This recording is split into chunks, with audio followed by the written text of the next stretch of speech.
I wanna be the best in the game, invest in my name. Check no restraints, I'm obsessed with the pain. I ingest, I retain, assess and I change. Possessed by the thought I'll be free one day from society's restraints. Money, clout and fame, a disease, a plague. We all love to hate, have to play the game, have to make a name. All our insecurities are on display. This is war with the enemy, think that it was meant to be. Living in a time where disease is on every screen. I won't let them fester me, I know most are festering. Negativity is a plague for the mentally weak.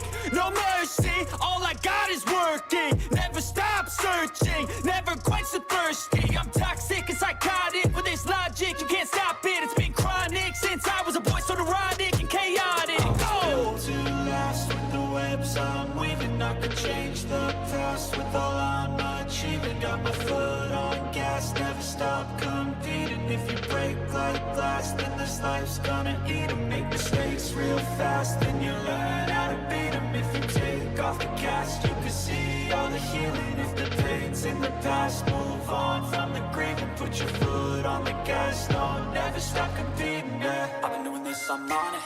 I just wanna be iconic. Sipping on a gin and tonic, got me going off when I'm on this topic, yeah. If I ever play, I want it. You know that I'm always honest. Stay away from those who are toxic. Keep them out your face, no way, you don't want them, yeah. Don't try to drain my energy. The enemy is everything. It's mentally, unhealthily, spreading like a rare disease. But I won't let it get to me. I don't need your therapy. I can leave a legacy of leading by intensity. Come on, we can fight this. Freedom is priceless. Spread just like a virus. Living in a crisis. Do you feel courageous? Do you seek greatness? Trust me, you can take it. Go on and take your aim. Yeah. Built to last with the webs I'm weaving. I can change the past with all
Just ask them how I did it.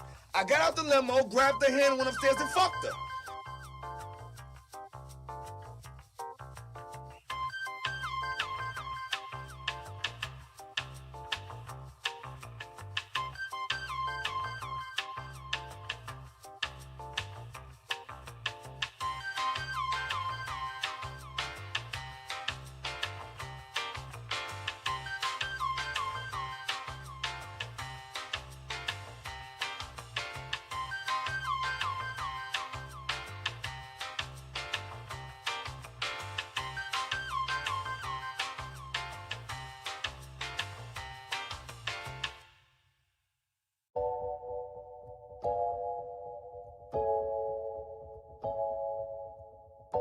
I would have been swallowed up. Have you ever been swallowed up? Have you gone through a time of swallowing?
Stop bouncing me. Yay!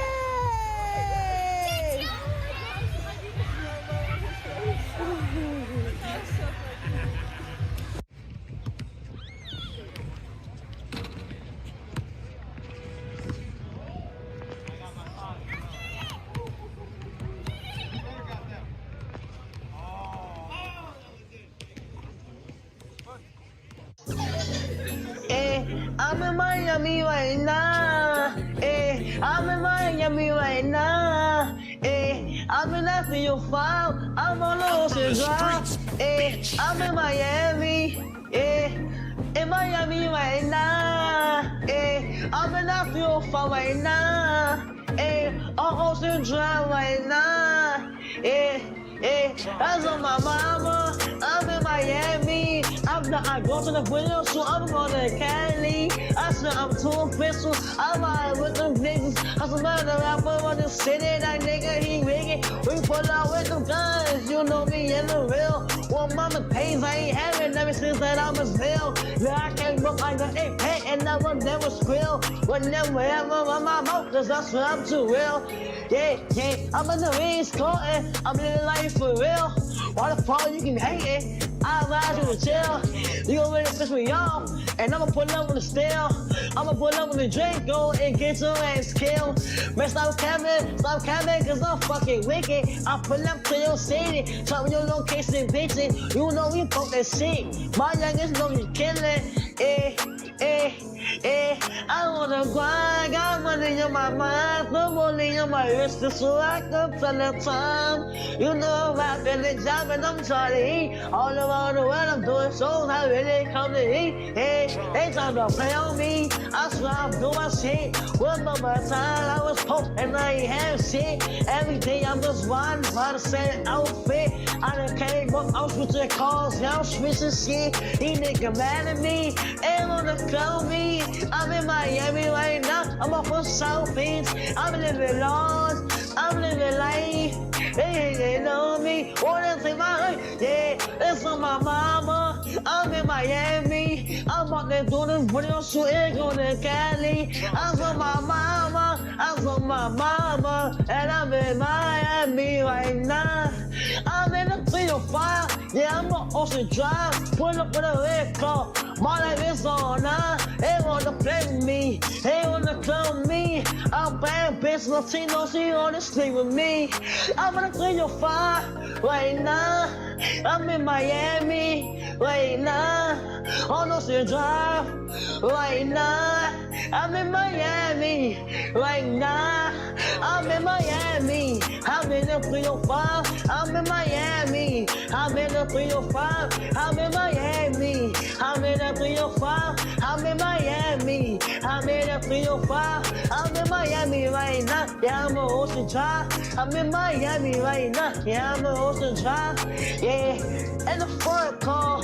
That's all look at me. I'm the youngest in the game. You can't beat me. Cause I'm that nigga from the bottom. Dude, I will never change. Diamonds on my hoodie. I got diamonds on my chain. I'm in this song. No, that's right. Ain't no game. Yeah.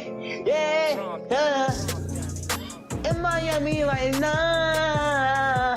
And the 305. Yeah.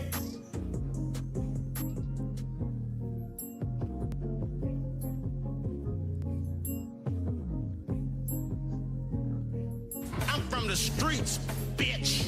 Yo, man's best friend. And look what I got for Father's Day. Special request. They offered me all kind of fancy stuff. I wanted me a Hungry Jack. Old school at noon. This Hungry Man. A Hungry Man.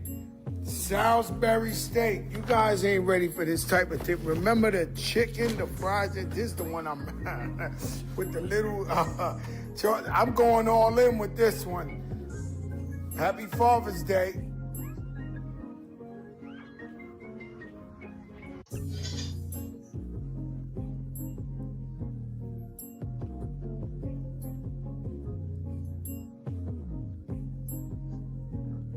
I'm from the streets, bitch.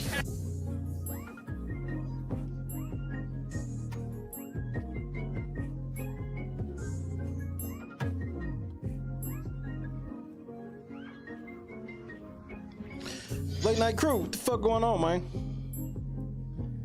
It's Monday, fuck faces.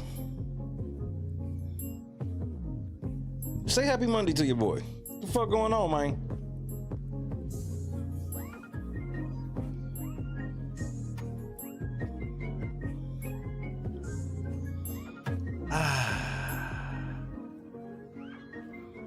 Well rested.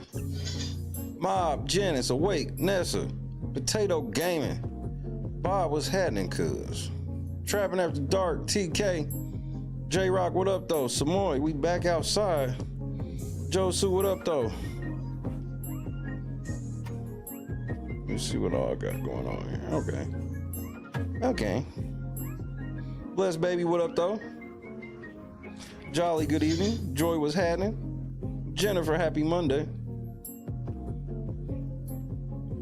K-Rod, what it do? I'm from the streets, bitch. Linux, what's happening, cuz? We got a couple things we gotta talk about.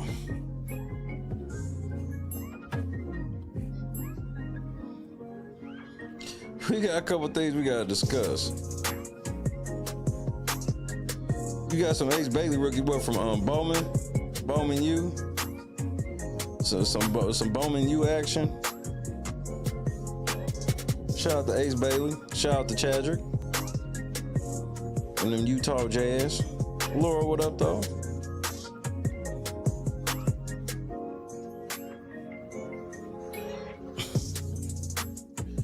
Oh, I gotta cuss a motherfucker out. Bro, I did not want to come to work cussing nobody out first thing on Monday, and I got to. I gotta start my week off cussing the motherfucker out. J-Rock, you know what it is. You niggas know what it is.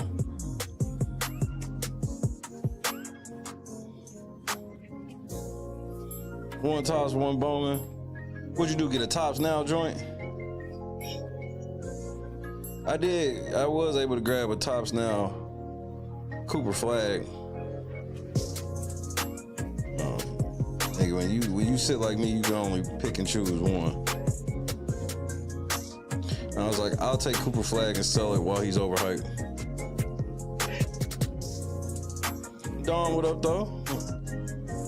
Hey, that's how I work it, Don. I'll be here until I fall asleep as well. Hit that fucking like button right now. Do not wait. Do not wait until I start cussing people out, because I got somebody I gotta cuss out tonight. Fresh off the shit. Janice and Bob in the cut one time. Ladies, break out the Methuselahs.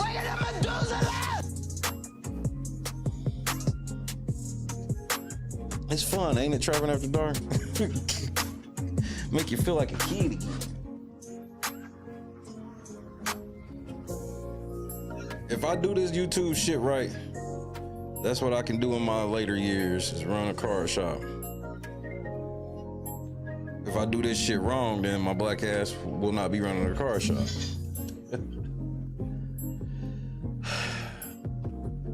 Looks like we're gonna be filing our reply either tomorrow or the day after. It's go time. Not you had to cut somebody out today too, Don. Hold on now. Y'all supposed to leave it up to me. Nobody's supposed to be cussing nobody out but me. Nobody should be cursing anyone out other than me. Happy birthday to my mother-in-law. Sorry you ain't here for it, but God is great and I trust his plan.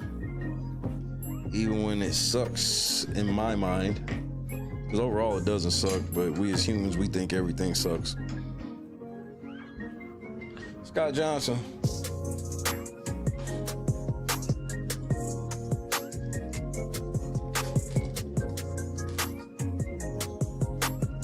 YouTube, I think y'all in trouble, bro. I feel like y'all gonna be in trouble. Because I think the words you've been dreading on hearing for like a year, you're gonna hear, YouTube. You're gonna hear the words. Motion denied. It's gonna be time for discovery. And I got a nice list of things I want to discover. Madeline in the cup one time. Ladies, break out the Methuselah. Happy Monday. We are back outside, ladies and gentlemen. Merch update. For those that are that's still waiting on their hoodies, y'all should be able to get y'all shit out hopefully by the end of this week. I basically get my life back this week. I'm gonna try to take advantage of it.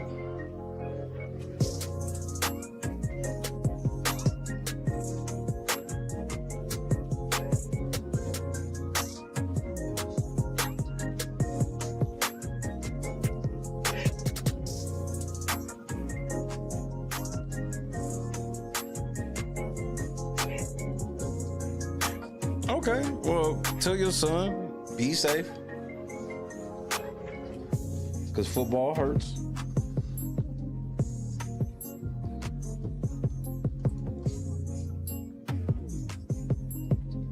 Fun watching the kids play sports. You know, it's gonna be fun for me. It's gonna be fun for me. Ooh. What kind of weird Monday yawn was that? This Diddy shit. Here we go.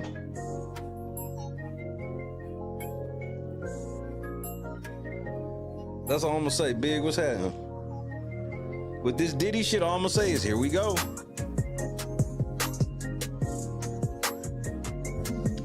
I got one song I want to listen to, and a lot of you may know it.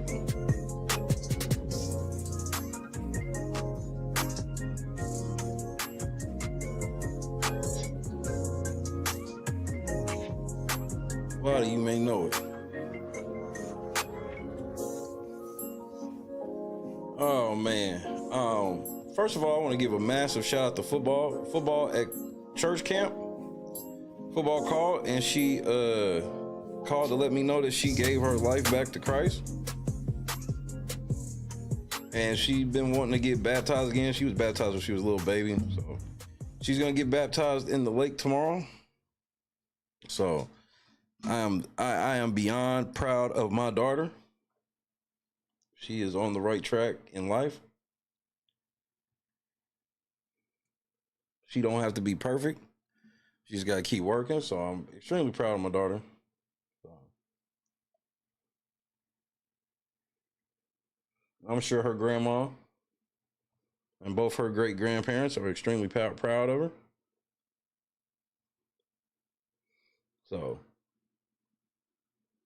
I think we're supposed to try to go up there tomorrow, but after a phone call we probably not gonna go, because it's one of those situations where it's like, to get to the camp, it's like, you know, miles before there, it's like rocky, real bad rocky, like roads, probably sounding like they're unpaved, and Big Body might not be able to make that, but they will be live streaming it, so I will be watching it. God is great. So I'm extremely proud, extremely happy. Daniel Berry, what's happening?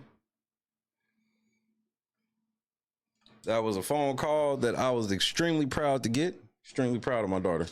Extremely. Extremely.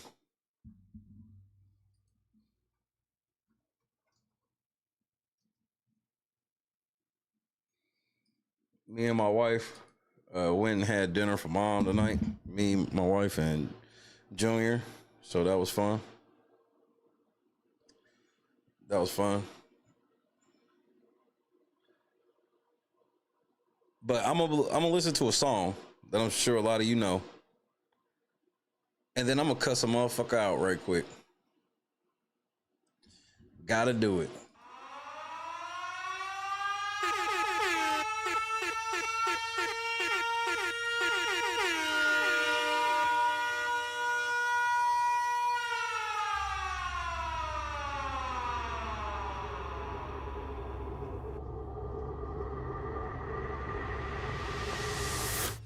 Yo, what's going on, boys? How are you? Yo, dab me up. Yeah, all right, damn. What part of the city are you from? Yo, what's up? there, brother. Hey, yeah. What's up? Yeah. You guys ready for this? Take this. Oh, all right, sick. Why don't you guys come inside? Don't ski. These are the guys. I'm Octavius Gray. And I'm Steve. Steve LeVois. It's okay, I have vape in here, right?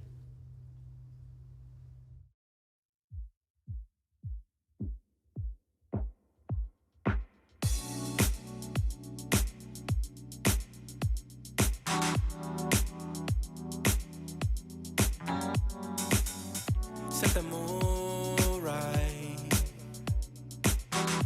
Pick you up, baby, I'm looking so fly. Sunset rooftop, yeah, that's nice, right?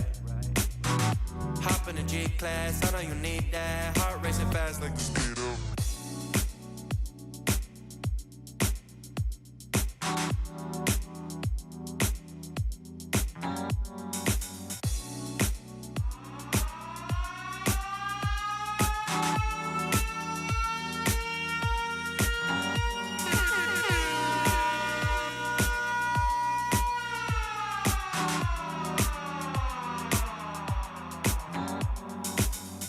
set the mood right.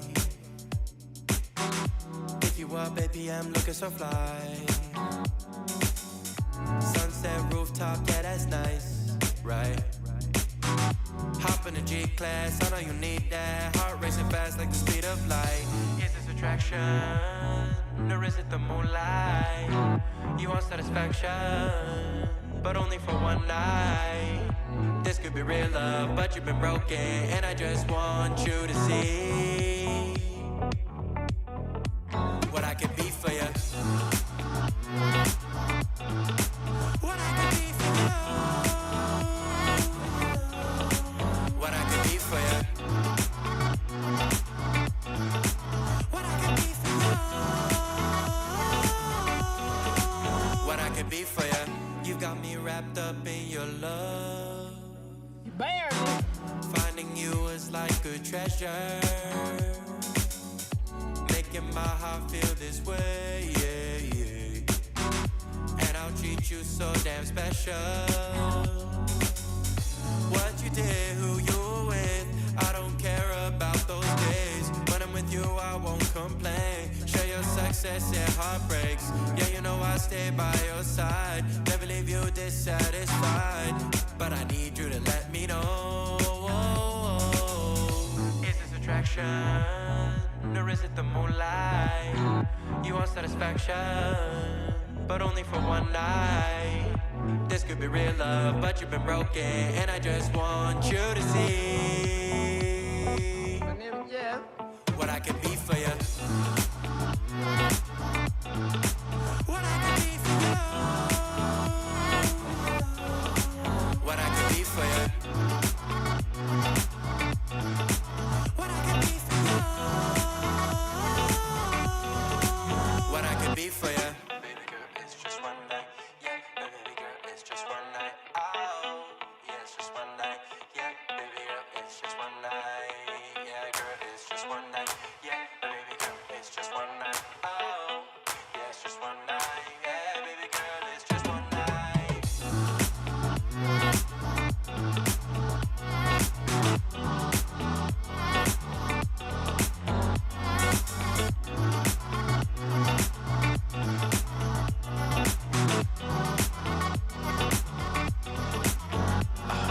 Crushed it.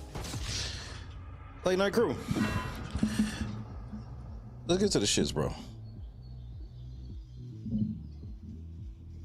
They gonna do everything they can to protect Malik Beasley, just so you know. Cause if Malik Beasley go down, everybody's going down. MC Heavyweight, what's happening, cuz? I feel better. Sorry for those who just tuned in and was like, wait, did I miss the show? Yes, you did. We're gone. Bye. We're out of here. See you later. Bye. Goodbye. Goodbye. Goodbye. Goodbye.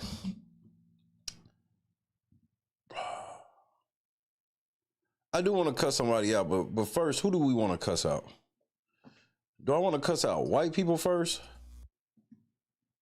Or do I want to cuss out black people first?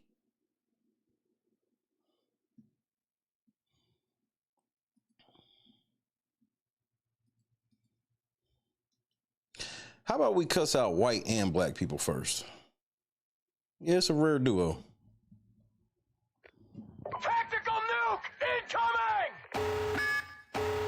Yep. Yep, it's gonna be a rare moment.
You know, Rick is so wild and has went so far off the meter.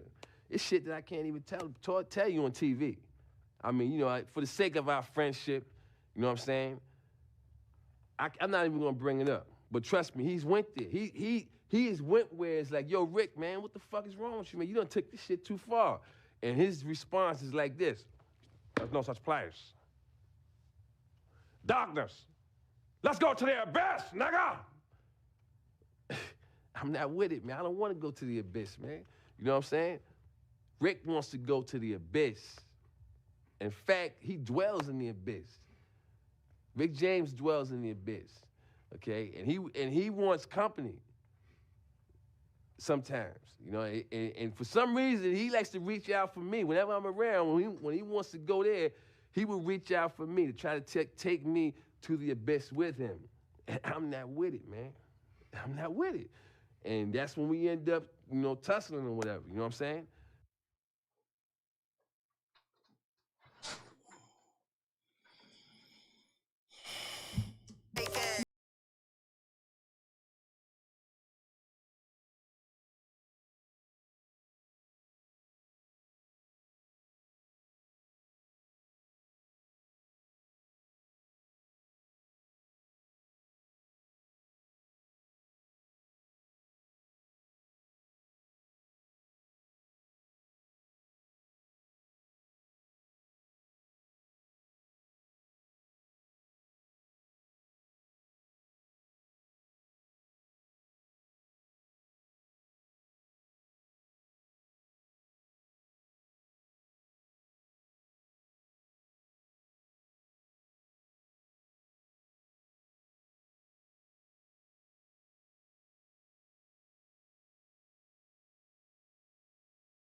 Brag about.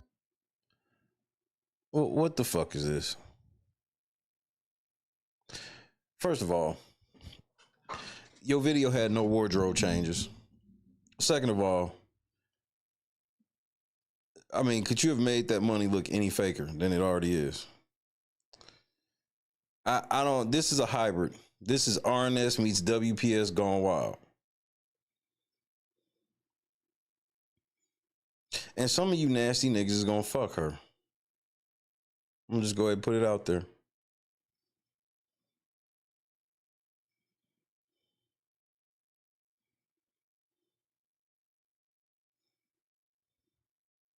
You know what, Carefree? I don't even know anymore. I don't even know anymore. This is just ridiculous. This is how far we've fallen as a people. First of all, I don't want to hear any of you niggas disrespect Hustle Man the Rapper ever again. Okay? That shit stops now. Jake says she got bath salt breath. Likely.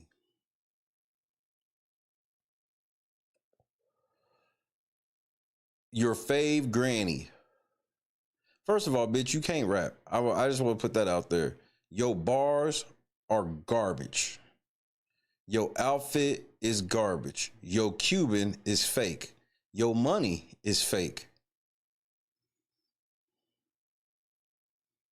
I just want to put that out there. Hopefully we're on the same page. Hopefully we are all on the same page. I heard this. I said, what the fuck is this? This might be the worst shit I've ever heard in my life. I said, this just might be the worst shit I had ever heard in my life.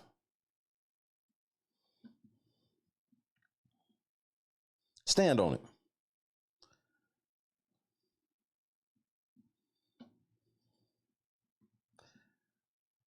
Let me go ahead and cuss this motherfucker out right quick. Who am I mad at? Come on, you know who. LeBron Ramon James Sr. Bring your bitch ass to the front of the class.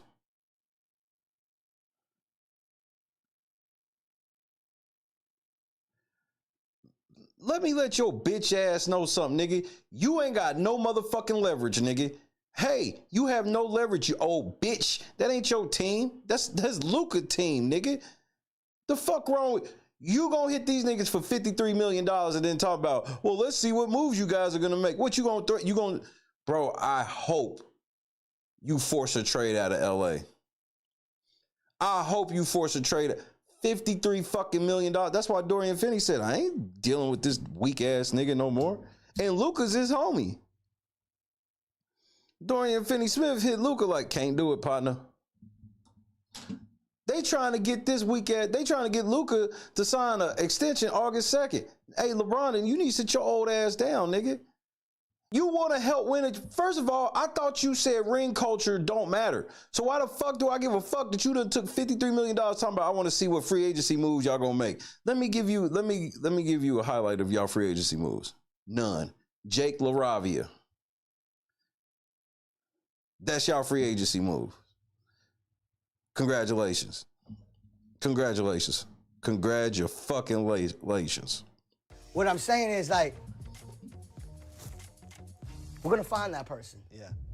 When we do find them, once we get them back, I'm gonna give them right back to them. Really? And say, congratulations, you played yourself. LeBron, please force a trade out of LA. So you can continue to prove that you're a fucking liar. This nigga took $53 million. He could have took, this nigga's a billionaire. He could have took a pay cut literally so the team could get better. This nigga's like, oh, so y'all trying to build around Luka? This is a move to fuck the Lakers up. The Lakers ain't even got a draft pick until 2031, I believe. They don't have a draft pick until the 2030s, bro. LeBron done fucked this team up forever. That's why Laker fans have started to turn into a mutiny against you, nigga. And then one of you LeBron fanboys, I think it was Cuff the Legend, you gonna come out and say that the Laker fan base is fucking ungrateful? This nigga, bro, all he did was bring a weak-ass bubble championship. Y'all act like real Laker fans don't remember what they franchise was like before that weak-ass nigga got there.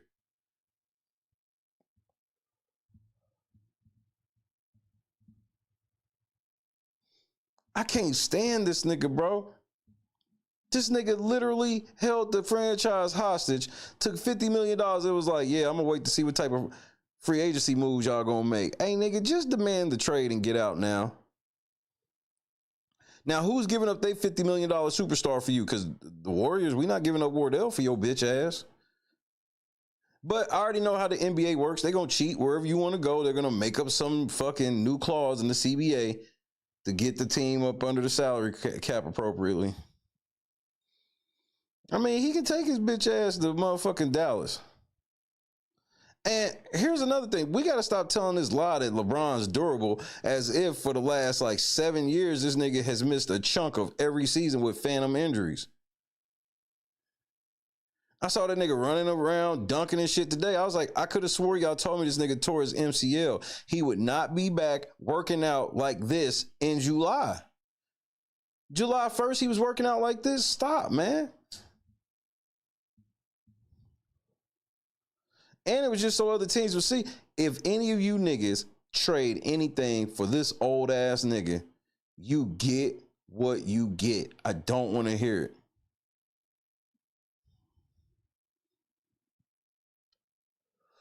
I hope they get DeAndre Ayton. The main reason why I want them to get DeAndre Ayton is because everybody's acting like that's going to be the cure-all. Y'all just lost y'all best defender. So please get DeAndre Ayton, lazy, no ambition having ass. They asked that nigga when he got drafted, what is your goal? That nigga said to make it to my second contract. Ring culture. Nigga, LeBron ass was, hold on, I'll show you this shit LeBron was doing. I was like, nigga, you think you slick. I was like, wait, nigga. I was like, wait, nigga, you think you slick. I said, hey, nigga, this was him trying out for other teams today.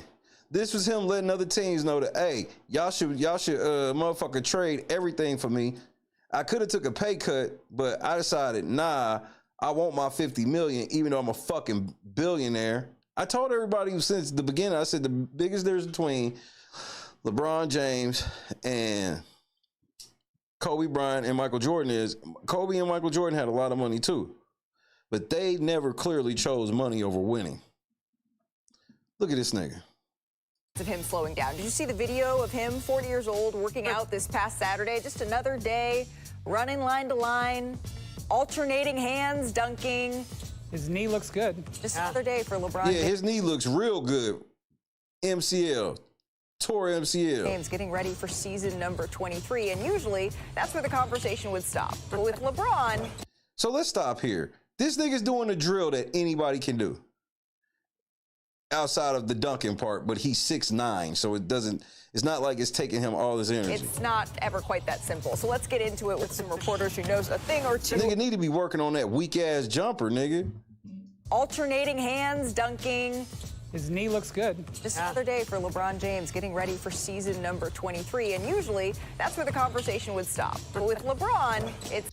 All LeBron had to do was tell the Lakers, look, I'm not going to pick up my option.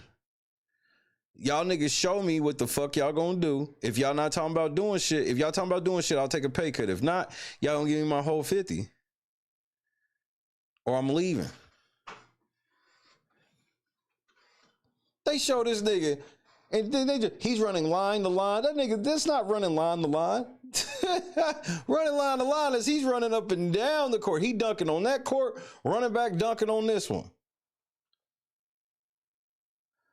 Yeah, the nigga's alternating hands on dunks, nigga. Ooh. It's not ever quite that simple. He ain't got no so shirt on, let's get into it with some reporters who knows a thing or two. Hey, nigga, 93 Zay said it best. That nigga said the EPO ain't working like it used to.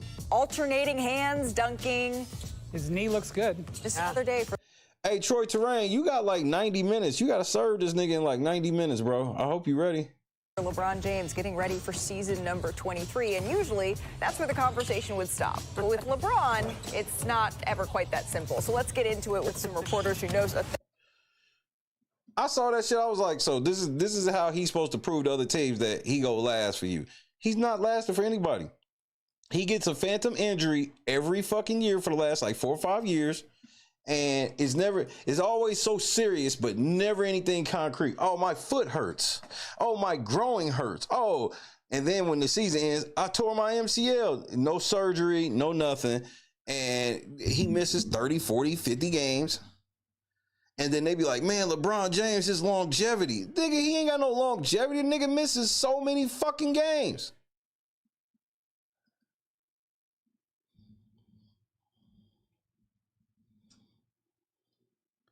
I heard he's either trying to go to the Knicks or he's trying to go to Dallas. When I saw the statement that the nigga made after signing his extension, I was like, well, picking up his final year, I said, well, nigga, why didn't you take a pay cut so y'all actually could get it? This nigga LeBron could have took a pay cut and they could have got a couple of niggas, bro. He chose not to.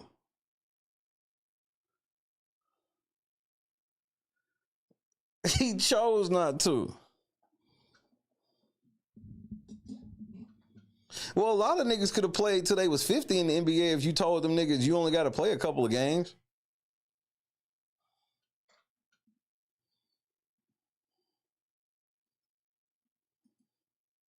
It's this, bro, sometimes the shit I be hearing, man, like especially from this nigga LeBron, I be like, bro, you never cease to amaze me. Never.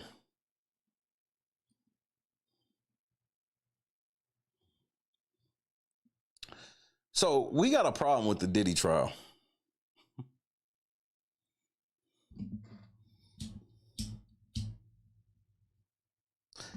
The first problem came, the jury sent the note. to the judge. They sent the note to the judge. What did they say in their note? I'm glad you asked. Glad you asked. Their note stated that they was afraid that one of the jurors couldn't follow the instructions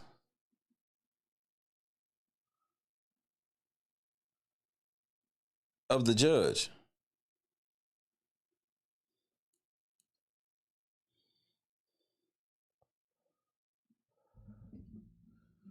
The note read, "We have a juror number 25 who we are concerned cannot follow your Honor's instructions." Now, that's either one or two things. Either one is somebody saying that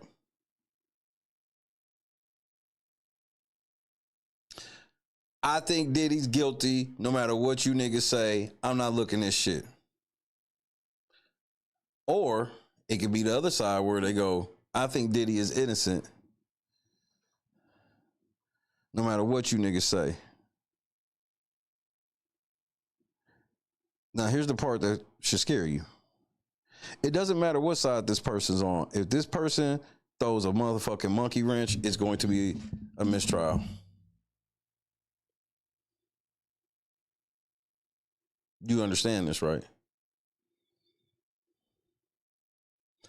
All of you niggas that swear that Diddy going to prison, I hope you woke up and smelled the coffee today. Or if y'all niggas is still sleeping La La Land, have fun, hoss.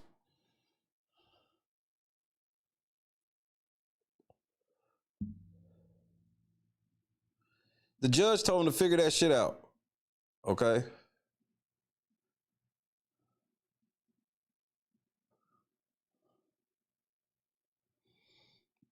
Now, the second note.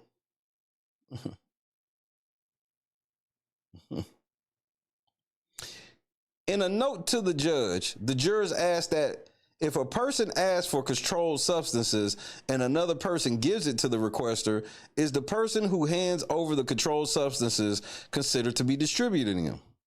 Uh-oh. Uh-oh. That means this jury is taking this shit seriously.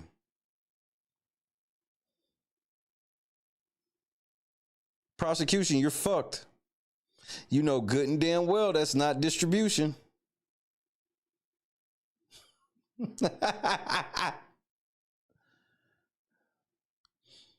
The judge told the prosecutor and the defense attorneys to meet and confer about how to respond to the jury's questions and let them know by 6 p.m. if they can reach an agreement on what to say. This is day one of deliberations for the prosecution is already looking bad.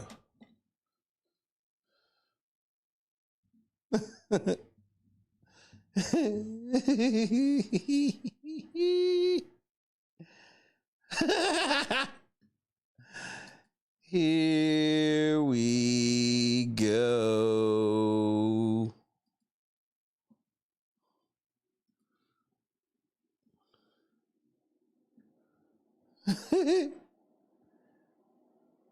So they'll have to meet in the morning. They're going to meet in the morning to discuss if they agree on exactly how to talk about this shit. Because if they don't, then the judge will make a ruling before tomorrow, before shit start tomorrow.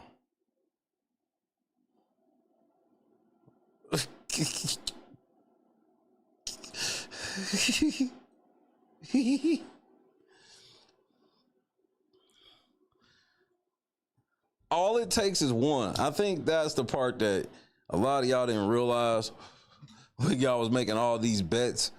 It only takes one. And they didn't sequester the jury, so Ray J was happening. Aaron was happening. The jury has a... Hold on, let's see what Law and Crime got to say on it. Tactical nuke! D-Block.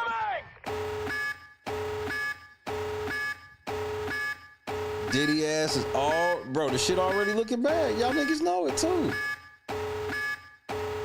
Yep. Them jury notes and shit, that definitely proved that Diddy was getting ready to get a a guilty verdict today. All 12 of them guilty. Anything can happen. Anything can happen. Officially begun their deliberations in the Sean Diddy Combs criminal trial. After weeks of testimony and evidence, the case is now in their hands. Will they find him guilty or not guilty of the federal sex crimes charges? Will they be hung? Tell you what, we're going to dive into what happened today, will they be including hung? a question from the Pause. jury that shocked us all. Welcome to Sidebar, presented by Law and Crime. I'm Jesse Weber.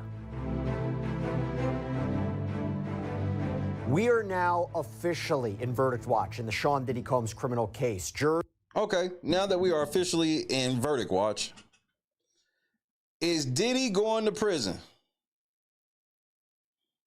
I know you're not citing Harvey Levin as a source. All right, bro, you got it. Do y'all think that Diddy's going to prison? 1 for yes, 2 for no.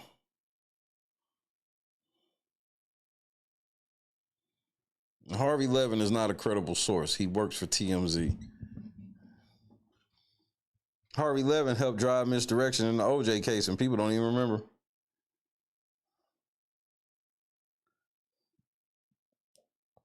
Logical has had it.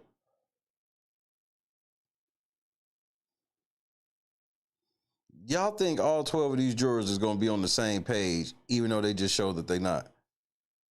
That's the biggest takeaway. I don't even need to know what side the juror is on. I just need to know that the jury's in disarray. That's all I personally need to know. Donis, what's happening? Hey, Donis, I hope y'all leading a mutiny against that little bitch James. Y'all let that nigga take that $53 million and fuck y'all over, then have the nerve to threaten y'all. Y'all going for this? You Laker fans are going for this. Y'all okay with this nigga taking $53 million and then threatening y'all? Okay.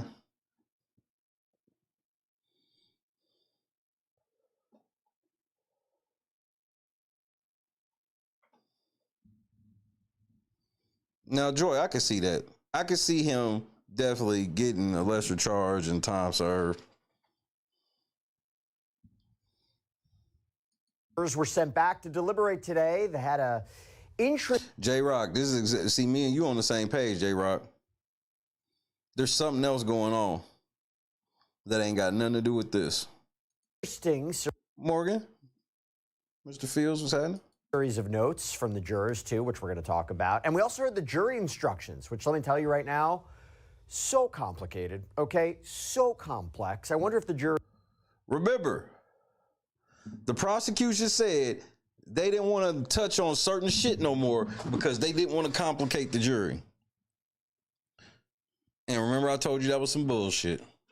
Is going to just have difficulty with them. I wouldn't be surprised. I really wouldn't be surprised. And remember what's at stake here: racketeering conspiracy, sex trafficking, transportation to engage in prostitution. These are not simple charges to digest or apply to all of the evidence in this case. But remember, Sean Combs, if found guilty, he could face decades or even life in prison if he's convicted of all of these charges. So we want to talk about what happened today in court. And let me bring on Law and Crime's in-court reporter, Elizabeth Milner, fan favorite. Elizabeth, great to see you. Thanks so much for taking the... Shh. Girl, look, I'm not trying to be mean. Why has nobody taught her how to put these damn wigs on properly? She done had like 9 months, 10 months to figure this out, and she a pretty girl, bro. You know what? Don't even worry about it. Time. So first up, where are we in the deliberations process? How long have they been going? I think they're going to decide on each one, but I can see them not coming to agreement on any of the shit. Because even if I'm going to think that he's going to get convicted of a lesser charge, like, there's nothing in the charges that makes me go, well, he's definitely guilty of that. It's this other shit. Nah, I can't even really say that on any of the charges. Because they can't prove intent, because the prove intent, like, for example, for them to try to be like he was flying prostitutes in. Well, if he's using cowboys for angels, those aren't prostitutes. So they can say like, well, you had sex with them, but they have to be able to prove that when Diddy hired them, that they knew under the understanding it was solely for sex. They entertainers. And the one nigga, the two niggas when they got on stand testified that sometimes Diddy would just come in the middle. So it wasn't even like Diddy would be there in the beginning. And then Cassie was the one ordering them. So I guess we'll see. Before they requested to go home at 5 p.m. Eastern. Well, they've been going for quite a while, Jesse. So far, a little close to 5 hours of deliberation. So they're getting pretty in there, and that's only been on day one. Obviously, they came back with a note that says that they are ready to leave at 5 p.m. today. So unfortunately, they didn't go past 5 o'clock or anything like that. They're not still continuing on with their deliberations, but they will start bright and early again tomorrow morning. But it's interesting, Jesse, because see that no, it's not about jurors being stupid. It's about what the law say.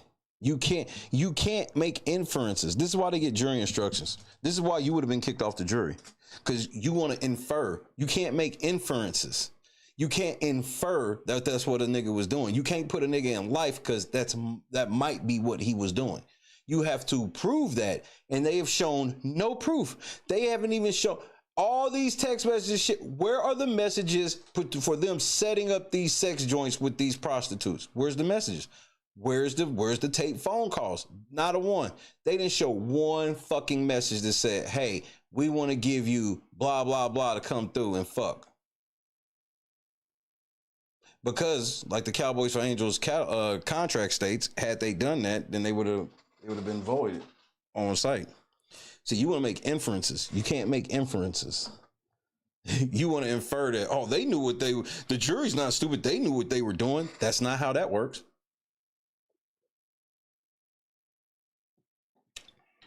That's not how that works. That's what the prosecution wants you to do, but that's not how the law works. already they're having some pretty interesting questions for the judge as to what their jury instructions and the jury charges. Let's talk about that. There were, I think, 3 notes. There was 1 note, and then there was 2 notes at the end. Let's start with the first note. Happened shortly after they went back to deliberate. What was that note about? Yeah, well, the first note right off the top was a simple note, or at least I think it was a simple note. It was that the jury had decided who their foreperson is going to be, and that was juror number 5. Now, a lot of us had a couple questions in terms of if it's juror number 5 going back to voir dire and that juror number that was assigned to them then, or does it have to correlate with their seat numbers? But I think we kind of all figured it out. It was kind of going back to the voir dire process. So what we know about juror number 5 is, who again is the foreperson, who's a religious man. He is an investment analyst. And by you saying that, do you think that when you say that law don't always work, do you think that that further proves your point or mine?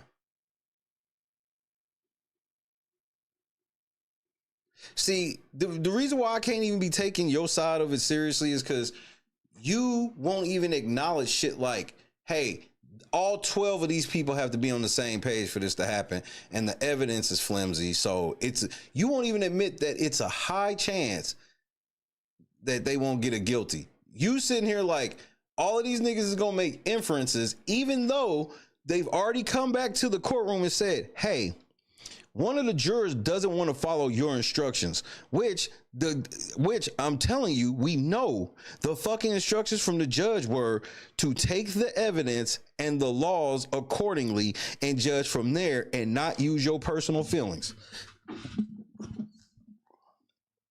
So you want to say that, so in order for your scenario to work, that means all 12 jurors have to not listen to the judge's direction and all agree to make this nigga guilty, even though they've already come to the judge and said, one of us, juror number 25, isn't trying to follow your directions, Your Honor. See, you can't have it always. You can't just get this beeline. You can't just have this no. You can't make all of this shit fit. You can't. You can't. Already, we know all 12 jurors are not on the same page. That's a fact. Which means it's leading towards Diddy going home. But you don't want to admit that. Why? Why is that so hard to admit? Why is it so hard for you to admit that?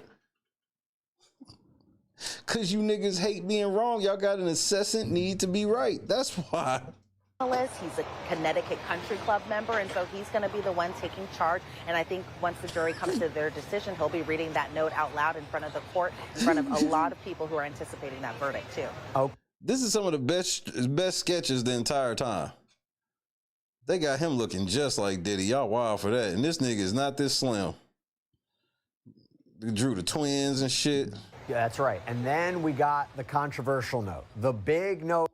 Everybody was. It doesn't matter for what. That's the part you don't get. It don't matter what they not on the same page for.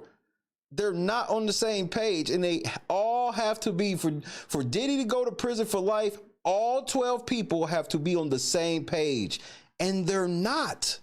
That's it. That's end of story. Full stop. There's no wiggle room. You have no wiggle room. None. You need all 12 to be on the same page. And we know for a fact, this ain't hearsay, this ain't my opinion. We know for a fact all 12 jury members, as of right now, are not on the same page. Was talking about, again, relatively early on in the deliberation process. Yeah, pretty early on. It came about 1:30 p.m. That's when the judge had read the note. They are not sending Diddy to prison on no 11-1. You can listen to Harvey all you want, even though Harvey is a proven liar. Out loud. I think the actual message of the note came back probably maybe 20 or so minutes, or close to an hour beforehand, actually. All I gotta say is this, because I'm gonna just let it play. I ain't even about to do the back and forth. You know why? Because you have fallen so far in your quest that you want to argue something that Harvey Levin said when nobody considers TMZ a credible source. Nobody.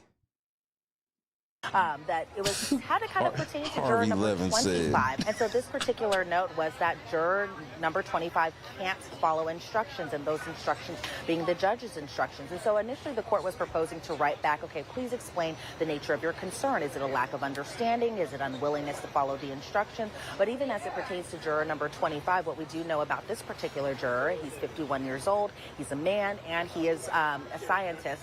Again, going back to voir dire, learning a little bit about these jurors and knowing a little bit about their background. So that's what we've learned of him. So initially the defense was like, okay, we're a little hesitant to lay out just all the different possibilities. Just ask them to kind of work through everything. They're still early in their deliberations. They still have a lot of time to consider. So that was the defense's initial and proposed instruction. Whereas the government was like, okay, I think we should be a little more specific. They wanted to review some of the cases or the case laws too. And so their proposal was, I received your note. I remind every juror to remember my instructions. Please make sure that the note doesn't reveal which way the juror is leaning. So then they kind of took a little bit of time, worked out their issues, couldn't come back to a decision at the end of it. So the judge ended up kind of making his own decision in terms of the proposed note to go back to the juror. And it was pretty much a neutral way that kind of, I think, appeased maybe both parties, or maybe not so much the defense as it did the government. But it was a way to kind of neutralize everything. And then for a while, Jesse, we didn't have a note for a few hours. And so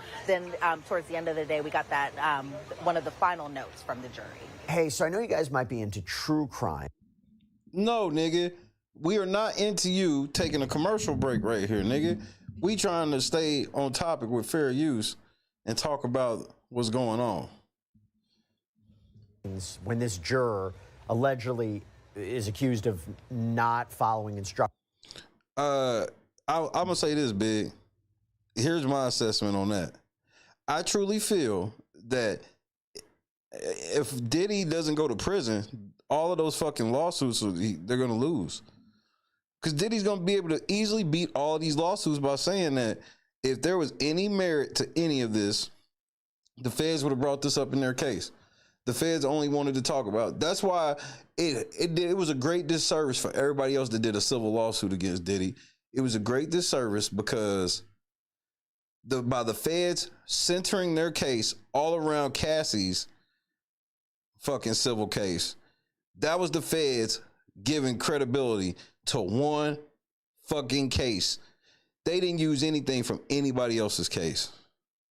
The prosecution didn't even mention a Diddy party.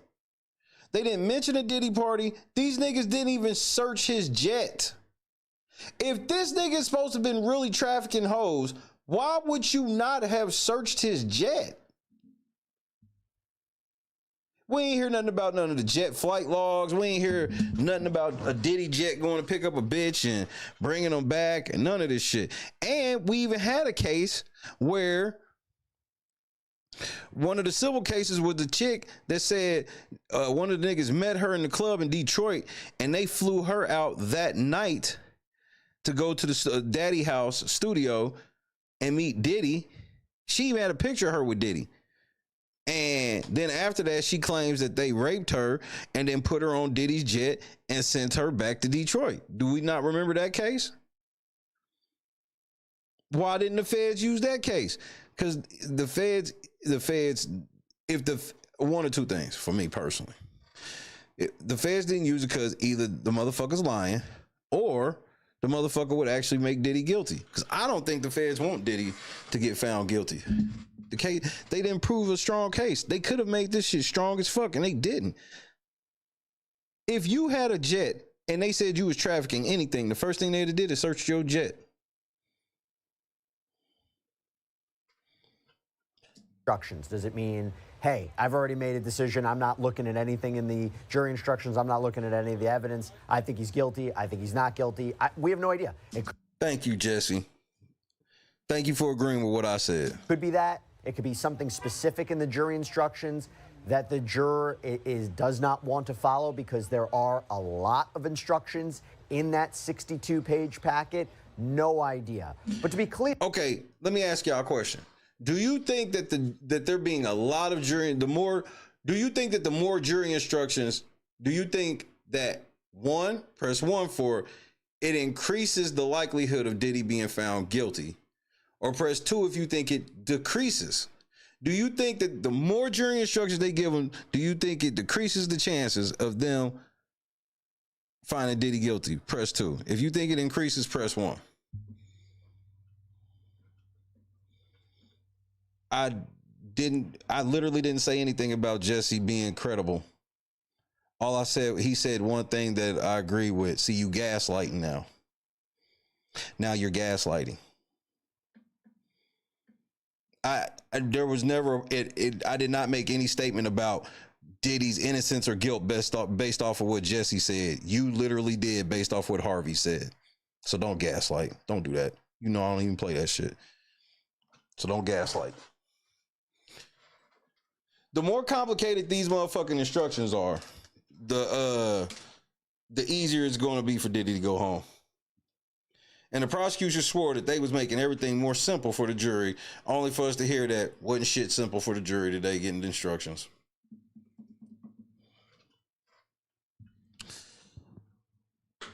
There's no argument in the fact that the feds could have proved a way better case. And the one thing, even when I feel how I feel about Diddy in this situation, the one thing that I've said is, I feel like they doing it on purpose because I'm not this goofy to think that the feds are this bad at prosecuting cases. They are not. So why are they so bad in this one is my question. That's all I want to know. I'm not trying to hear personally that, oh, they just didn't do what they normally do. Cap. Here, real quick. There are alternates, right? There are alternates. If something happens and this juror is an issue, or there's another juror that's an issue, or there's a juror gets sick or something like this, or has a conflict, they do have jurors on standby, right? They do have jurors on standby. However, they're not in the deliberation room when the jury and the main jury, that being the first 12 that were assigned to this particular jury. So the alternates were able to go home if there was ever a situation where an alternate needed to be called in to kind of be tagged out with one of the other jurors. And again, we haven't gotten there yet. So all the alternates are not in the main jury room at all. They're not even in the courthouse. They went back home. However, they gave jury staff members their contact information, which included their phone number. So if there is a situation that arises where an alternate needs to be called in. This is why they should have sequestered everybody. This is another mistake. Why didn't y'all? So now we got a scenario where if the juror number 25 don't act right for whatever reason, they could be like pro Diddy, they could be totally anti Diddy. All we know is that they kind of stonewall in the process a bit. And then if we got to kick that motherfucker off and bring in another juror, it's another juror that's just been outside looking and reading everything. First of all, I don't believe for 1 second that these jurors have not been watching the news, watching YouTube videos, searching social media. They probably been doing their own case research on this motherfucker. Because they're on the honor system. These niggas is on the motherfucking honor system. I promise I'm not going to look anything up.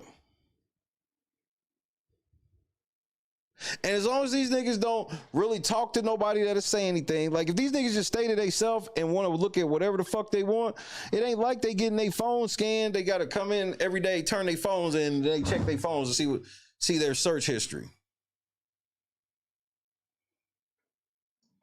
They're able to get a hold of them just by the court staff getting a hold of their contact information that they gave to them before they were eventually dismissed.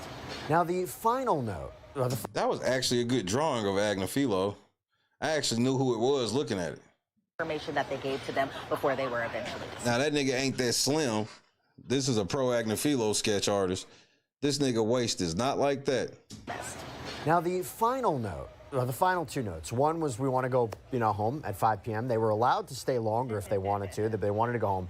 But we finally got a substantive note in terms of the actual charges. And talk to us about what that note was about. They had a very specific question regarding an actual charge.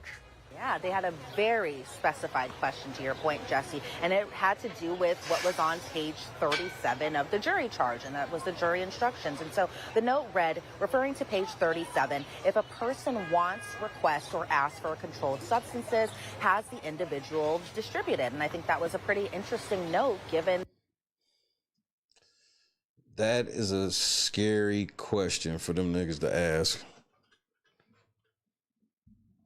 That one of the counts, especially one of the predicate acts, is drug distribution. And so I think maybe the jury was kind of confused possibly on the language of the law that was written, or maybe they just wanted just some more clarification as it particularly pertained to drug distribution under count 1 under the RICO conspiracy. And so what ended up happening is that, yes, to your point, Jesse, the jury was dismissed at 5 p.m. today. They were able to go home for the end of the day, because I know Nigga, why do you have that ugly ass green tire cover on this motherfucking blue truck? Point, Jesse, I'm so sorry. That shit was so bad it caught my eye and made me stop hearing what she was saying. The jury was dismissed at 5 p.m. today. They were able to go home for the end of the day. What is this, bro? What the fuck is this? No. No. No. I'm petty. I don't care. What is this? Change that fucking tire, bro. What is this goofy ass shit?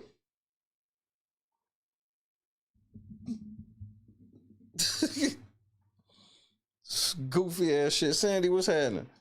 Because I know a lot of people have been asking whether or not this jury has been sequestered. They are not sequestered. They are free to go home at the end of the day. They're free to go home, which lets me know it's hard for me to believe. I can believe it's 1 or 2 of them that's doing it like they supposed to, but the whole jury not looking at this case when they don't have nothing else to do. Just not allowed to discuss the case. They're not allowed to watch any documentaries, movies. They cannot watch this sidebar episode. So if any juror is watching the sidebar episode, no, that cannot be a thing. But how do we know they not? Y'all got 5 million subscribers on YouTube. Y'all niggas got... How do we know? Y'all say that shit with such conviction when there's no way to prove that these niggas ain't watched all of this shit. They could have digested more media than all. They incentivized to do so. They literally do nothing else all day. Do this shit and then go home. Now, there could be some people that's just like, I be so tired of it by the time I come home that I'd rather watch whatever the fuck's in my Netflix queue or whatever the fuck. But there's a lot of niggas. And you know how dirty YouTube is? They jurors, and ever since they've been on the jury, they whole YouTube feed is Diddy videos. We don't know. That's really a real, it could literally be the jurors. They hop on YouTube and all YouTube recommends them is Diddy videos. What they gonna do? Come to court, be like, Your Honor, I keep getting recommended. Man, niggas ain't gonna say shit. But what ended up happening is after the jury was dismissed, the court had come up with a suggestion to answer their question. And the initial suggestion by the court, so by the judge, was to refer to page 37, lines 1 through 3 of the jury charge. However, he said that both sides can kind of wait until tomorrow to give their proposed kind of note back to the jury. So what the government's response was, though, is that they were kind of concerned about that specific instruction, and they wanted this particular note back to the jury to go that yes, they wanted. Of course they do. Yeah, all of that shit, nigga. All of that shit's yeah, that's definitely that. Literally the words yes to be written in the note back, and they say yes, but also give that proposed instruction about referring back to page 37, specifically lines 1 through 3. However, obviously the defense was going to have issue to it because there's no way the defense is going to agree to them saying yes to if somebody asks for some drugs and you give it to them. Is that distributing? if you're thinking about, you know, a note going back and it's saying, yes, this person is distributing, obviously that's not going to look too good for the defense. So the defense, yeah, they're not agreeing to that. We're just like, okay, wait, let's have a little more time to kind of think things through, talk things out with, you know, my colleagues, as well as confer with the government about things. And so what they're going to do, Jesse, is they're going to confer until about 6 p.m. today. Then they're going to probably write it in a form of like a letter to the judge or an email, that type of sort, give it back to the judge, and then they'll discuss it further bright and early tomorrow morning when court begins at 9 a.m. And that's interesting. The drug distribution part of racketeering conspiracy arguably may be one of the stronger underlying predicate crimes to get to racketeering conspiracy. Let's talk about this, because I have to say, jury instructions are usually a snore. They're usually really, really boring in a case, particularly when you have a straightforward charge, or let's say like a murder charge, right? This case, these jury instructions, 62 pages, are so important. 62 pages of instructions, bro.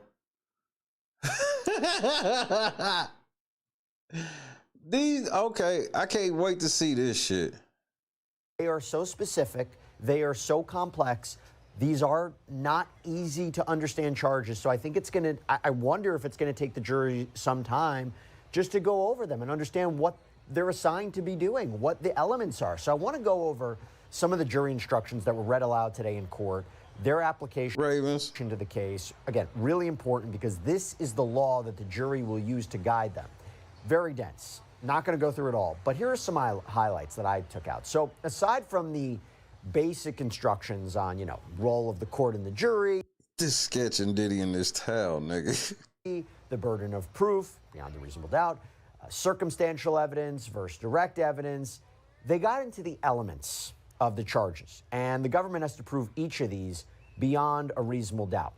So first of all, when we talk about racketeering conspiracy, arguably the most complex charge, it says, quote, first, that in or about 2004 through in or about 2024, so 20 years, there was an agreement among two or more persons to conduct or participate in the affairs of an enterprise through a pattern of racketeering activity. Elizabeth?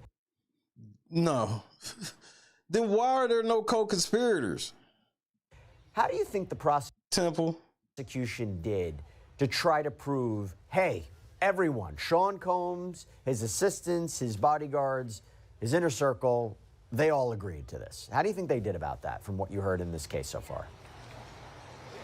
Yeah, well, I think that was the big thing, right, Jesse, is this whole alleged criminal enterprise. And according to the government and according to the allegations made by the government, that Sean Combs is at the head of this alleged criminal enterprise. So, well, we don't know any of the underworkers. Like, we done did this whole 30 days, and they just, Diddy's at the top of this criminal conspiracy, but they never break it down. We don't know who any of the, like, we don't know who any of the workers are. It's just Diddy and a whole bunch of people up under him, but we don't get no real specifics. Throughout this trial, what have we learned about the alleged co-conspirators, that being Christina Quorum, that being security guards like D-Rock and Fahim, but also what we've learned, too, is what the government calls his foot soldiers, and that being the assistants. The assistants kind of... His foot soldiers? Give me a fucking break. In a way, doing Sean Combs' bidding, whether it is procuring drugs, whether it be a small amount for personal use, as the defense might say, or whether it be drug supplies that were also used. Yeah, but when we think these criminal conspiracies, it's not that the nigga at the top is asking somebody to go get him some drugs. It's usually like, go get these bricks that we go put out on the streets. They want this nigga to sound like Avon Barksdale, except then when you get down to it, it's text like this. Hey, I need more baby oil. Rico. Nigga, I need more baby oil. Rico. And these freak-offs, because according to the government, drugs were an essential ingredient for these freak-offs or hotel nights, wild debauchery nights, whatever you want to call them. And so I think in terms of just showing... Clive Davis gets no mention.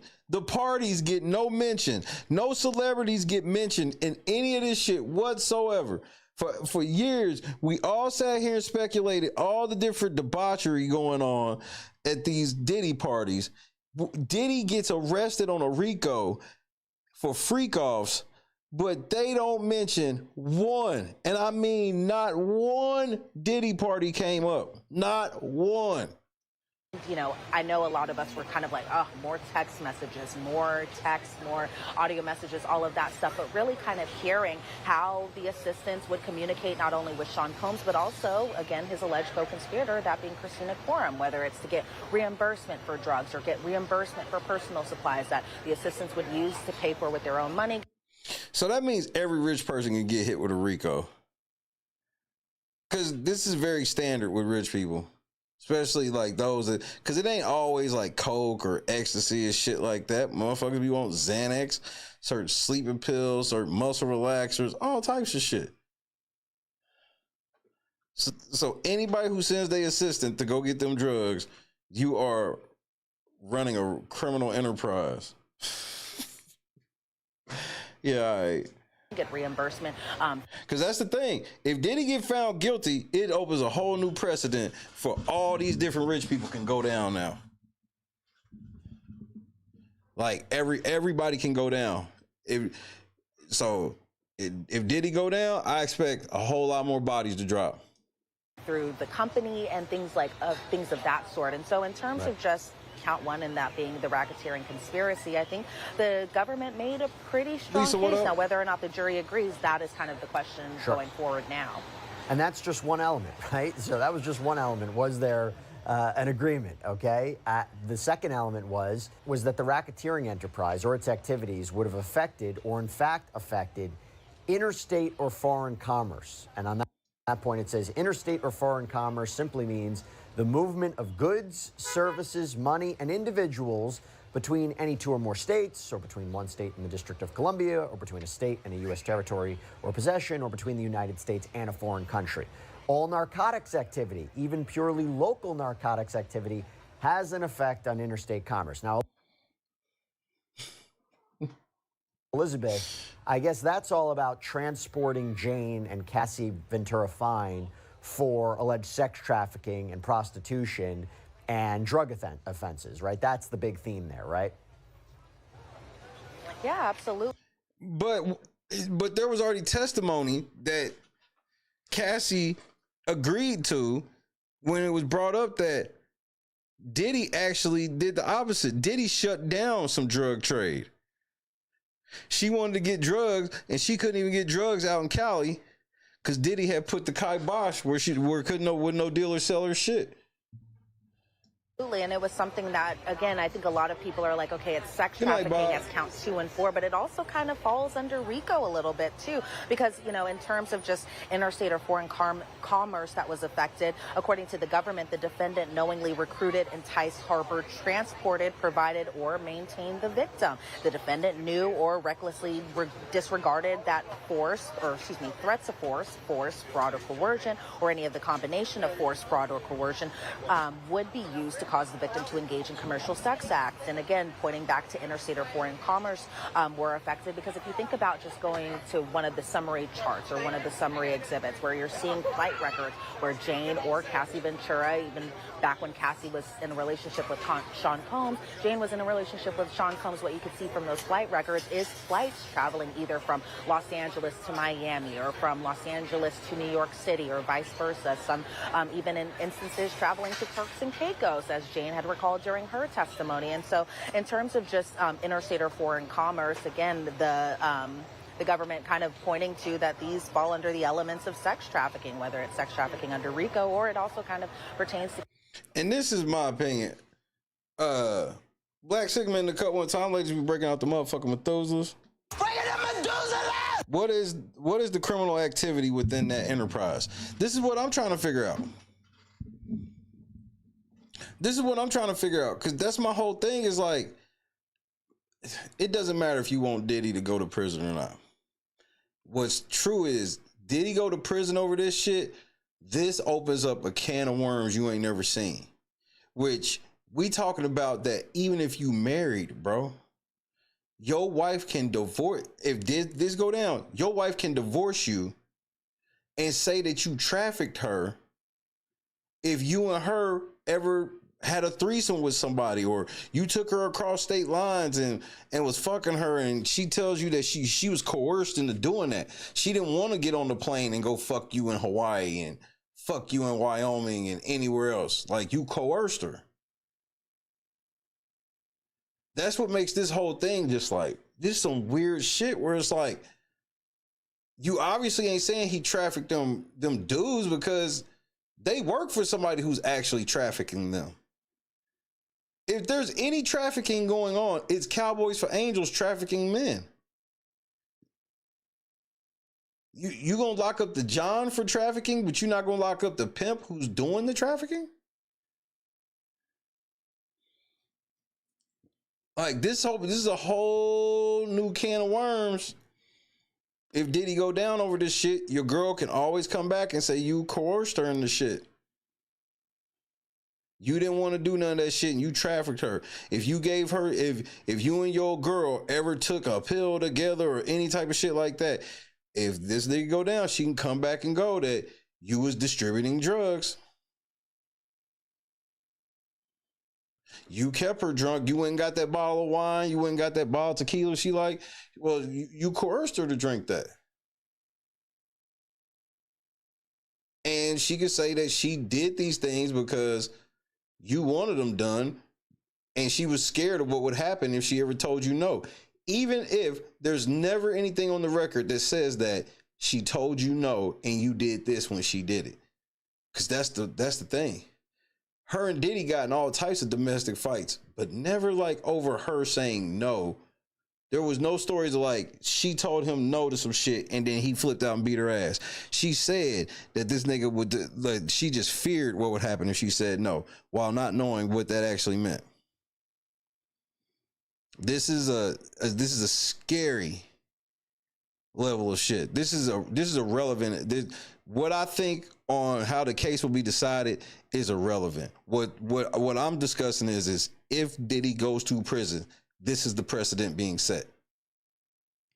They're trying to make her sound like she was some type of fucking sex traffic victim of 10 years when we all know it was them in a toxic relationship for 10 years.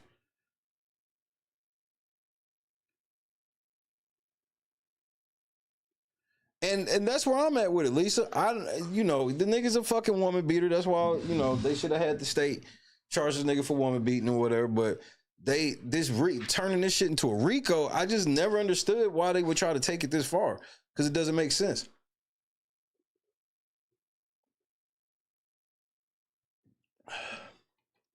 There's a scary precedent that will be set. You think girls get over on dudes with false allegations now? This goes to a whole nother level. This takes it to a whole nother, especially if you rich and you done flew your girl here, there, and everywhere. And mind you, we don't even know. Look, Cassie, we know for a fact that Cassie was telling niggas to piss in her mouth. So Diddy could just be a weak ass nigga where it's like Cassie could have told him I wanted some motherfucking extra dick.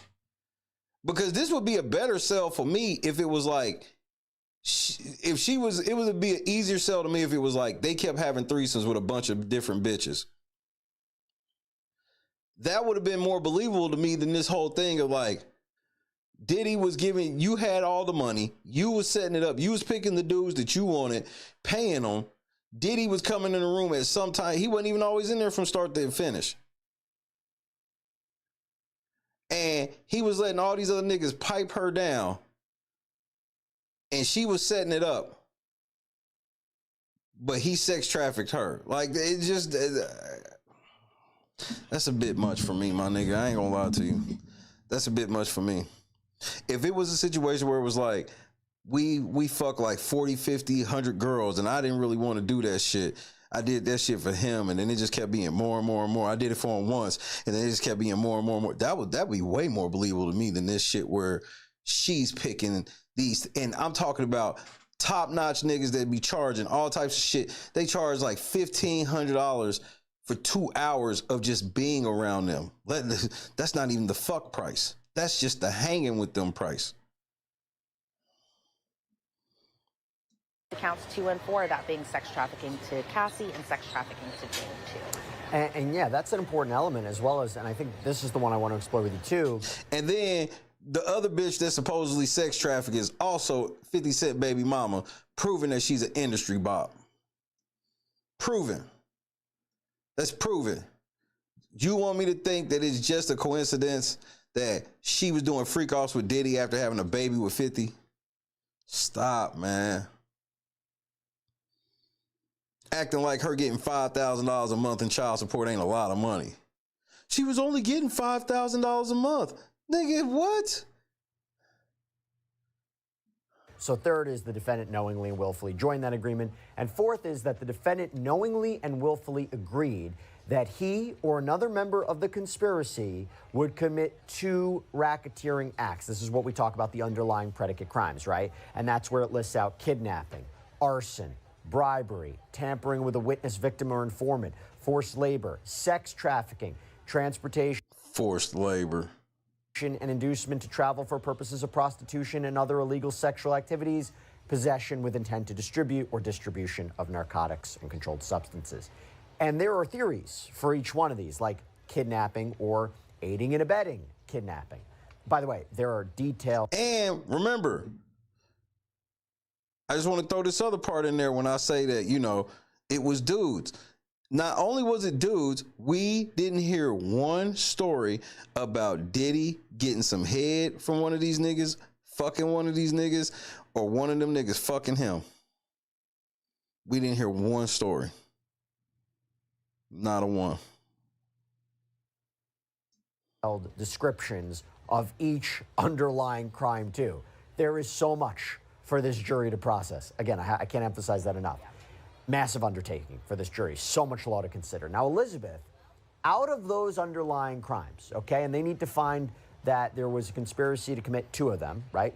Which do you feel would be the easier to prove? Which stood out to you from the prosecution's case? Great question. And which maybe are you like, Great question. I don't know. Because let me tell you, on the verdict form, they have to list out which ones were proven, which ones they were unanimously proven. Yeah, well, I think the ones that stood out to me, I've already talked about drug distribution. I've already talked about kidnapping, but I'm just going to kind of add 2 more to that list, too, and I'm going to talk about arson and bribery. So, for example, arson pertaining to what had happened in January of 2012, because I remember when the government was giving their closing argument, they listed out all the participants.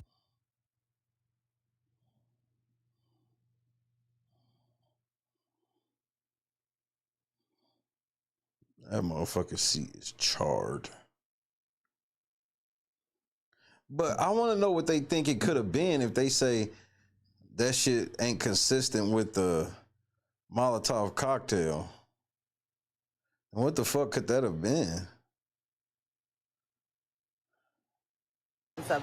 Of what had happened with Kid Cudi's car in the Porsche, and that included D-Rock, who set up the meeting between Sean Combs and Kid Cudi after the fact. That included Rue, who allegedly went over there with Capricorn Clark and Sean Combs over to...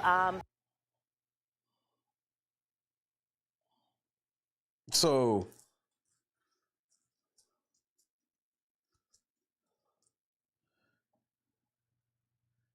so was this cut and then it put in there? Because if so, why is this shit like this? Because I almost think it looked like they set the cocktail on top of here and then kind of just like melted through. I don't even fucking know. It was pretty controlled, the fire. It never got as big as, you know, however, whoever did it thought it would get, couldn't have. Kid Cudi's home. And so, you know, the jury was able to this is like some type of chemical reaction. see photos of Kid Cudi's burnt car. Yeah. So look, you got this right here. This looks like, because this is the steering wheel right here. They cut this open and dropped it in here. Cudi's home. And so, you know, the jury was able to see photos of Kid Cudi. And then it just like sat here. But, which to me personally, this do look like it was a Molotov cocktail. The only reason why I got a question about it is because the motherfucking fire nigga said that the shit wasn't consistent with it being that Molotov cocktail. So if that wasn't it, then what the fuck was it? Cudi's burnt car. We've been able to see these photos too. They've released them, and so everybody has been able to see them at this point. And so while there's this kind of lingering question on whether or not the defendant may have had involvement in this, according to the government, they say, of course, the defendant was behind this 100%. The government is sure that Sean Combs is behind. But can they prove it is the question. I'm sure they sure of all the things they're saying. But did they prove it? They did not prove at all that Diddy had anything to do with it. In this Molotov cocktail, whether or not he was the one who, now there's always been a kind of a conversation on whether or not he was the one who threw it, but according to the defense, there was partial female DNA that was found on the bottle, but according to just some of the other pieces of evidence that the government was Capricorn, was it you since there was DNA on the bottle? able to show the jury, including, you know, messages from Cassie Ventura where she had alleged that Sean Combs was planning to blow up Kid Cudi's car and it wouldn't be at his hands. He'd be out of the country when this was going on. And so, according to the government, the evidence suggested that Sean Combs had something to do with this Molotov cocktail that was lodged. That's weak. Something like what? To Kid Cudi's car back in 2012. I think another interesting one too, Jesse, is bribery as one of the predicate acts that I might think could be easy-ish to prove. Or now I agree with her. That could be easier to prove than most, because it's kind of hard to cut your brain off to the fact of Diddy got enough money to bribe anybody. Even like if they can even remotely make it seem like he did, it's a very easy sell. Very easy. That's the only thing I'll give them. Unbiased, I can't take that out. And yes, Raven's the female DNA that, because they wanted to say it was Diddy until it was that, but that's my whole thing is like, okay, so it's female DNA. So y'all want to believe, see, because it'd be different if they was telling me that, yeah, Diddy actually took Capricorn Clark and she did that shit. Now, if I'm on the jury, I believe that shit more. Now, but no, they tell me that she was held captive and kidnapped, held in the fucking car, and then Diddy and the security guard went in, and then somehow a mystery woman comes onto the scene and helps Diddy burn this car up. That is a hard ass sell. Javon Barksdale. that the government has already. That Bailey match, that shit might be, that little feud might be all right, Javon. Kind of proved it, and that has to deal with what had happened in Los Angeles, California in March of 2016 at the Intercontinental Hotel over there, where Sean Combs had paid $100,000 for that surveillance tape. Now, while the defense says it was because of a PR standpoint that Cassie and both Sean Combs. That's very believable and very, very plausible. Didn't want to look bad or anything like that. It was nothing nefarious. It was nothing about preventing a witness from going to law enforcement or bringing this information to police or anything like that. They say it was all about PR, and they just didn't want each other to look. Which is a good point that they pushed, because the dude didn't get up there and say that Diddy paid me $100,000 not to go to the police. They all are saying that Diddy paid $100,000 for that tape. That's a lot different than Diddy saying, I'm going to give you $100,000 and not tell the police. Then that would have been a whole different ballgame. Look bad, but I think when you talk about just the text messages that accompany. And that's the other thing is, we just taking their word for it that Diddy offered $100,000 and they didn't ask for it. Even though part of the testimony said that the nigga was like letting Diddy know how much it was going to cost for all the damages he's made. accompanied what had happened around this time frame, where Christina Quorum is messaging one of the assistants saying, oh, just say that they had a drunken night and try to get the tape, those types of things that she was sending to the assistants. I think it also kind of might have to go into possibly the conspiracy too, where there was this really kind of active measure to really make sure that they got a hold of this particular surveillance video by any means necessary. You've highlighted them well. I think those are ones that the jury's going to be wrestling with. And obviously, as we talked about, they had a question about drug distribution. So that's one of the ones they might be considering. By the way, one of the things that I can't ignore, and I don't know if people are talking about it enough, is, you know, if he's convicted, what's his sentence going to be, right? So one of the things the jurors will be asked to decide, it's actually on the verdict form, is if they find Diddy guilty of racketeering, the other question they have to ask is, has the government also proven sex trafficking of Cassie and Jane was within the scope of the pattern of racketeering activity? And if... Yikes. If so, there is a special sentencing factor. That's what it is. That means potentially more prison time. That is a larger range of prison time. So it's very significant, the Cassie and Jane alleged sex trafficking. So now let's talk about sex trafficking of Cassie and Jane. You mentioned it before about knowingly recruited, enticed, harbored, transported, provide, obtained, or maintained a person by any means.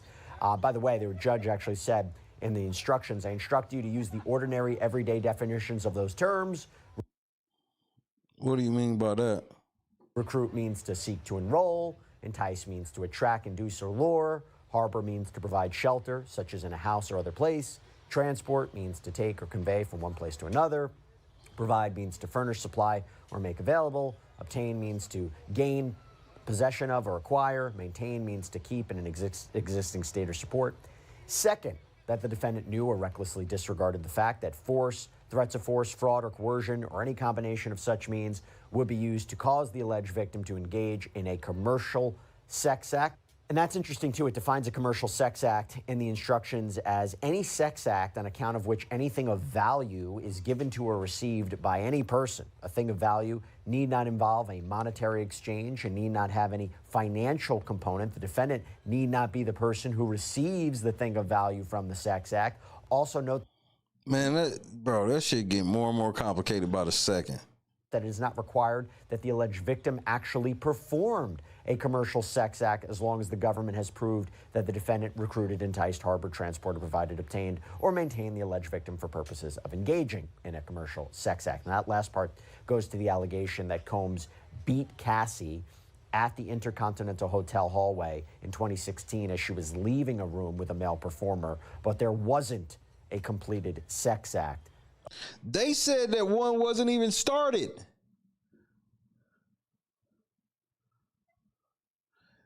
One wasn't even started. There was a nigga there, and then she got mad about something left, and her and Diddy got into it. So that was the whole thing where they leaned on this so much, but the worst part about leaning on this was it would have been so much different if they were in the middle of a freak off and she tried to leave and he beat her ass like this. Then it'd probably be a wrap just off this alone. But they're trying to make it seem like that's what happened when that's not what happened. That's not what happened. It's not what happened at all. Hold on. Let me grab something.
They could have done such a better job prosecuting this case, and I feel like they didn't on purpose. This shit is a ruse to me. They leaned on this video so much when this video did not prove any type of RICO whatsoever. It proved that they were in a toxic domestic violence relationship. The government would be arguing that is still sex trafficking. And the third element, that the defendant's conduct was affecting interstate or foreign commerce. But Elizabeth, this is what I wanted to ask you. You know, the force component, that's easy to prove. That's easy to understand at least. Well, I don't even want to be so harsh on anybody who feels like Diddy is guilty or going to prison, because it's all about how you process information. Sometimes you can process information and be on the wrong side of shit. And that's not saying that side is definitely wrong, but I'm just saying in general, like some people can process information, be on the wrong side of shit, and not for nefarious reasons. Now, there are some nefarious people that are just straight up like, and I don't know Law and Crime's heart on the shit, but there's a lot of people that could be, you know, fuck Diddy. I know Diddy, you know, because a lot of this shit comes from inferring. And it's something that I had to learn when looking at these cases, because I used to look at all these cases and I would see, like, I'm telling you, what changed my mind is when I went back as an adult and really studied the OJ case. That was the first time where I went back and was like, is it possible in some possible way that OJ could have did that shit? I guess maybe. Without a shadow, without reasonable doubt, no. No, and that's the threshold. The threshold has to be beyond a reasonable doubt. And beyond a reasonable, and they didn't prove beyond a reasonable doubt that OJ did that shit. They inferred that he did it, but they never proved beyond a reasonable doubt. Same thing with Casey Anthony. They couldn't prove beyond a reasonable doubt. It was all inferences. They said that the mom said it smelled like a fucking dead body was in the car, which could have been any fucking thing. That could have been literally trash. Did they do DNA tests and show that there was a baby in the trunk of her car? No. So it was like a lot of inferences. And sometimes people do get convicted on inferences, but sometimes people don't. Sometimes the jury goes, yeah, you're inferring that, but you haven't proven that. You're just giving me your story, but you're not really proving your story. And that's a lot of what I see going on here with Diddy is people are making inferences. We've laughed and joked all of these years about certain shit with Diddy. Y'all said no Diddy. This nigga's on a sex trial and we ain't heard of not one instance of gay sex. So it's just a lot of things. Like, and I even said back when the feds first ran in his house, I was like, why are we so concentrated on baby oil as if this nigga having 1 million bottles of baby oil means it was a crime? It'd be different if you had a whole bunch of Sudafed and you told me this nigga was making meth. This nigga had a whole bunch of baby laxative and you told me this nigga was making crack and shit like that. Then we talk about something else. But we ain't got none of that. It's just a bunch of inferences. Yeah, Diddy has seemed nasty. He seems like he would do shit like this, so he did it.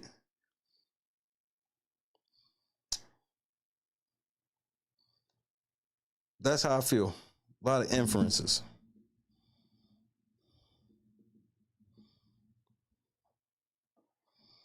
Well, there's literally no guns. They had to admit that they didn't find any guns. They found parts to guns. So that's why there was no gun charges. Because they didn't even find guns. They found parts to guns. And this is my point right here. You bringing up stuff they ain't even charging him with. They found guns without serial numbers. What's there not to convict? He's literally not even being charged with that. You're proving my point. Full stop. Where it's like, you know that in your heart of hearts, Diddy did something, so he's guilty of all of this shit, even though they're not, the stuff that you're naming, they're not even charging him with. With the stuff that they can't be like, we should charge him for this, for some phantom guns that we not. They had a gun. They had the motherfucking nigga from Homeland Security testify that they didn't find guns. They found uppers and lowers of some guns. That's why, because I asked that shit from Jump Street. Why ain't they just charge Diddy with the guns? Him having some fucking assault rifles with some serial numbers scratched off, that's enough to make him go sit down for a while on some federal gun charges. They couldn't, because they never found an actual gun. They found uppers and lowers. So that's proving my point right there, where it's just like it's a difference when you start from the answer and work backwards than going to the answer. So when you start from Diddy's guilty, then what does that mean? That means that you're going to pull from everything that you feel in your heart makes him guilty, regardless of what the actual case is being, what actually his actual fucking charges, what the prosecution actually said and showed, and what the witnesses actually said. They trying to get this nigga on a federal RICO conspiracy, which is a conspiracy charge, and he has no co-conspirator. That he conspired with himself to have a criminal enterprise of getting extra dick for Cassie. All right. Diddy used violence to force them to, get them to do sex trafficking acts, right? Sex acts, freak-offs, Wild King nights, those kind of things, hotel nights. What in the government's case stood out to you as a form of fraud or coercion to induce Cassie or Jane into sex trafficking? That's not so easily understood. Can you explain, in your opinion, from this case, what are they talking about with fraud or coercion with Cassie or Jane? Yeah, well, I'll take the first one as it pertains to fraud first, only because, that to me was something that kind of puzzled in my head too a little bit, Jesse, until there were some arguments that happened outside of the presence of the jury. I think this was even before Jane had testified, where the prosecution was like, we plan on proving sex trafficking by fraud. Why? Because they believed that, Diddy enticing Jane to come over to Miami or wherever it be in the hopes that the two would just hang out together. He didn't hire any sex workers. You're inferring their sex. We actually looked up where these people came from, and he didn't hire them from a sex worker agency. He hired them from a male escort agency that provides companionship to women and others for events and for private shit. And it even states in their terms of service that it is illegal to book any of their people for sex acts. See, that's you inferring. That's because you go, well, I know that they was paying these sex workers, they was paying these people for sex. Well, that's not how that game works, though. That's like, you, just so you know, that's the same thing as you trying to say that if you see somebody outside drinking from a bottle in a paper bag, that you can legally infer that that's fucking alcohol. Well, you can't. That's why they put it in the paper bag. It's the same paper bag shit. And we all know this as adults. Most adults, at least, know about how the paper bag rule works. It's the paper bag rule with that shit. Like back in the day when with head shops, when you go into the store, it was a known thing, especially in Indiana. If you went into a motherfucking smoke store and you said, hey, I'm trying to find me a bong so I can smoke my weed, they'll kick you out the store because they don't sell weed for bongs or bongs for weed. They sell bongs for, herbal use. It's the same thing. So they have to have Diddy on record and have these, which they didn't show any messages of them saying that, hey, I'll pay you X, Y, and Z for you to come fuck Cassie. We never saw a message like this. But what's on record is the place that these niggas were, the Cowboys for Angels place they work for. That's what they said. And then on top of that, they haven't even proved that anybody was flown in. Because if you go to Cowboys for Angels website and all the places that they claim that shit happened, Cowboys for Angels already have people there. New York, Miami, Cali, all that shit. They already have people there. That's what I'm saying. That's why 62 pages of instructions. 62 pages. And this type of shit has to come up. Because I definitely understand why somebody would have the inference that, yeah, Diddy was paying these niggas to fuck. But that ain't what the evidence, they ain't showing no evidence of that. They are inferring that. They're inferring that. The two would just have a wholesome date night. The two would just be alone together without an escort being present or an entertainer being present, and Jane would fly over there. She would do that, and then what would happen?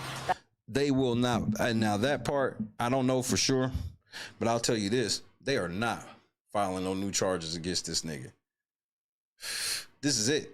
They don't get this nigga here, it's over. This is it. They're not, this is it.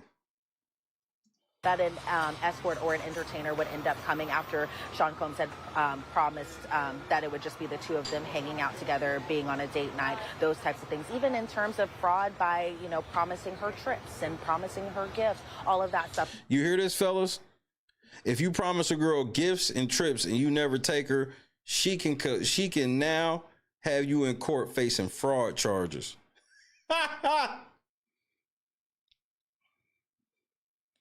Y'all want this precedent set?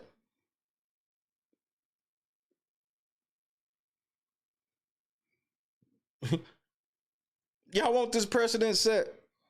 That's outrageous. You gotta admit that's outrageous. She said that they can consider him not taking her on trips and stuff that he promised fraud.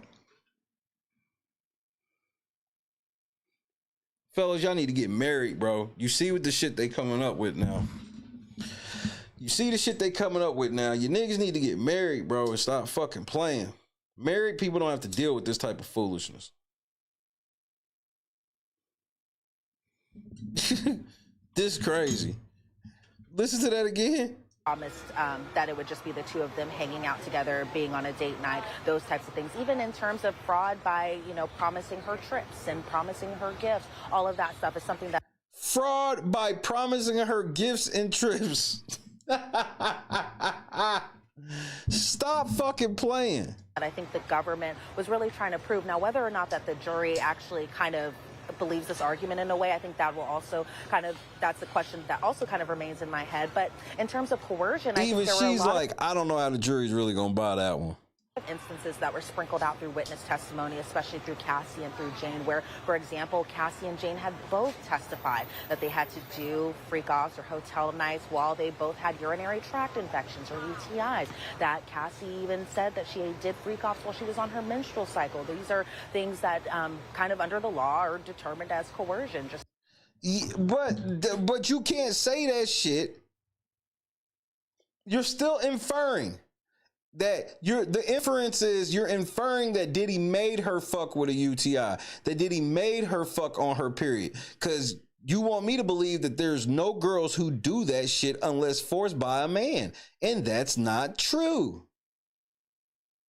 There's lots of girls who be fucking when they shouldn't be fucking, whatever that means. Just show me the messages of her saying that I can't do it, I'm on my cycle, and Diddy saying, I don't care, you're doing it. That's all you gotta show. Just show one message of her telling Diddy that her body can't right now, and then him making her do it. Just show one message. Y'all showed all these other messages. Where are these messages? Things that obviously that they don't want to do, but they are doing these types of sexual acts. Again, while having UTIs, while on their menstrual cycle, those types of things might also fall under coercion. But again, Jesse, I think the jury will have to realize that too. Like, okay, they've heard a lot of instances as it pertains to Cassie with violence and things of that sort. But in terms of Jane, I don't think the force is necessarily all there, because they kind of point to one specific instance of physical assault, and that being what had happened on June 18th, June 19th of 2024, so just last year. But it'll be interesting to see what the jury has to say in terms of counts 2 and 4, that again being sex trafficking by force, fraud, or coercion, as it pertains to Jane and Cassie Ventura Fine. So it'll be interesting to see what they think about this too, because we may think one way, but the jury may think a completely different way.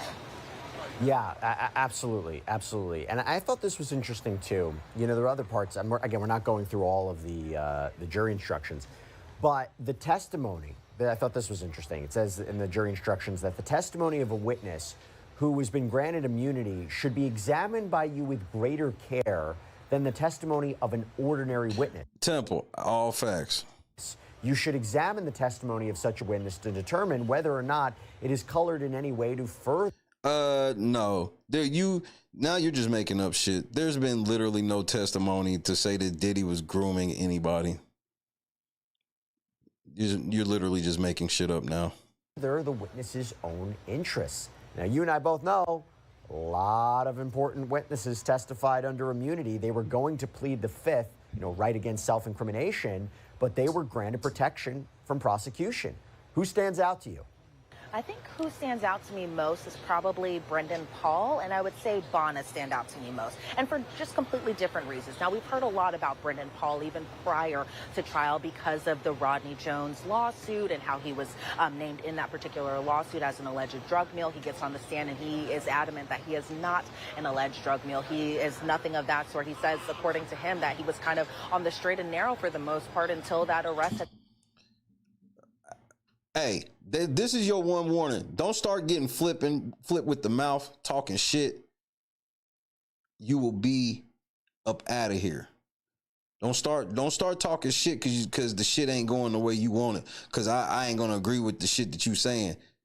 Don't start getting disrespectful because I ain't been disrespectful with you yet. But that can change real quick. So I can do the back and forth of shit. You not gonna disrespect me. Not in my house.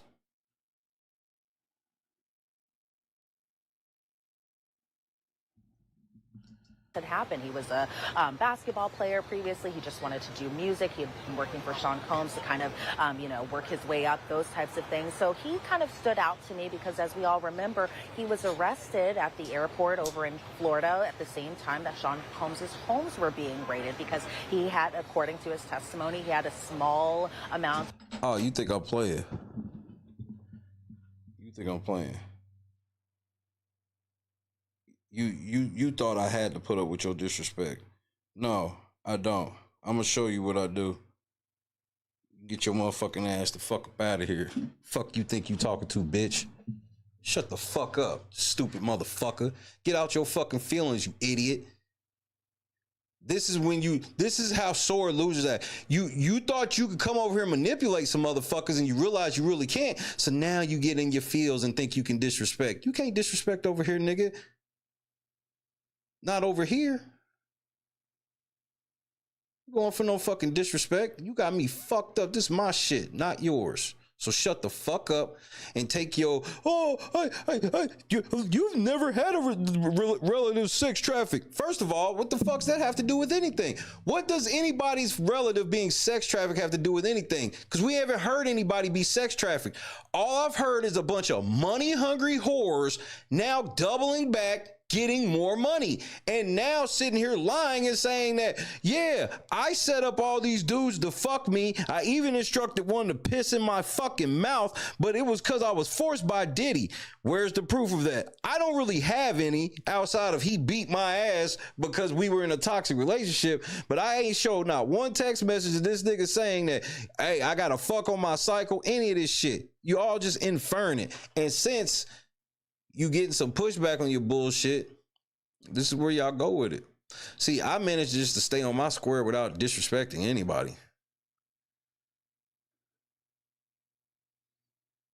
As a matter of fact, I feel like I'm rather kind in the fact that I just find it weird that y'all all before this were in unison saying we can't trust the government on shit. But now all of a sudden we can trust the government even when it's shown that they haven't proven this case at all. All I be wanting y'all niggas on the other side to do is just admit that the government has put forth a weak case. Y'all won't even do that. The moment you won't do that lets me know. Because there's plenty of people who think that Diddy's guilty, think that this nigga's going to prison, that say that the feds have proven a weak case though. This case isn't as strong as certain people would like it to be, especially in the sense of getting Diddy off the streets. But you niggas can't admit that. That's why when you ain't getting your way, You ain't hijacking the chat. You ain't hijacking the conversation. Then all of a sudden you niggas get all sensitive and get in your fucking feelings and start bringing up shit that's fucking irrelevant because you don't know what the fuck I've had in my family and in my life. How do you get to speak on me and my people and my experiences? Guess what? You don't. You motherfuckers get on the internet and really think that y'all opinion matter like that. Of cocaine on his person that he was supposed to Please send another unsubscribe email, please.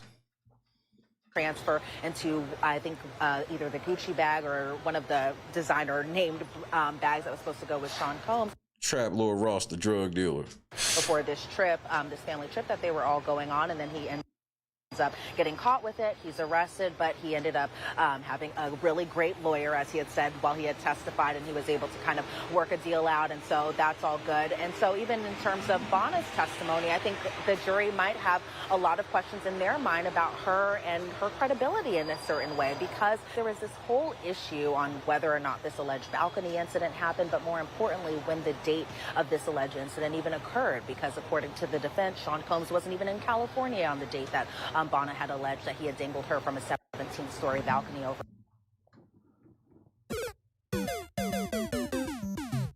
How many witnesses got up on the stand and they proved they lied about something? Almost, bro, so many of them witnesses got up there and they lied about something. Capricorn, the chick from Diddy Kane, this bitch. The amount of people that have gotten up on the stand and the defense was able to go, yeah, but didn't you say this to the feds in your first interview and now you're saying this? Yeah. Yeah, Diddy dangled me over a balcony and I'll never forget the day. Well, that day Diddy wasn't even in the country. Huh?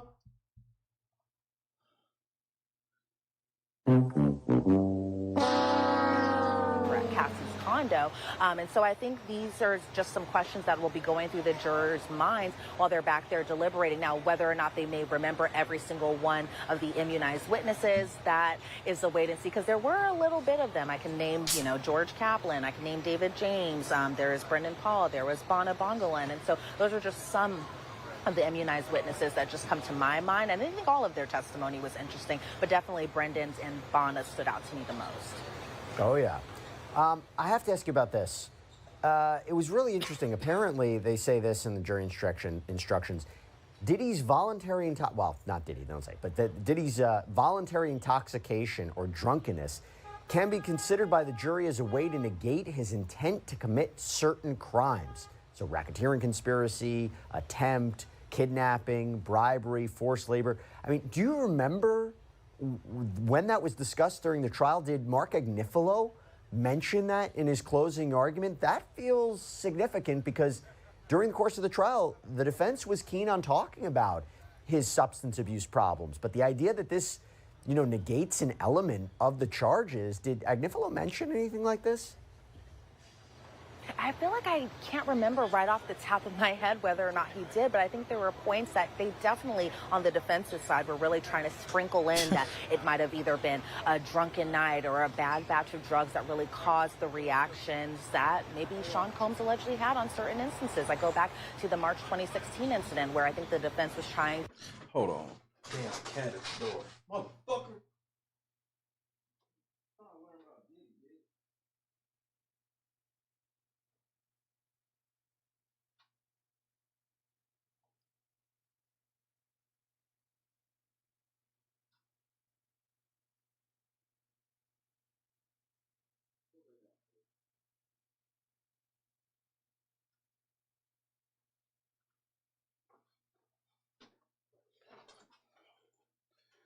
All right, my bad.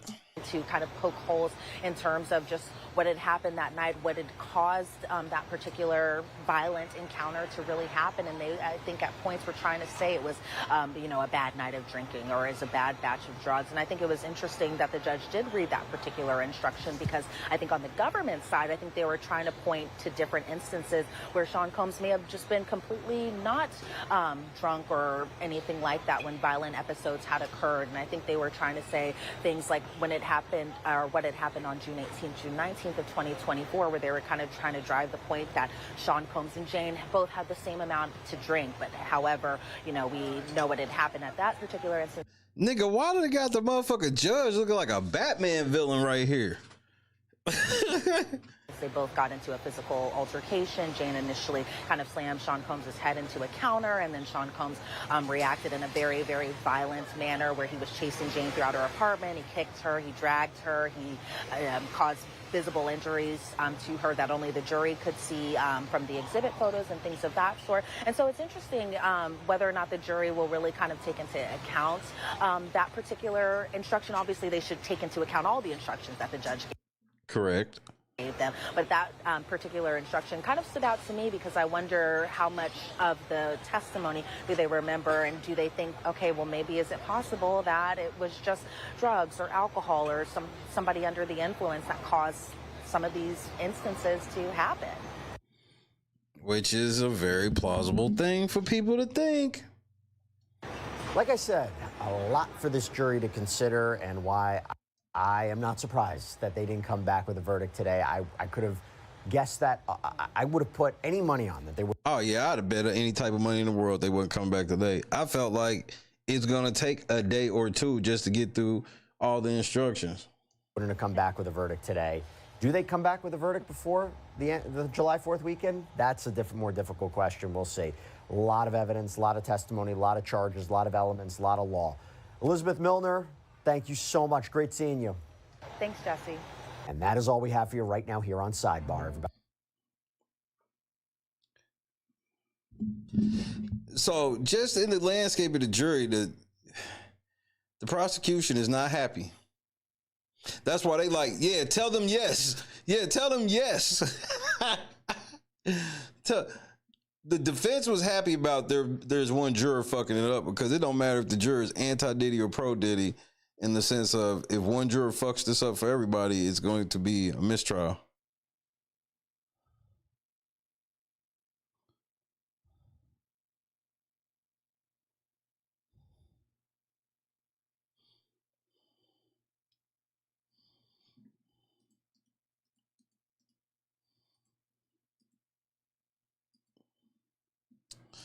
This is pretty interesting. I can't wait to see what they're going to rule on tomorrow. So they can rule on this shit tomorrow so we can see exactly, you know, how the judge is going to rule on this shit.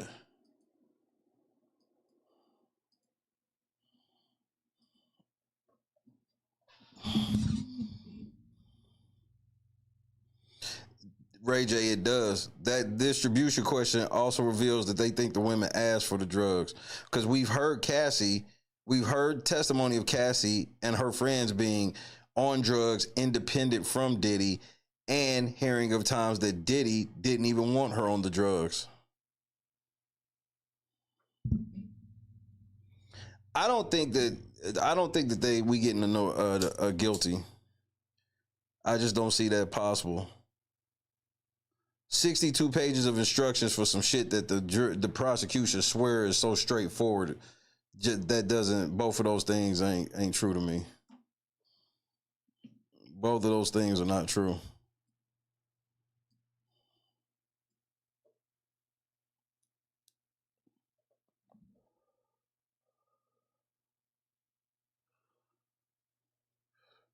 You think the verdict's rigged. I think the case in itself was rigged. There's so much shit that I can name right now that the prosecution could have did to make this case look so much stronger, and they didn't do it. And you have to ask yourself why. You have to ask yourself why.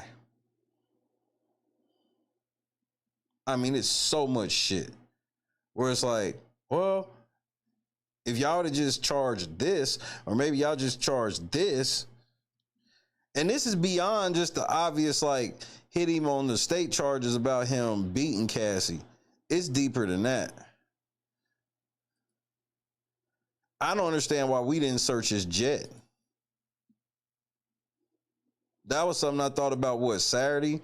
When I thought about that, and it's just like, I haven't been able to let that one go since I thought about it. It's like, why wouldn't you search this nigga's jet?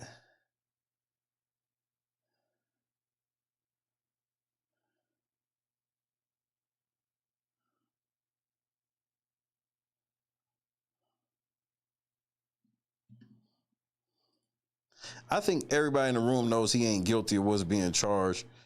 The charges told me everything in the beginning. When I heard the charges, I was just like, what kind of charges are these? Diddy was running a sex trafficking ring, and he was doing a RICO because he was also distributing drugs. And none of these things have any of the language that we used to having. They're trying to convict him of all charges and shit we've heard before, but in a way we've never heard before. We've never heard of situations where your toxic ass relationship with your girlfriend can be reframed in a level of they were trafficked, and Diddy's guilty of fraud by promising these bitches gifts and trips that he didn't take them on. So that's fraud.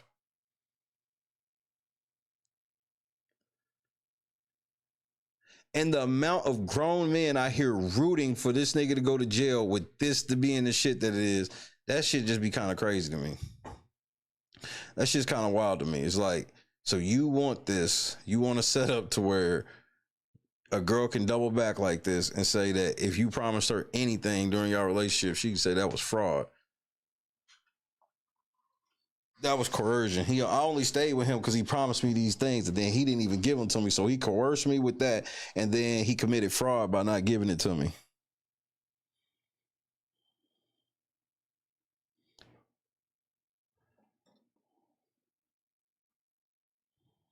It's wild. I have to agree. Every prosecuted witness proved that, and multiple of them got caught lying on staff. Multiple of them got caught lying on the stand. That's just the truth.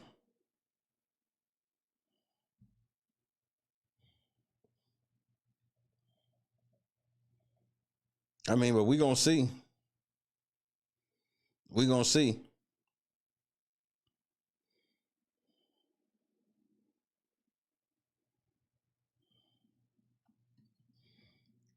We are getting ready to see in real time. I think this case is more of a landmark case than people really want to give it credit for. This is a really this is really a landmark case on a big level, because if he's innocent, that's gonna push the meter so far in another direction, especially as far as like Diddy goes, where people are gonna come back out on his side, and it's gonna be hard to throw anything else against him. So while I think he's guilty of a lot of shit, if he gets found not guilty of this, then the pendulum's gonna shift, and everybody's gonna turn around and be like, anybody saying shit about Diddy, you just another motherfucker trying to bring Diddy down. And I don't want that either. I don't want this to be a situation where if Diddy gets found not guilty of this means he's not guilty of everything. And we know that's how it's going to be played. That's why I don't have much faith in any of these civil lawsuits. If he beats this, they're gonna just start falling off one by one, because he'll be able to go, well, nigga, like, that's what the fuck I did.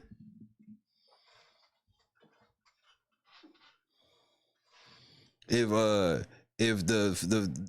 you want me to believe your civil suit when the feds saw your civil suit and didn't even call you as a witness,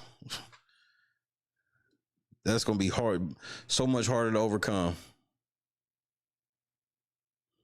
So much harder.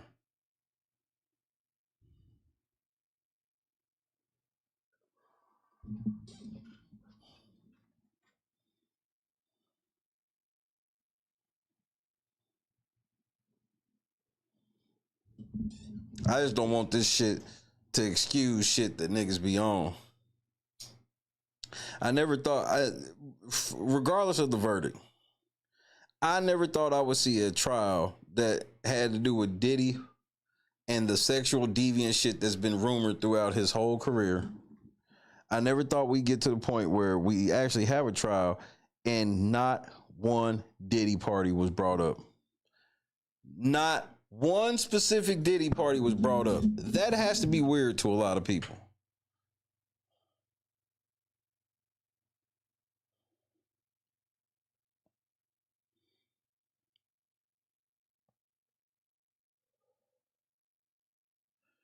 Nobody thought that. If you really thought that, man, I think you're lying. You got to take a lie detector test. not one Diddy party was brought up, which, you know why? Because if we brought up any Diddy party, we would have had to name celebrity after celebrity after celebrity after celebrity. So in order to protect all the other celebrities, they just didn't even mention any of these parties. We ain't even hear one time where it was like, we went to a Diddy party, and then after everybody left, we did the freak off. We didn't even hear that. We didn't even hear that. That's crazy.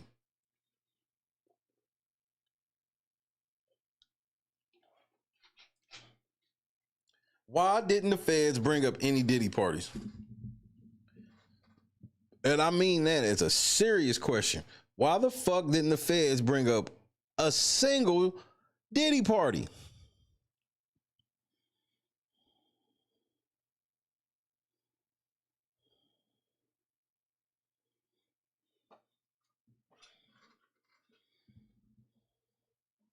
And we all know about Diddy parties, right? Hey, everybody know ain't no party like a Diddy party, so. Yeah, that's what's up. Yeah. Yes, sir.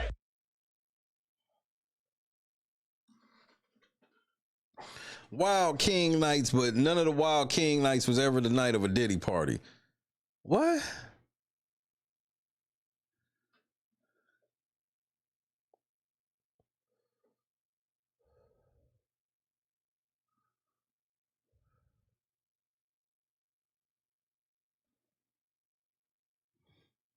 Diddy parties, bro. That's the biggest shock I have with this case. The biggest takeaway that's a shock to me from this case is that. Like, damn, we didn't bring up one. I just knew I was going to learn something about these motherfucking Diddy parties that I hadn't known before. I ain't learned a single, everything we know and don't know about Diddy parties is the same shit we knew and didn't know before this trial started. So I'm shitty about it. I'm shitty about that.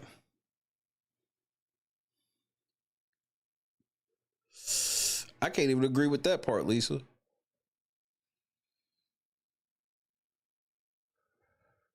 I can't even agree with that part.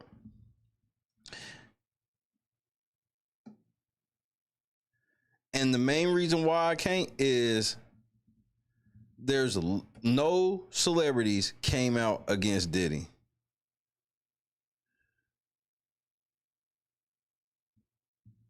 No, not one.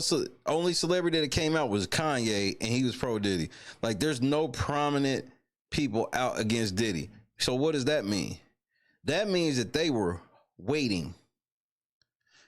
If he go down, they will start talking shit about it because they can get some clout from it. But if he don't, nigga, he gonna throw a Diddy party and they all gonna be there. And not sneak. They all gonna be there. It's gonna be levels of endorsements. Do I think that Diddy get to like that? I don't even think he wants to be at that top level no more. After that, he in his 50s. He beat this shit, man. He might just go sit down. Like, he'll still do certain shit, but like the being loud like he was, I think that's over. Which is really what they wanted that nigga to do, was stop being that damn loud. Which is the crazy part. I can't even say that though, because that's where I was. I totally feel what you're saying, Lisa. But like, I look at it like this: the regular people that you speak of that ain't gonna really fuck with Diddy after this, don't fuck with him now. There's not too many people who like Diddy get convicted. Everybody gonna be like, it's not surprising. Even us. Certain folks who think that they charging Diddy wrong and mischarging Diddy and overcharging, we still ain't gonna be surprised if he's guilty. So I don't really think that this is gonna make or break that. I think it'll reinforce a lot of shit. Cause there's already people. So like me, for example, I think that they overcharged Diddy, and I think he should be not guilty based off the charges, not him, the person. There's a huge congregation of people that are just like, this is them trying to take another successful black man down. Meanwhile, I was sitting there like, they were clearly not trying to take this nigga down. But there's a big contingency of people's like, this is them trying to take another black man down. And so a Diddy loss or a Diddy win from this, that's going to energize that fan base.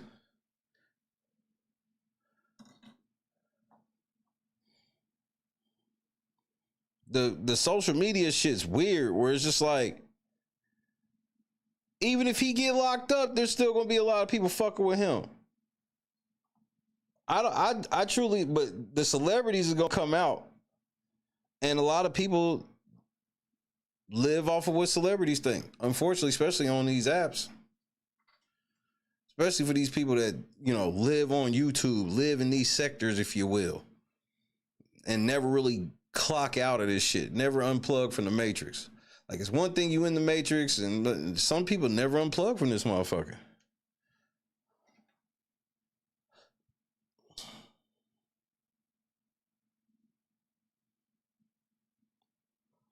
Well, that was the thing with me. I had been not shopping with Diddy for years. I had been off of Diddy for years when I realized certain shit with him.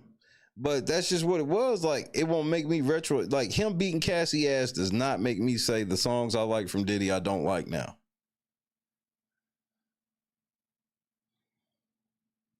That's just like, I can compartmentalize. I can say, you know, I truly think Diddy's guilty of a lot of shit. But for whatever reason, the feds didn't want to charge him.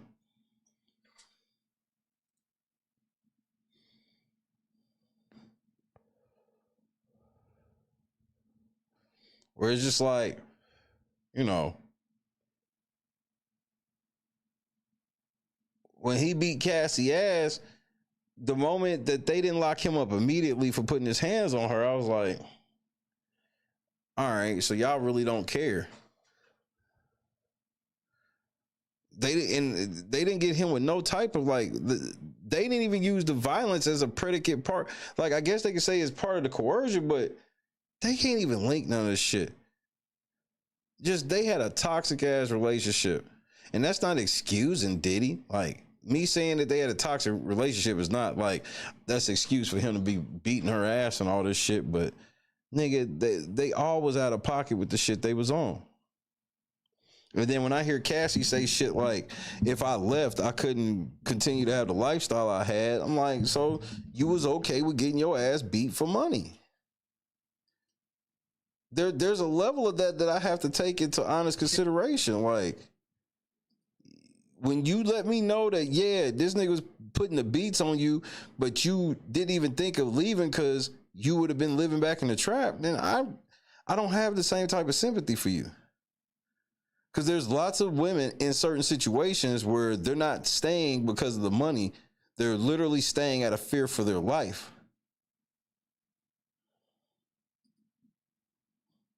Remember, Cassie mama got on the stand and claimed that Diddy extorted her for $30,000, and she had to take like out a mortgage or some shit on the house to pay this nigga, but she ain't show not one fucking receipt. I think it feels like a lot of people forgot like the type of testimony and shit that was actually had during this case. Shit that was actually claimed with like no proof. And then like with Cassie, like, okay, let's say Cassie and this Jane Doe chick, which is 50 Cent baby mama allegedly.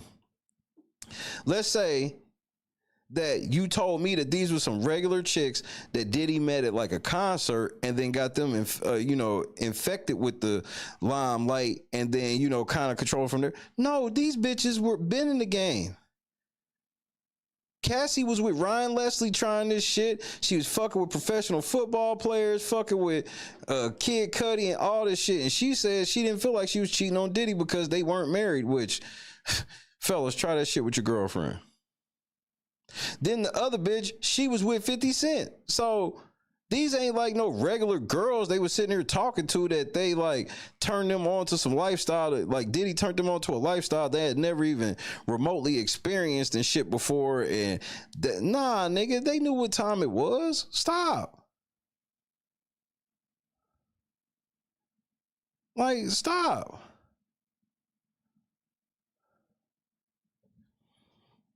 And to not even admit that shit, where it's just like, these is industry bops.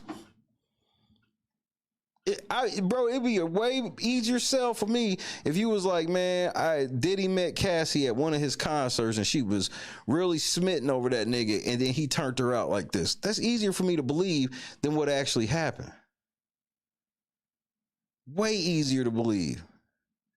It's hard for me to believe that this bitch was with 50 Cent and then she like 50 dogged her out and then Puffy's paying her rent and shit right now while she testified against him. And that makes her more believable?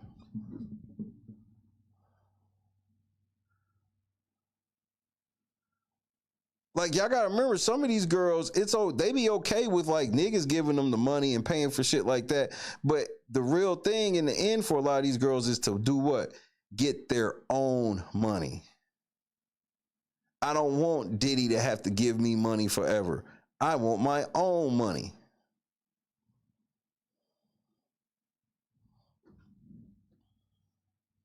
But we about to see, this is some landmark shit beyond Diddy, because if Diddy's found guilty of this, a whole lot of you rich niggas better start shaking in your boots, because you gonna have a lot of your ex bitches teaming up with the fucking feds to get your motherfucking ass locked up because you trafficked them and all this other shit.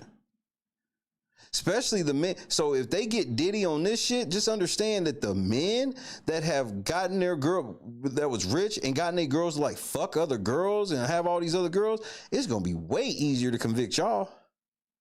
Diddy wasn't even taking part in the sex acts. They try to be all like he forced them to do it and all this shit. He forced Cassie to fuck all these niggas that most bitches want to fuck. If they can sell this, then nigga, y'all niggas is really in trouble when they double back on you forced her to have a threesome with this girl and she ain't even like girls. She only did it because you coerced her. If you sitting here with your girl and your girl don't want to do something, like I said, this opens the door for, let's say your girl don't like giving you some head, but it'll give you some head on your birthday.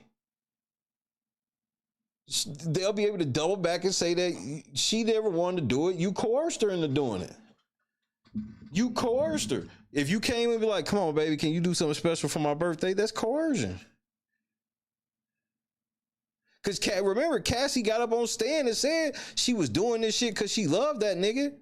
So your girl can double back and say, I didn't want to suck his dick. He made me. He coerced me. I did it because I loved him. That's why this whole thing is scary to me. The precedent that's going to be set with Diddy being guilty. It's a scary precedent.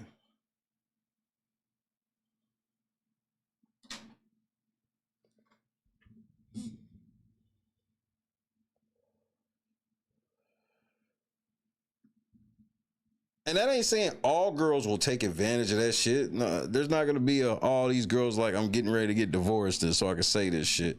That's not, but the fact that one can do it is some scary shit to me.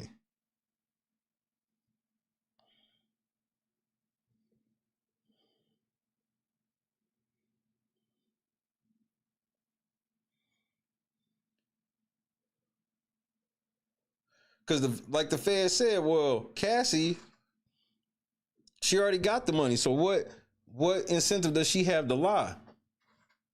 I still think y'all niggas gave her the lawyer. So she owe you niggas. What you mean? What you mean she ain't got no incentive to lie? She got all the incentive to lie because she's part of the motherfucking conspiracy. We got her booking these niggas. We got her paying these niggas. So yeah, she got all the reason in the world to lie because she could be as guilty as y'all say Diddy is.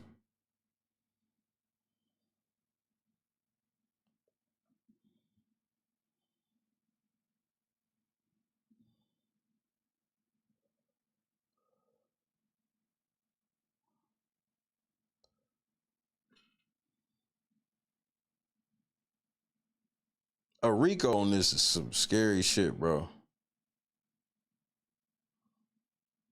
A RICO on this is some scary shit for me personally.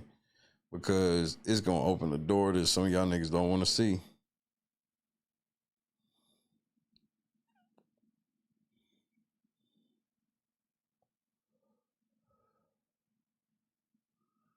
Oh, the feds be on some shit. That's why it's just weird that I thought we was basically all in unison about the feds not being shit. But then it was like, once this Diddy shit happened, a lot of people trust the feds now. It's like, wow.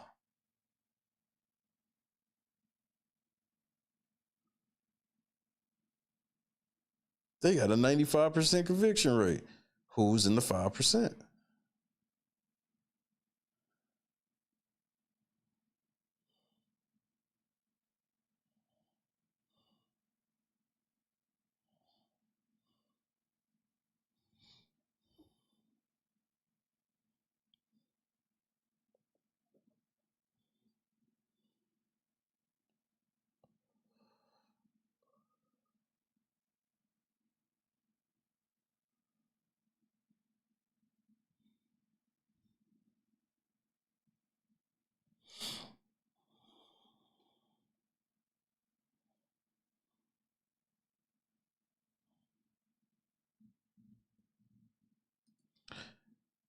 I do, regardless of what the motherfucking result is, I do think this is going to be some landmark shit.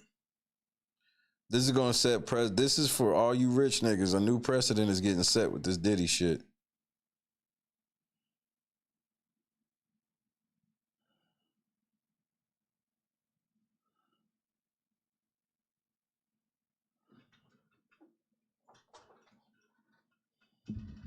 There's about to be a massive precedent set.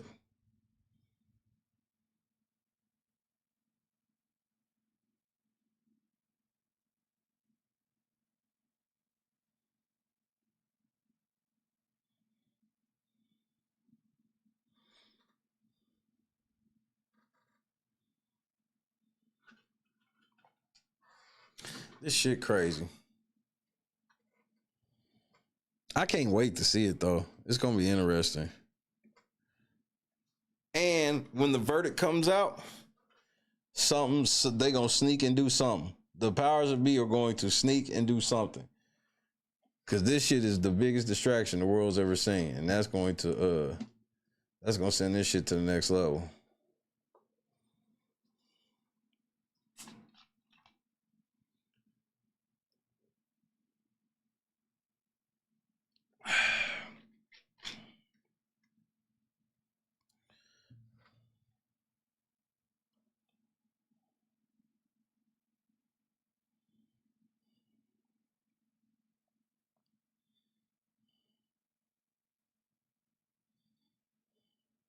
About HH. Who is HH?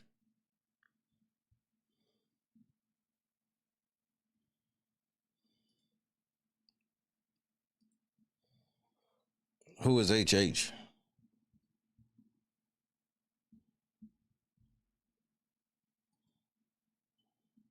What Hulk Hogan do now?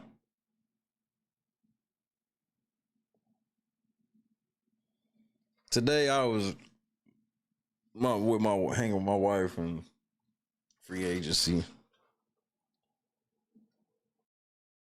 That's all I was on for the day.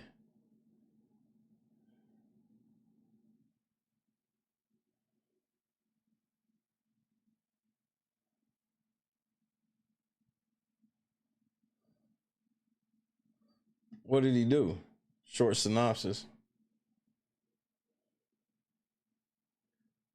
I was too busy cussing out LeBron all day. This nigga took $53 million and then had the nerve to threaten the Lakers.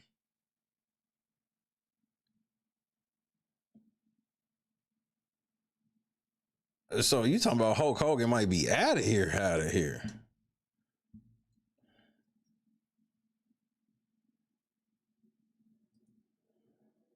What? Where did you hear this from? Because I ain't heard this from nobody. I ain't seen no news report, nothing.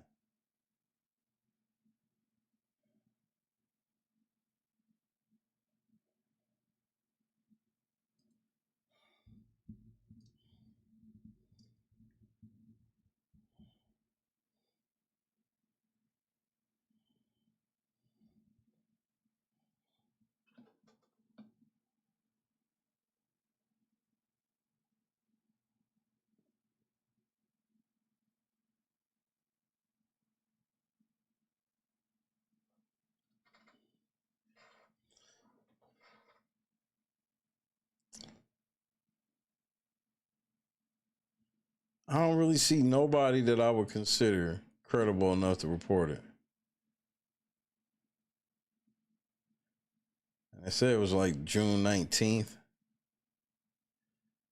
But I ain't, like I said, I ain't seen nobody. I ain't seen no. As a matter of fact, there's actually the first credible type of report says he's nowhere near. He was in the hospital, but he's recovering just fine.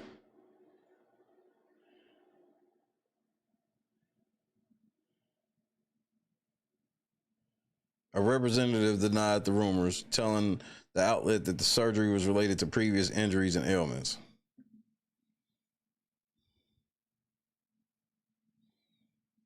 So,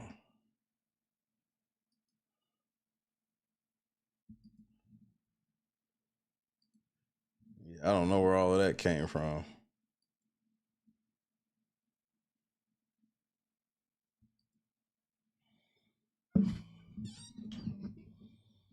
Not quite certain where that came from.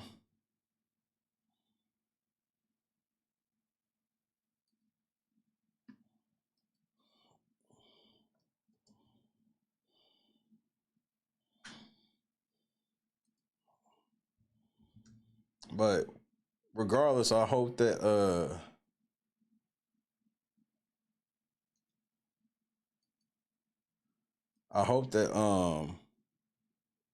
Hulk Hogan is good, whatever the fuck it is.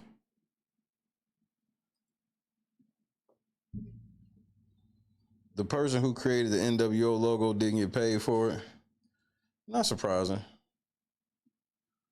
That don't surprise me.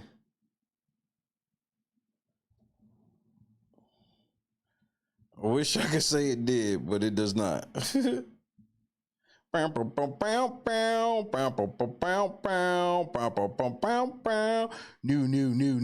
world order for life.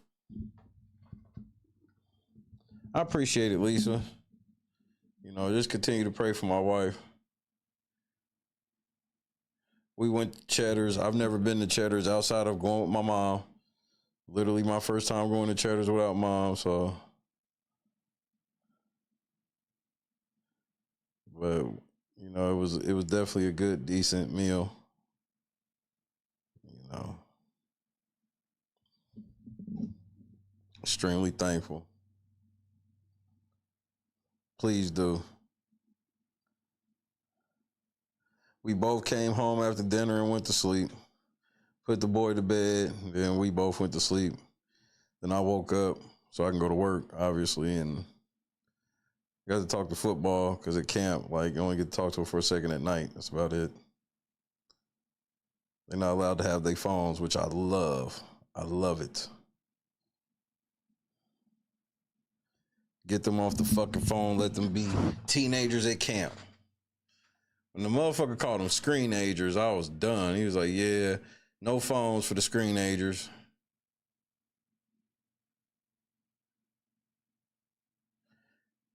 Well, for the record, Scott Johnson, it's hard for me to believe that we'll ever see that type of great wrestling again. Like, hopefully, like, TNA shows flashes here and there. The ship is sailed with AEW. They just be on some other shit. AEW was the best chance we had of getting it back to that shit, but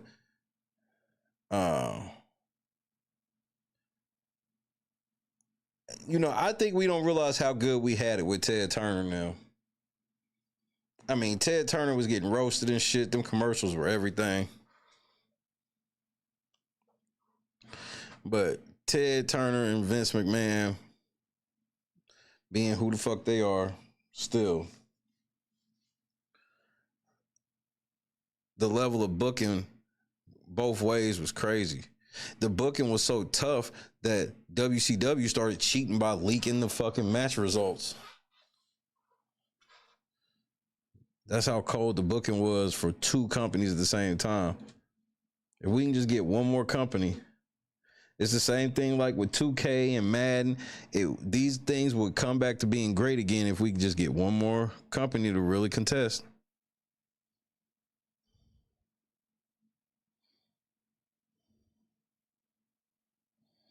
Tony Clown, indeed. Rich kid. That's nepotism, nigga.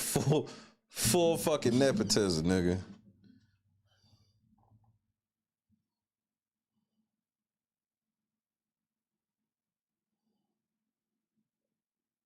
I can't wait until summer camp start, man. I'm gonna watch as many summer camp games as possible.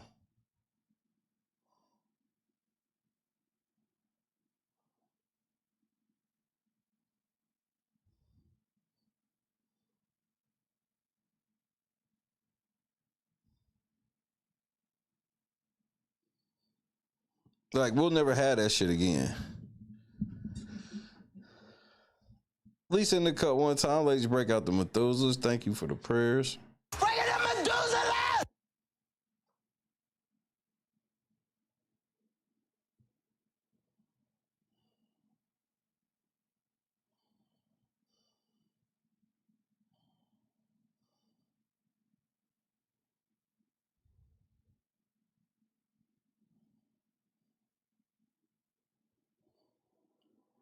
And UMG, I heard y'all done got kind of quiet with this Drake shit. Y'all told me that Drake was just getting ready to lose. What happened?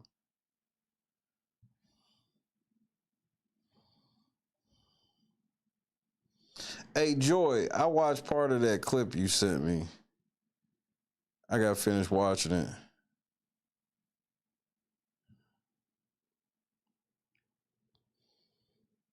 For those that don't know, we will be filing the last thing we can file before the judge decides if we go into discovery or if they laugh at my black ass out of court. We will be filing our reply brief to the motion to dismiss either tomorrow or the day after tomorrow. And then we'll sit and wait.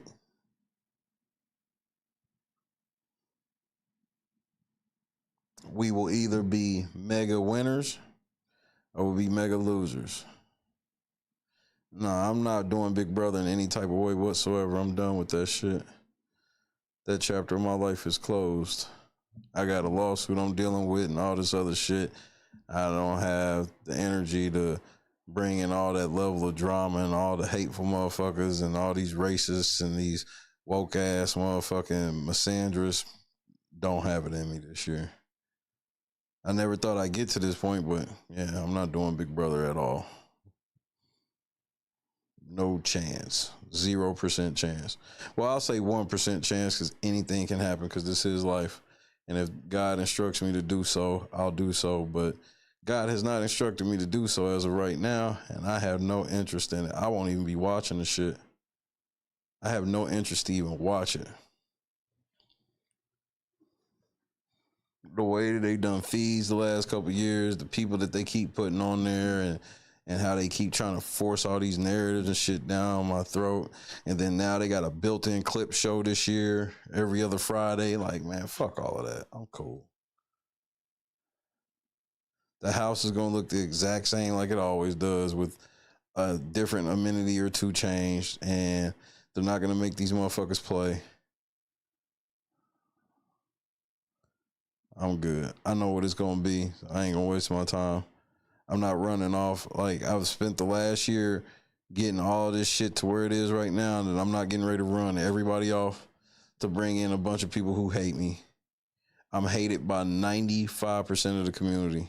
And I love my community and everything, but the level of outside the line shit I have to dealing with that while I'm dealing with a federal lawsuit, can't do it this year. Do not have it in me.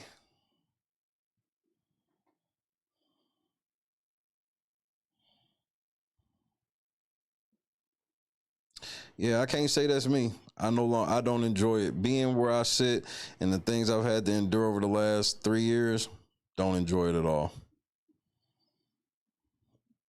They've taken all the enjoyment out of it for me. And I'm honest about it with myself. I gave it one last final go last year and regretted it.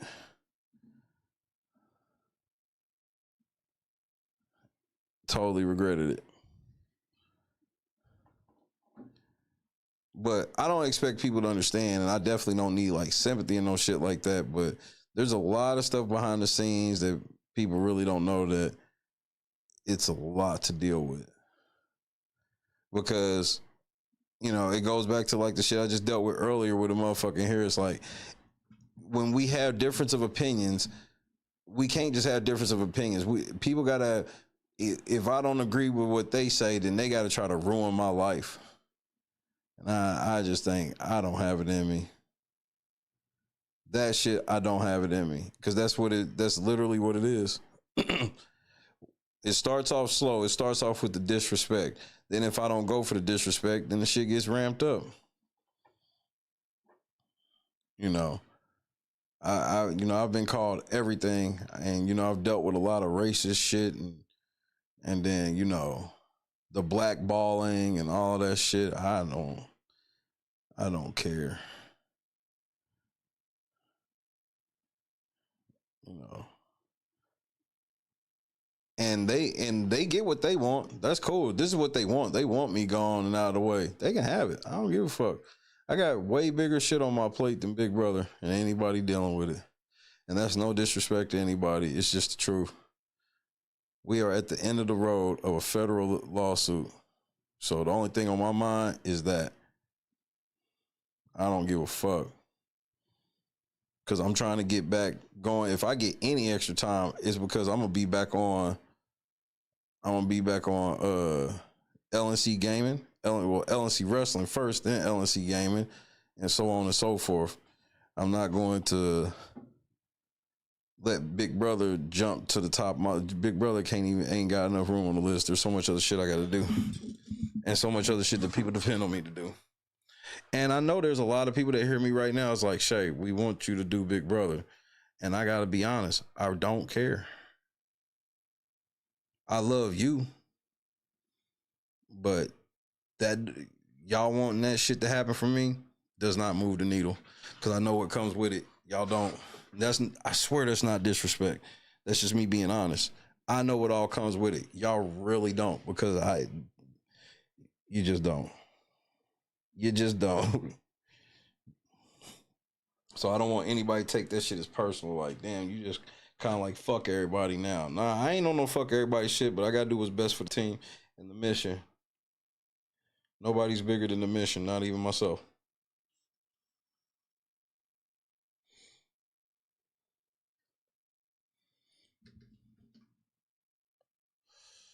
Yeah, I know they can't take that from me. That's not even a question for me.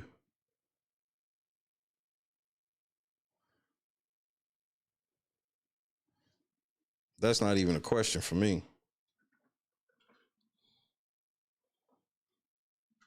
But the amount of hours, the amount of time and stuff that shit takes, I don't have it this time. And that's before all the stuff that came up, like with that's going on with my wife and stuff that still has to be dealt with even after the fact. I hope that makes sense without me going into direct details. But there's a lot of, there's a lot of moving parts right now. So it's just because when I had thought about it, when people was asking me, I'm like, it ain't gonna be what y'all thought. Like 4 hours a day streams about Big Brother. I don't have the time. I do not have the time.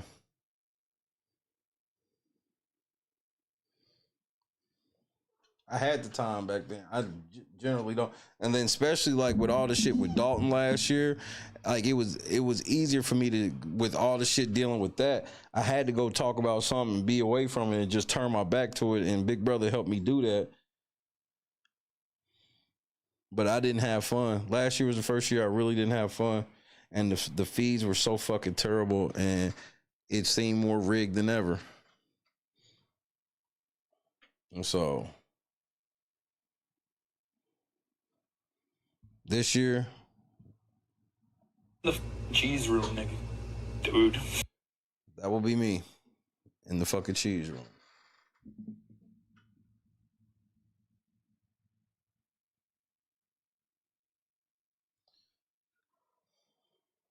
Yeah, but here's the thing though. People that know me from Big Brother, this is foreign language to them. This is foreign language for people to hear that Shay really ain't got. This is the first year where it's like, what do you mean you not doing Big Brother? This is what you do. This is, what is it, about to be 27? 26, 27, whatever the fuck. I done lost count. Been doing them for years. What you mean you not doing it this year? You used to do Big Brother year round. What you mean you not doing it this year? Shit changes. I ain't never been in no federal lawsuit before. I've never had my motherfucking calendar filled up with a bunch of other shit that I don't even have enough time for. Right now I'm working on a reply for a motion to dismiss from YouTube. I don't have the time. So even if it was like I wanted to, that's what this, so it's like multiple hurdles. Even if it was something I wanted to do, I don't have the time to do it. I'll be malinformed, trying to cram before work and all this shit. Like, I don't have time for that. I sure as shit ain't gonna have time to just be doing veto episodes and HOH episodes and who won veto and who went on the block and, oh, we waiting to see who won HOH. I don't have time for that shit no more. I have no time, and there's no audience for it on top of that. Last year saw a record low viewership. Again, just every year it's a record low. I expect another record low this year. Because the shit that made the show popular, they're not doing no more. It's all about painting some type of woke narrative.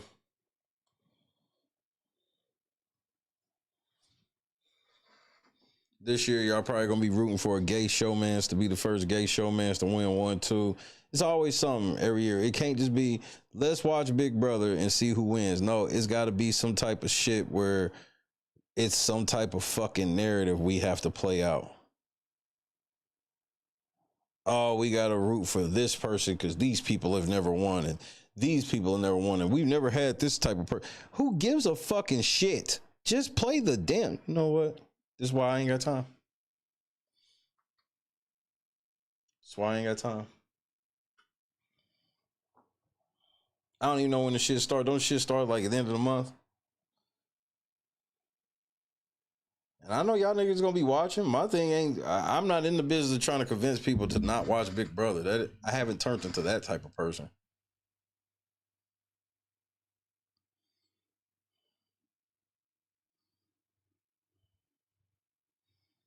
So next week, basically, 9 days from now, yeah, like, I don't give a shit. This is the first year I've had to be told and not told y'all. I generally tell y'all before y'all know. This year, I ain't give a fuck.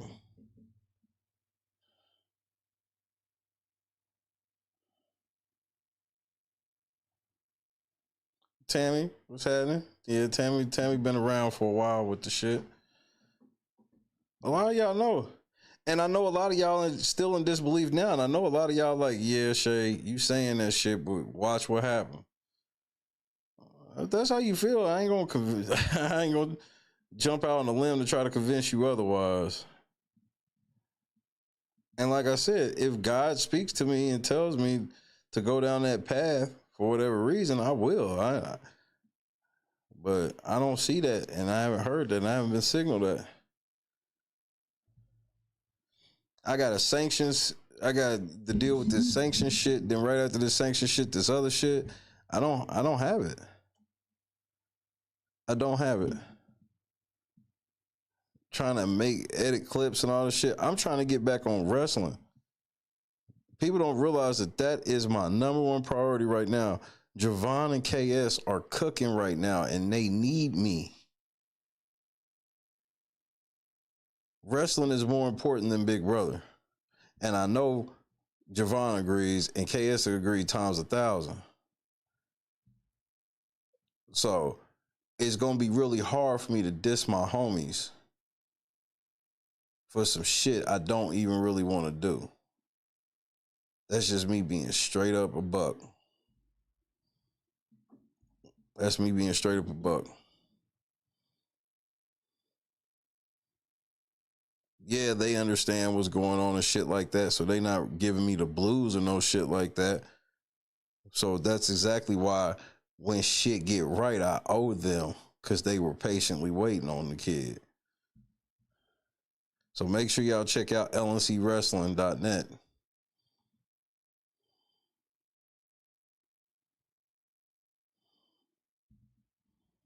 I mean, remember, wasn't Rob just on Survivor? Didn't Rob just do Survivor?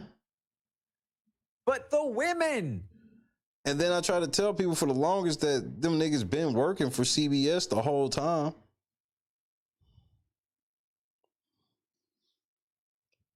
I try to tell everybody this shit. I was like, you think it's an accident that they get like all this default viewership and they be lying like a motherfucker? They be lying because CBS tells them how to paint the narrative so they can get the shit how they want to get it.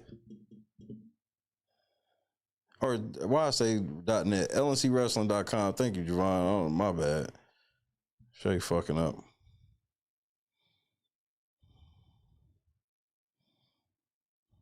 Well, LNC Wrestling is its own channel. It's its own YouTube channel. So we don't have to do this shit. Because that was the other thing I said when it was like a couple months ago. I was like, even if I decide to do Big Brother, I'm going to be on what y'all know is the backup channel. I wouldn't even clog up the main channel with this shit. Because I don't want to, because it's a lot of work changing everything we've been doing for a year and change it to Big Brother and then change it back after a couple months. That shit, as a YouTuber, y'all gotta understand, that shit's really hard to do.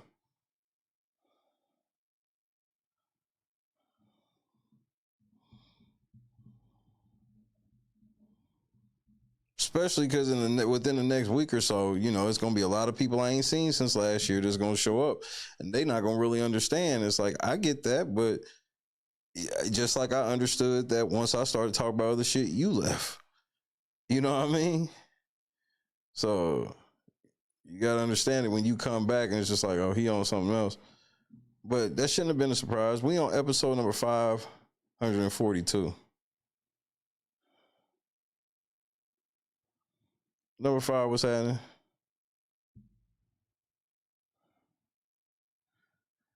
You said they changed it from PG to 14, and you said you hoping it's not no childish stuff. 14 is childish. Number 5, what's happening, OG? Lord, 14 is childish. Yeah. Dave is still gonna be doing the shit. You know, shout out to Dave. You know, he's still gonna be doing the shit and all that shit. I don't have it in me. I don't feel like arguing. I don't think like everybody else think, and then it just causes too much trouble. I ain't gonna lie, if I ain't have to deal with all the extra shit that come with it, I would consider it more. I would consider it more. But even, let's say that I decide to do it. If I decide to do it, I'm going back to doing it like when I first started. What does that mean? Because some of y'all don't even know what that means. When I first started, I never did a single live stream. When I first started, I would just motherfucking do my little video where I talk for 15, 20 minutes. I wouldn't edit that motherfucker or nothing. Good night, Jennifer. I would just hit the record button, give my thoughts on whatever the fuck. I'd do the theme song, give my thoughts to whatever the fuck it was, and then I would motherfucker sign off at the end. I really would. I ain't never been a person to be in the comments. So, but it's like when I do if y'all really knew the amount of evil shit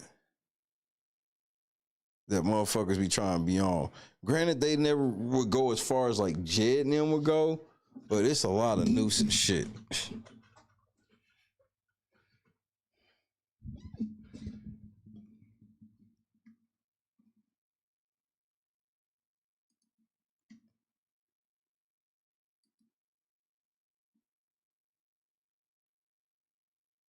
So where is it at?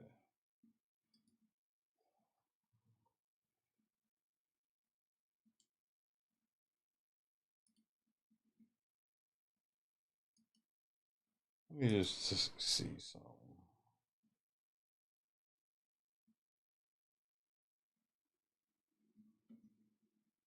Oh, that's what I want.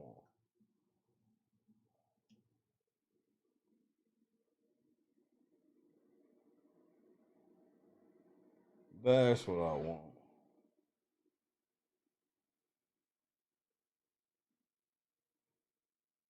That's what I'm saying, Scott. That nigga, do you know how that's how much they was fucking with me, where I was like, I have to defend myself by showing you niggas, if y'all want to play that woke police shit, if I start doing it, y'all gonna, because the main reason why I did that was to prove a point where it's like they all want me canceling all this stuff because they swear, like, okay, let me give you a prime example. This is the funniest shit. Think of everything under this. This is the pinnacle of funny. But this is what I had to fucking deal with. I just want to go and make my rant about Shay, the black man, Big Brother blogger who calls himself the late night crew. Shut the fuck up, Shay.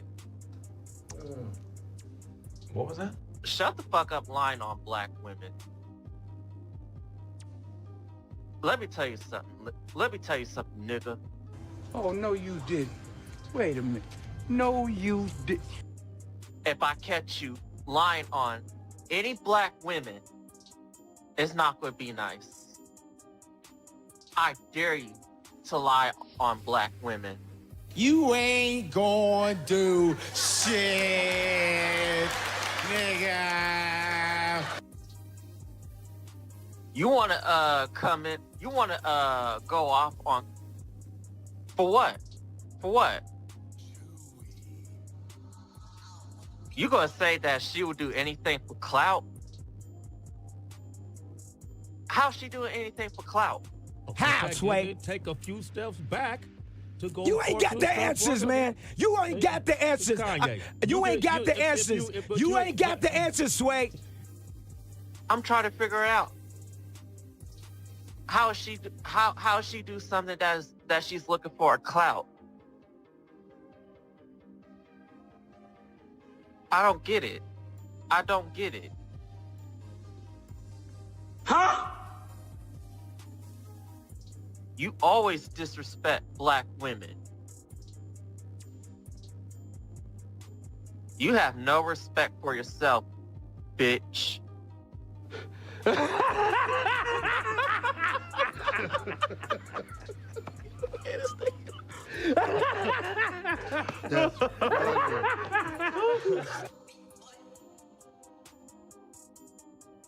Talking about Hannah Chata ain't black. Shut the fuck up, bitch. She is black. Freddie, period. Sojourner. What's your name? Sojourner. Yeah, I don't know. I don't know. Beyonce. Why the fuck do you think she was part of the cookout? Stupid. Stupid. Now, I already add Ashley. If anyone else want to speak, feel free. Ashley, you have the floor. I don't know what this topic is about, so yeah. Who is Shay? I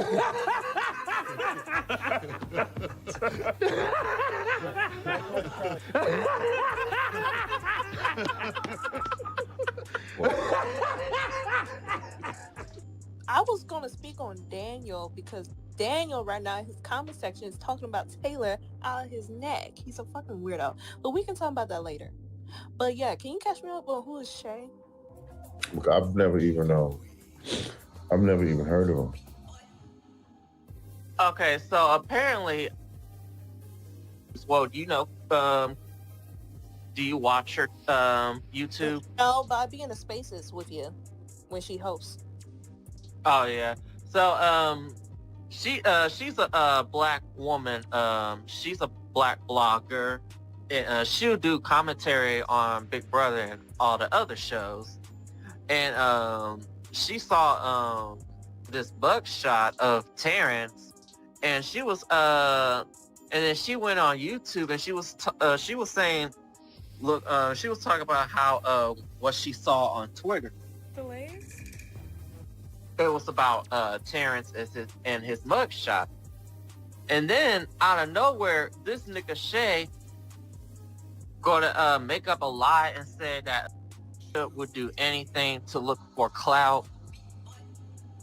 Basically, don't give a fuck, because at the end of the day, she don't know him. I mean, she used to have respect for him, but what was that? At the end of the day, she don't know him. I mean, she used to have respect for him, but Look, I've never even heard of him. at the end of the day, she don't know him. I mean, she used to have respect for him, but Not the cap. nope, not anymore. So that was basically, so that's basically what it's about. Okay. Yeah, but I just had to get in real quick because I'm like, why is it okay that he gets to disrespect black women, but as soon as a black woman disrespects a black man, all of a sudden here comes, oh no, don't disrespect black men. Huh? You can't tear down that black man. Okay, where's that energy when you have Terrence, who called Taylor a bitch, a whore, a slut, all these other names? Not the cap. Where was this energy when you have Shay, who has always been disrespectful towards black women? And then you want to try to come for me, like, nigga, who the fuck you think you are? You don't want the smoke.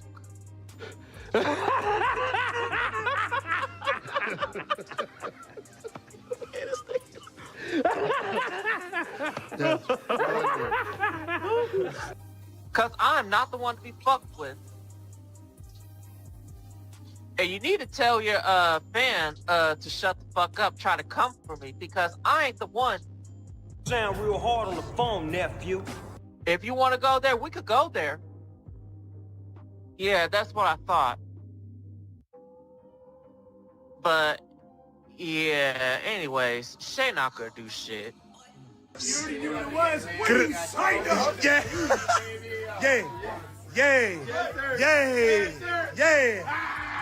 Yeah. As soon as he gets called out, he want to act like, oh, you ain't shit, and blah blah blah blah blah. Like, shut your ass up, dummy. Like he got me fucked up when he falsely accused a black woman looking for a clout, and that wasn't the case. So now you see exactly what I was talking about. Shay, don't lie on. Do not lie on her, because the next time you do it again, I'ma drag the fuck out of you. Sound real hard on the phone, nephew. And leave black women alone, bitch. She's trying to stop me, bitch. Hope you watching this.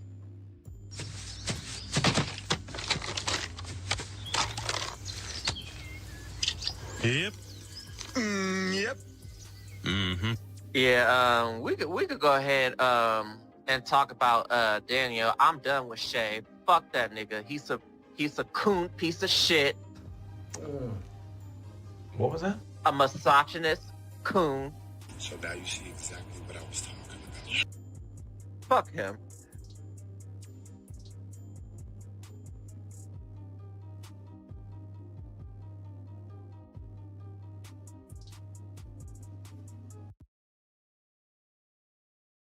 And y'all want me to come back to have to deal with that shit.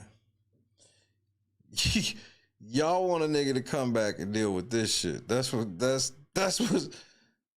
sounds like a play to y'all. That sounds like some shit I should do. Yeah. Get back to being called a misogynist coon. I've never even been called such a thing, but over there, that's literally what I'm known as. A misogynist coon.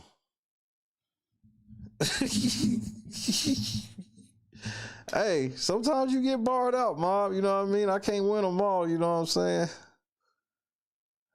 So that nigga, you know, I don't want no more of that. So, you know, I should probably just lick my wounds and just stay the fuck out the way. I can't be having that type of shit. That shit's devastating. I wish y'all knew how often I cried.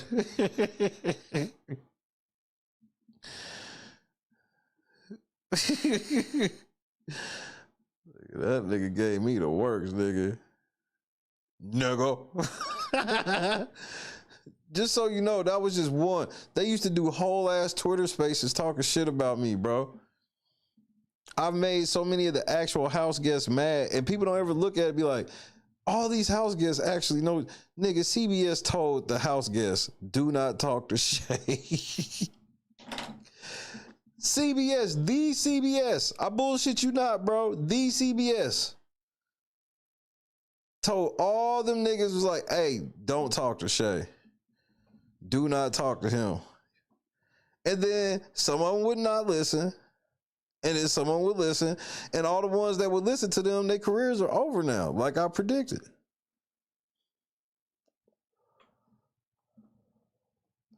Yeah, Shay don't want this smoke. Nigga, shut your weak ass up, nigga. Like, I don't care. You could be 28 years old. I'll still let one of my little cousins beat you up.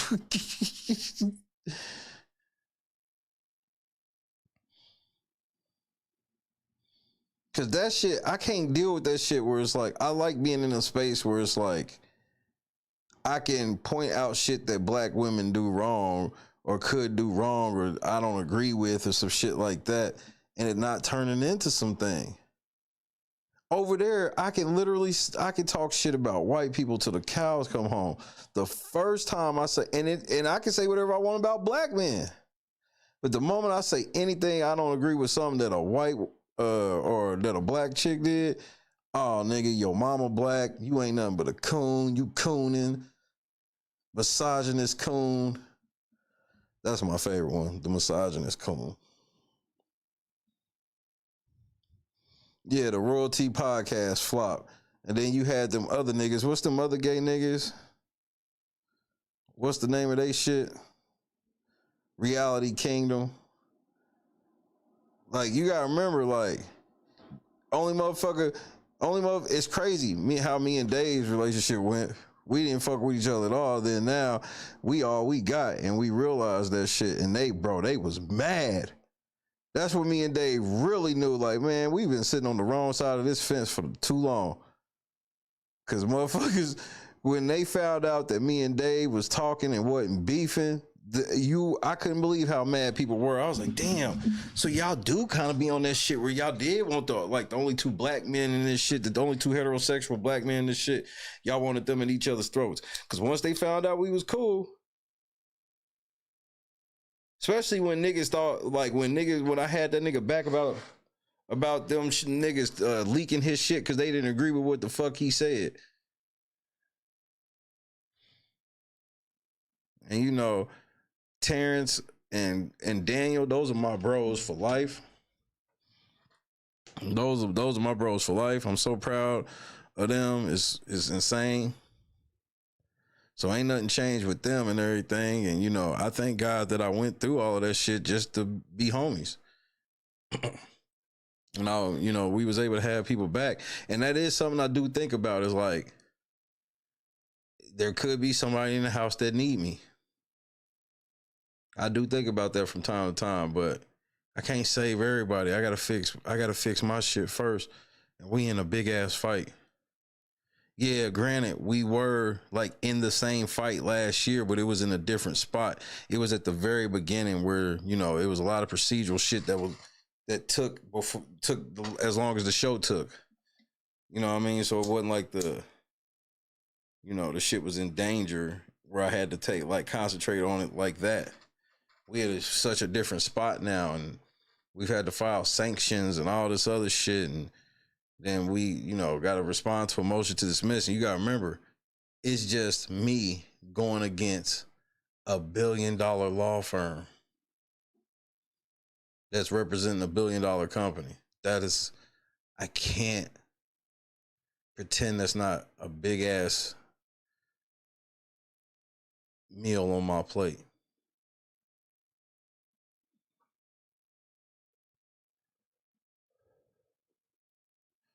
So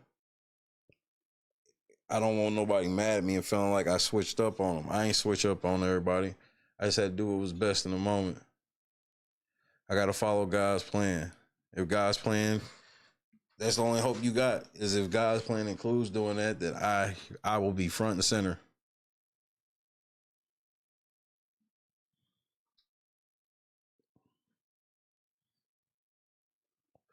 This is Scott Johnson. That's the perfect analogy. When the oxygen mask drops on that plane, you got to put it on yourself first before you can help anybody else.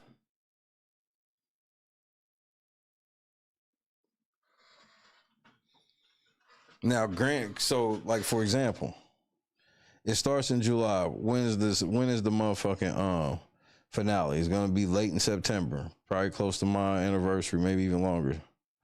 Let's see. Yeah, so it'll go past my anniversary. So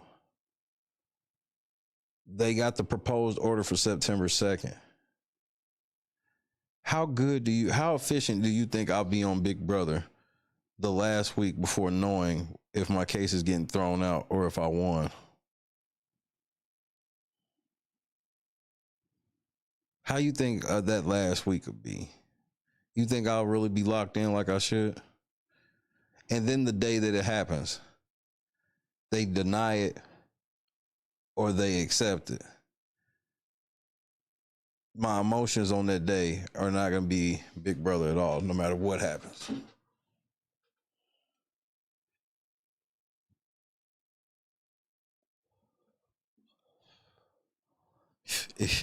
No, there's no way. At that juncture, there's nothing that's going to distract me from that. That's the point. There is no distraction that can happen in that last week before that. There is no distraction.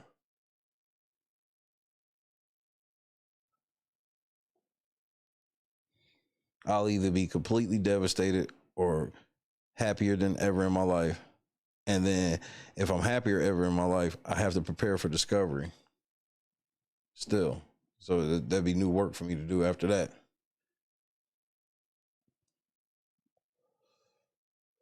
So I just want people to be aware of what's on the plate. I just don't want people to think I'm just quitting on motherfuckers. Even though the shit we just watched, that is devastating enough to quit.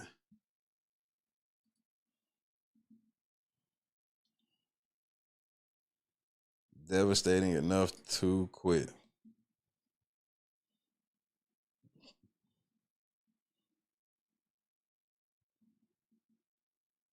I mean, all these damn motherfucking videos, all the shit I had to deal with, bro. You know, obviously there's so much fun shit that, you know, there's a lot of funny shit that we did, watched and whatnot. If it wasn't for the extra shit that I have to deal with, then I would be with it. But I don't have, it's just not like that. I'm so hated. And then you have people who set shit up behind the scenes. It's just, I can't believe how hated I am over there. But I'm also ultra loved. It's just that the ultra hate is more work. Ultra love makes you come to work, makes it easy to come to work. It makes me think about doing it. But it's this extra work and these extra things, and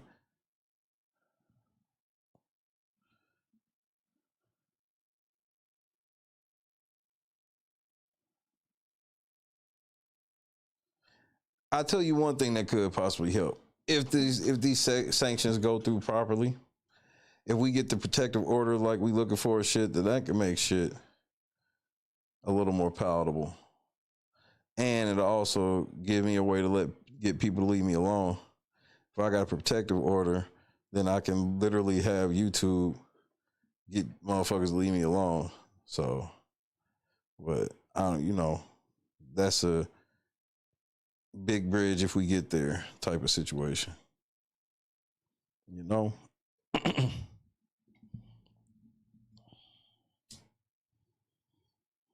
So I just don't want people to think that the hate bothers me to the point. The hate don't bother me. It's the work that comes with it that I just don't have time for. Because you see how I would get down. I have no time to where I'm dedicated to Big Brother. So I could take a little bit of time and chop up a video and show the shit like that. But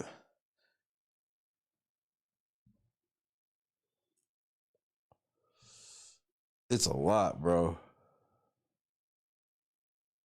It's a lot. And Tiffany, Tiffany was the beginning, but Taylor ruined everything. She made it so bad. And CBS, they kept doubling and tripling down on it. Double, triple, quadruple down.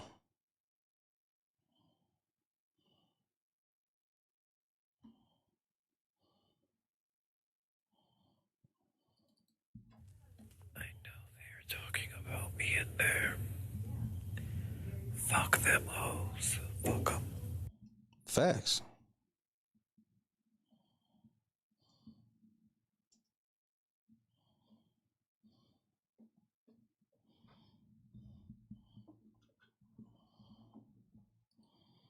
So right now, I'm just concentrating on this Diddy shit. We at the end of the Diddy shit. We should have a verdict any day now. Hit the like button if you haven't already.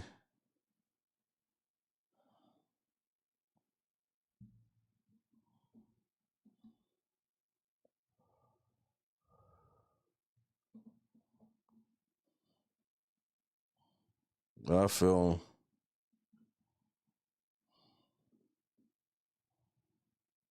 fuck these hoes. Fuck them. It is what it is.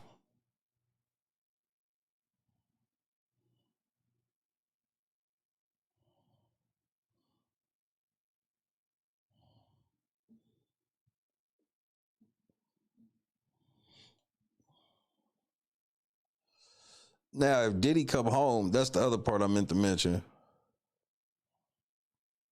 If Diddy gets found not guilty, instead of people blaming the prosecution for not proving a good enough case, everybody's going to blame the jury. Everybody's going to blame the jury.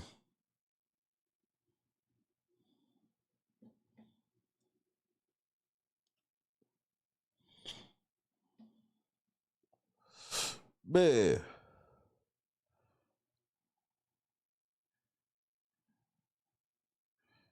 If the jury would have found them niggas guilty, if they would have found that nigga guilty, this is all the jury fault. Bro, we seen it time after time. The prosecution don't do a good job, and instead of blaming the prosecution, blame the jury. They blame the OJ jury. They blame the Casey Anthony jury. That's what they do. We've seen this time and time again. And then you look at these cases, you be like, damn, the prosecution was actually trash. Why ain't nobody blame them? It's just how it goes. You don't blame the prosecution. You blame the jury before you blame them. Yeah, they should be respected, but they ain't.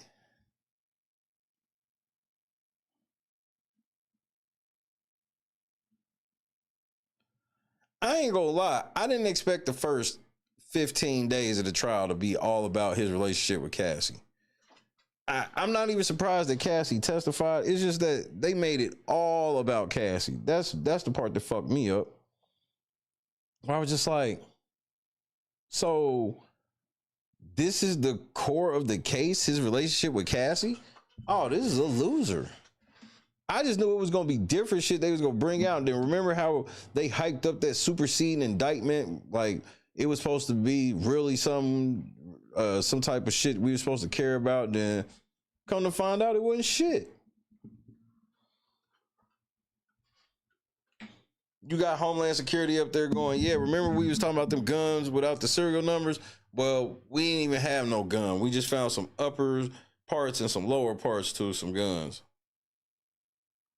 So that's why we never charged a nigga with a gun.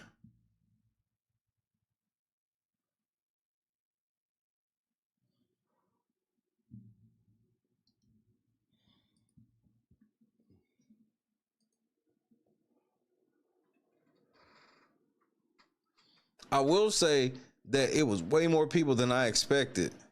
Like that saw shit that I saw where it's like, I think Diddy guilty of a lot of shit, but these niggas ain't motherfucking charge him properly. Just very bad charging. Diggity, what's happening? The opening argument was trash. The closing argument may even have been worse.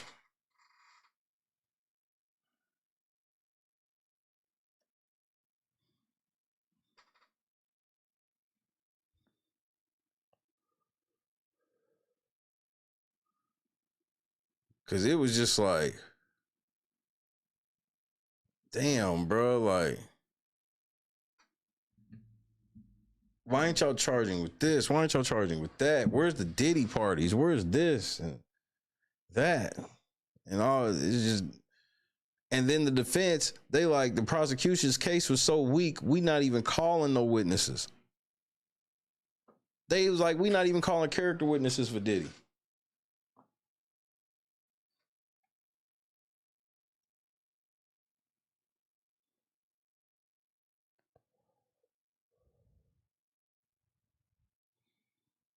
The whole time I was like, I can't wait to see who the defense put up. Can't wait to see who the defense put up. But then they end up not putting up fucking anybody. Because they looked at it like shit. They didn't really prove their case. So why are we gonna put anybody up there so they can be cross-examining our motherfucker witnesses and making their case off of that? It's actually kind of smart. I mean, I guess we'll see if it's smart if they get the end result. But if they get that end result, that shit's gonna look smarter than ever.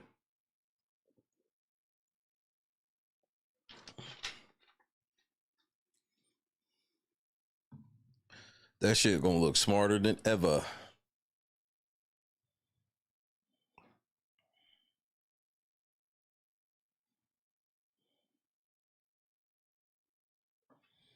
It's crazy.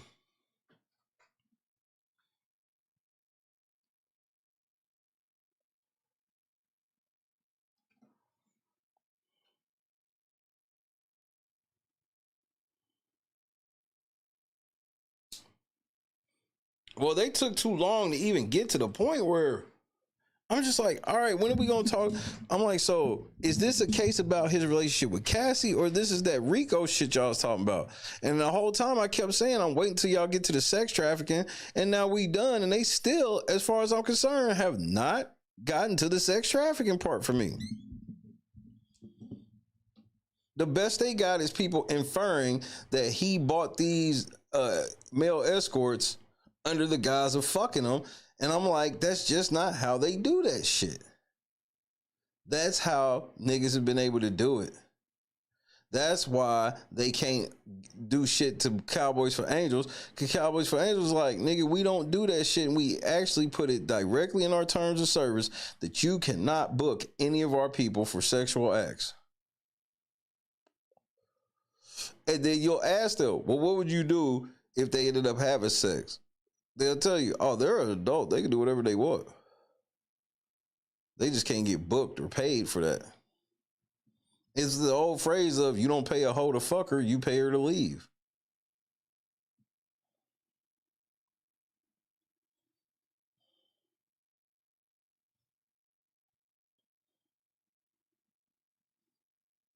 Yeah, them niggas ain't bring up shit. They didn't bring up now other case, which I just found that wild. I just think they did a great disservice because even though I feel like if Diddy beat this shit, that a lot of them motherfucking civil cases are gonna get dropped, that doesn't mean that I believe that he didn't do them. That's not what that means, because you know me, I'm a case by case motherfucker. He can be overcharged in this case and end up walking on this case. That will not make me believe that every lawsuit that was filed against him is a lie. Case by case. It's possible they all could be lies, but it's possible that even one of them could be true. Because we know the elements of Cassie shit was true, but Cassie, when she sued that nigga, did she sue that nigga saying that he forced her into shit like that? Not real, not like that. She more was focused on the abuse and shit like that. And now Diddy looking like, man, maybe I shouldn't even have paid her, because I paid her so people wouldn't find out how I was beating her ass. And then now the feds found out and they didn't even really charge me with it. So why should he have paid the money? Like, he still got the negative motherfucking publicity from it, but that's all he's getting from this. Even if he's found guilty, it ain't from him beating her ass. It's because they made up a charge. Good night, Lisa. Good to see you.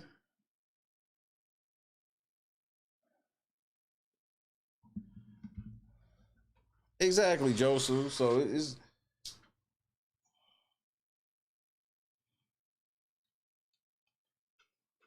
it's too many men on the jury for me to believe that all of them are unanimously going to vote for some shit that would set precedent for men on gold diggers.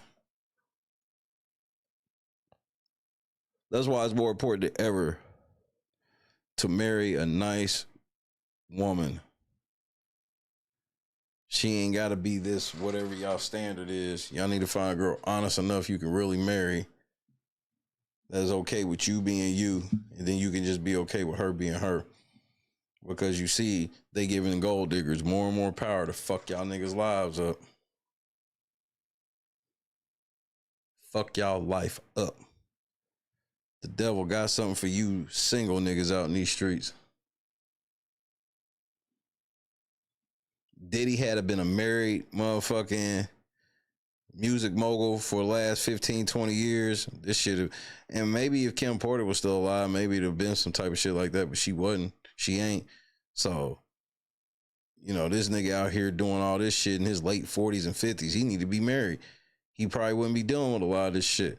There's a lot of super famous mogul niggas that be married that don't have to deal with this shit.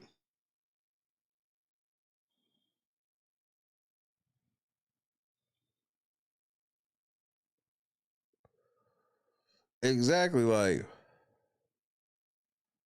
you know, for whatever I could worry about my wife, like, her doubling back and saying I sex traffic her is wild. But when you dealing with a gold digger, it's not so far-fetched. It's not so far-fetched once you're dealing with a gold digger. Because it goes back to what I was saying, where it's like, they okay with you spending, they want you to spend money on them, but then there gets to a point where they just like, I want the money. I don't want you. I don't want you buying me stuff. I want my own money.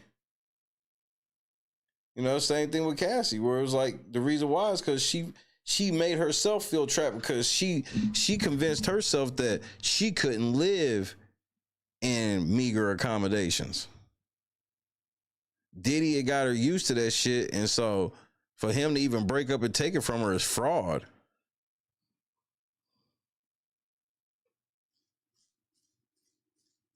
And then people forget that, when did Cassie file this lawsuit?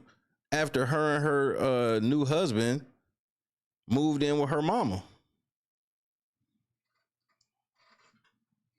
Like, these are things that people heard, and the jury heard this. The jury heard that she filed this lawsuit once she became homeless with her mama.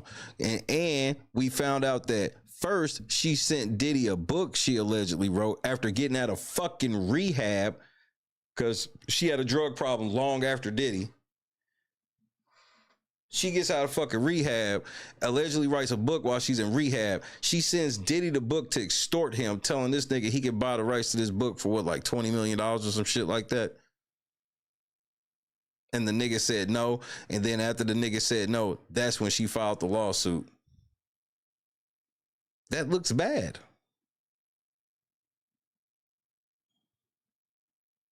That looks bad. Her and her husband fell. She was in rehab. Her and her husband fell on bad luck. So she tried to extort that nigga with a book. That's how it looks. The nigga didn't take her extortion with the book. He was like, fuck it, you can do whatever you want. Then she decided, nope, fuck that. I'll file a lawsuit. This was testified to.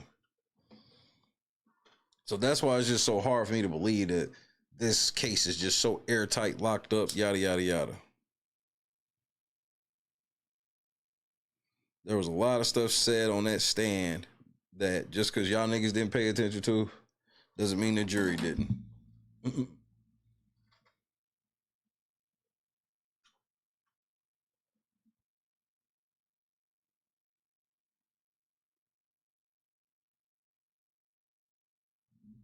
Well, here's the beauty, D-Block.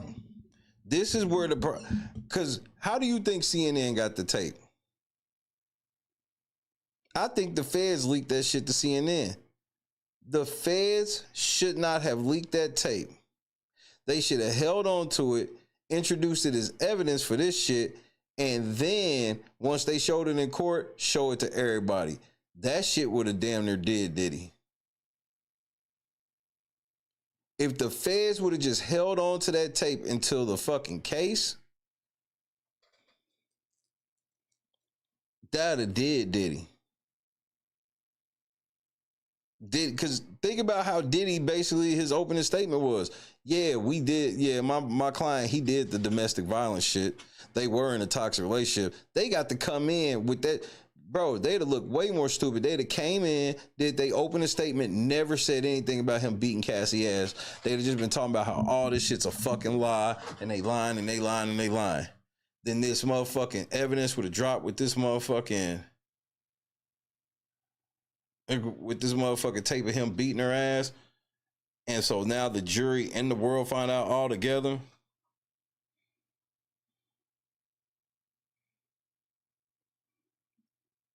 But they wanted to sensationalize it.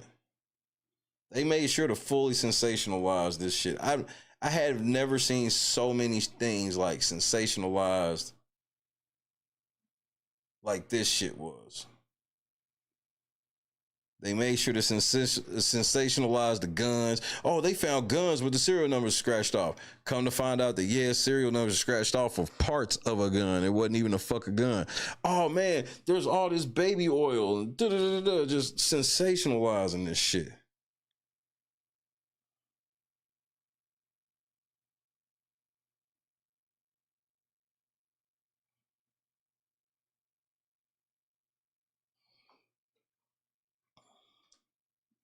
Well, the thing for me, Diggity, is on some real shit.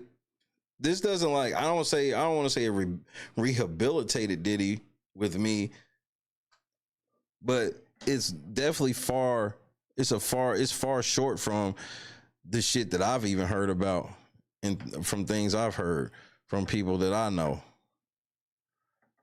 and sources that I trust. You know what I'm saying? That's the part that some people are saying, like, we ain't even hear a Diddy party mentioned. We ain't hear nothing about no gay sex.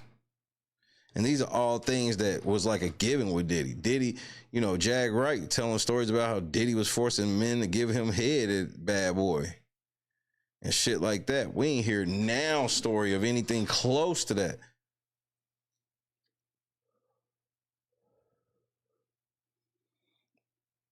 People were starting to claim that Diddy fuck with underage girls and shit like that. We ain't heard of now thing even close to that. That's what's weird. Where, yeah, it's discrediting Diddy, but it's actually exonerating him from a lot of shit. The no Diddy shit alone looks stupid.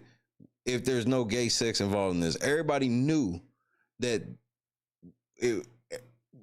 people been knowing on the grapevine that Diddy was fucking with had male escorts coming and shit.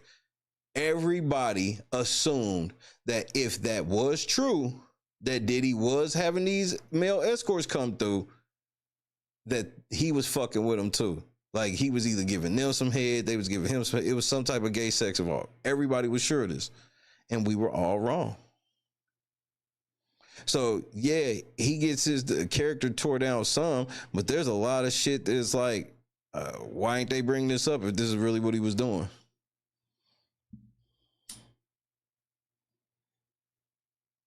Like even just the aura of the Diddy party, just it changed. Like this was some shit that we just like fuck the gay shit. It was more certainty that a Diddy party, at least one Diddy party, would be mentioned in this case.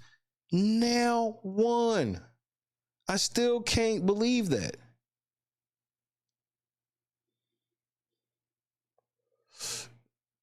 And then I gotta believe that the feds just are this bad and it wasn't by design.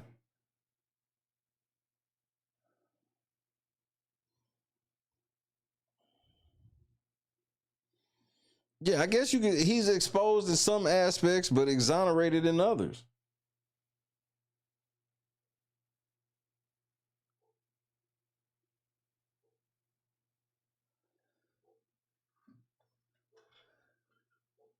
Nobody said Diddy put a gun to their head. We ain't got nobody saying that Diddy told me to put the Molotov cocktail, burn this shit. It's just a bunch of innuendo and inferences.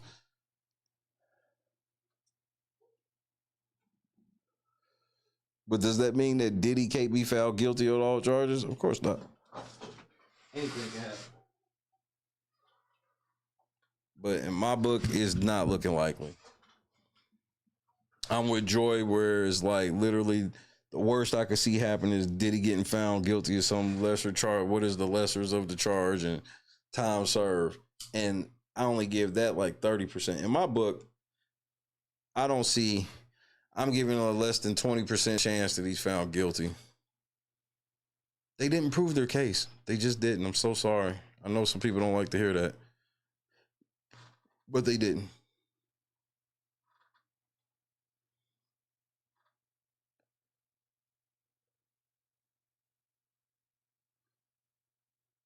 Remember, D-Block, they told us that Ariel and all these people, what'd they say?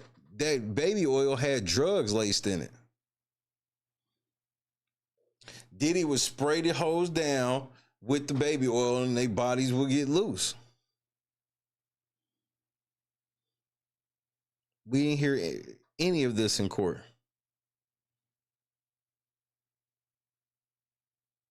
We didn't hear of any of this in court. So like I said, like, Diddy get off of this? It's a whole lot of shit he exonerated from. Diddy parties just look like some shit he was just doing. He just had cold ass parties. He liked throwing parties. And there's people like that. There are actually people who like throwing parties and like having get-togethers. That don't mean that there's always some type of sex shit at the end of it. But will I sit here and say that nothing goes on at a Diddy party that shouldn't be going on? Of course not. But that's how it's going to look. It already looks like that now in the sense of they didn't bring it up. They ain't even searched this nigga's jet, which I still can't believe that.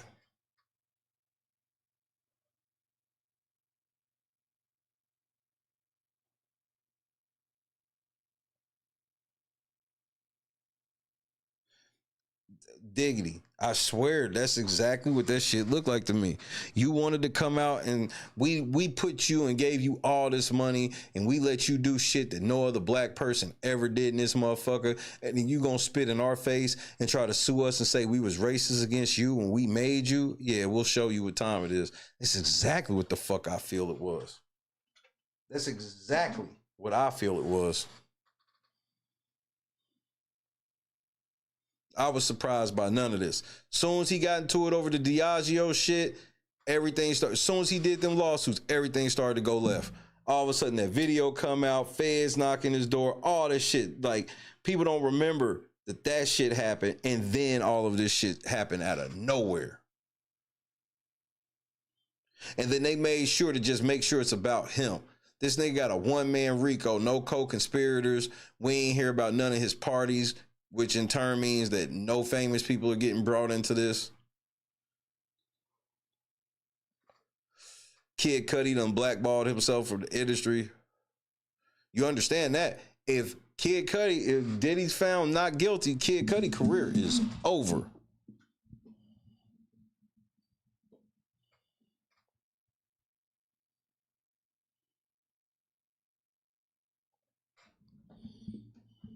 Because I didn't even know how big Diageo was.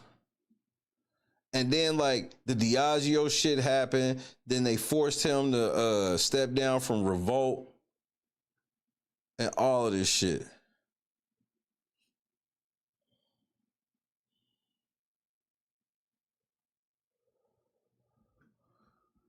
It was like one after, it was like he was suing them niggas because he said they was racist. And then, and it was another company and shit too, where it was just like, that was like, Diddy's thing was just like, he wanted to be bigger than Diddy. And they was like, no, nigga, you will never be bigger than that shit. You'll never be sitting at the table with us. And Diddy and Jay-Z both are very, very addicted to the thought of sitting at the same table with these people, or even a table higher. They're tired of being just like, y'all put us on, and you know, y'all in control of this shit.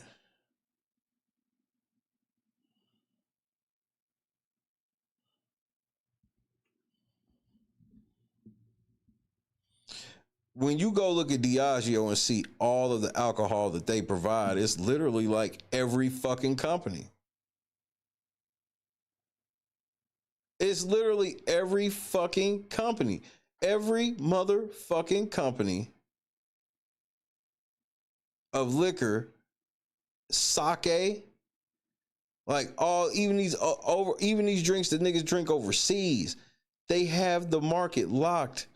Tequila, vodka, all that shit. When I read that fucking list of shit Diageo had, I couldn't believe it. I was like, so Diddy, these niggas really put you on. Because Diddy was the first one that we've ever seen get a deal like what he got. Diddy got one of the sweetest marketing deals anybody's ever had. We gonna pay you all of this fucking money, and all we want you to do is make a couple of flavors here and there for the drink. And we want you to go out there and tell people that you own it. So all the niggas think that it's some black owned business, and they'll buy all of our alcohol from you because you that black mogul that they respect. That's literally what the shit was. That's why when he tried to, and then, you know, if I'm not mistaken, they was owning De Leon as well.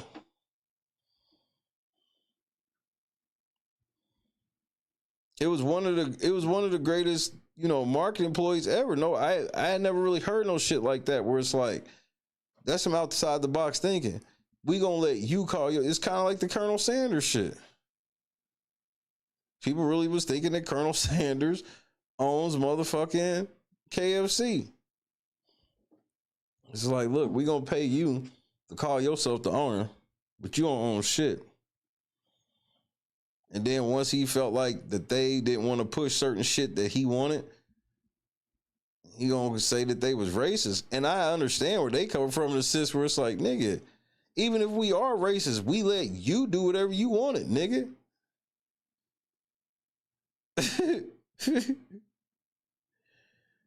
Even if we were racist, we wasn't racist like that to you, nigga.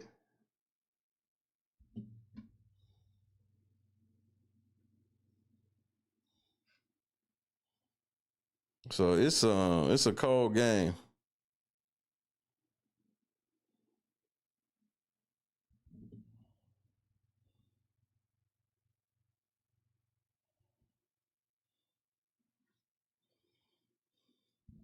But here's the thing though. And here's where me and Diggity gonna be right on this shit and proof of it. If Diddy beat this case and come out and don't say shit about them niggas no more, you know what time it is.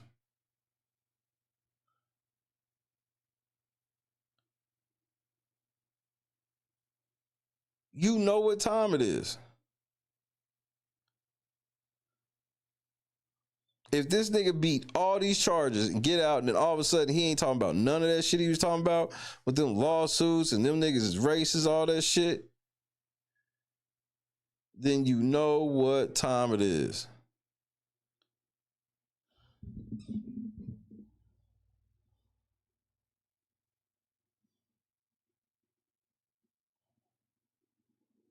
But some of y'all niggas, maybe you don't. But just know he will have learned his lesson. Because they like, nigga, how you want to spend the rest of the years you got left?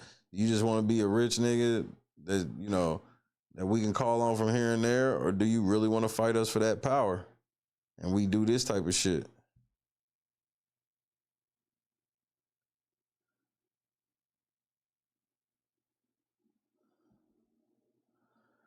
But for them to not give this nigga bond and make sure he was locked up while having this weak ass case is crazy. That says a lot to me as well, where it's like, nigga, you gonna go lay down for about a year. Teach your motherfucking ass that we not playing.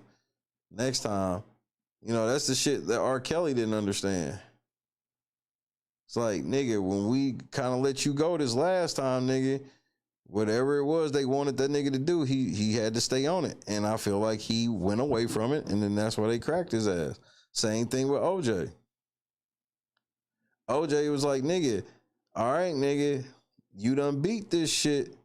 You need to go lay down somewhere. You need to go lay down somewhere. Nah, these niggas stole. That was a total setup. Them niggas stole OJ shit, and then OJ went to get his shit back, and they hit him with an armed robbery.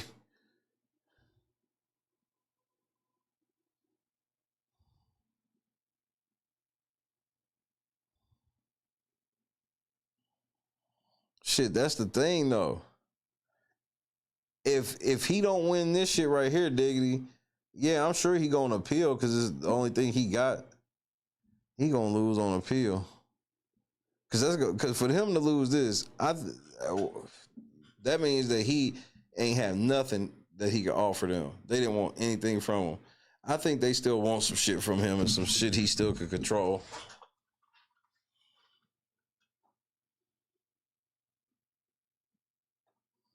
But that's just my opinion.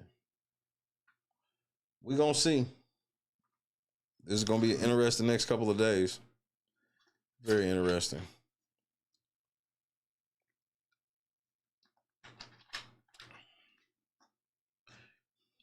Ain't they out of the country? I mean, because it was shit like that people didn't realize, like Ellen moving out of the country, and because they got Danny Masterson's ass, which I think that getting Danny Masterson was more just kind of a shot at Ashton Kutcher. Now, like, nigga, this could be you. We know. That's why a lot of niggas got the fuck up out of here. It's a couple of other people that left the country claiming that they did that shit because of Trump. And I'm like, that doesn't make sense. You're rich. The shit the president be doing don't affect you like that. You don't give a fuck about the peasants like that. I felt like a lot of niggas moved. And a couple people blame the president where I'm like, nah, that ain't why you moved. Heads is starting to roll.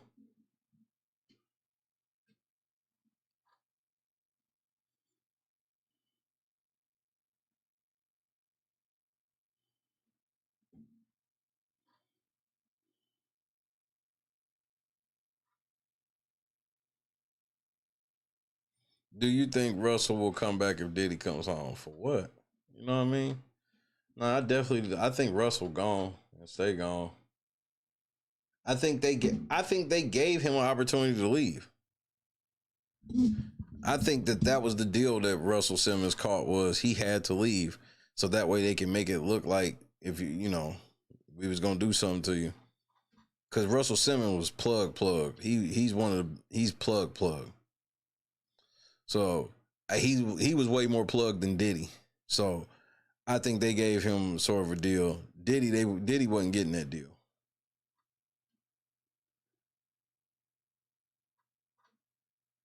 Cause even like Diddy made sure not to even make no crazy movements after they kicked in his house, which Diddy's the type of nigga that he could have literally left the country after they did that shit on some reasonable type of situation and just never came back.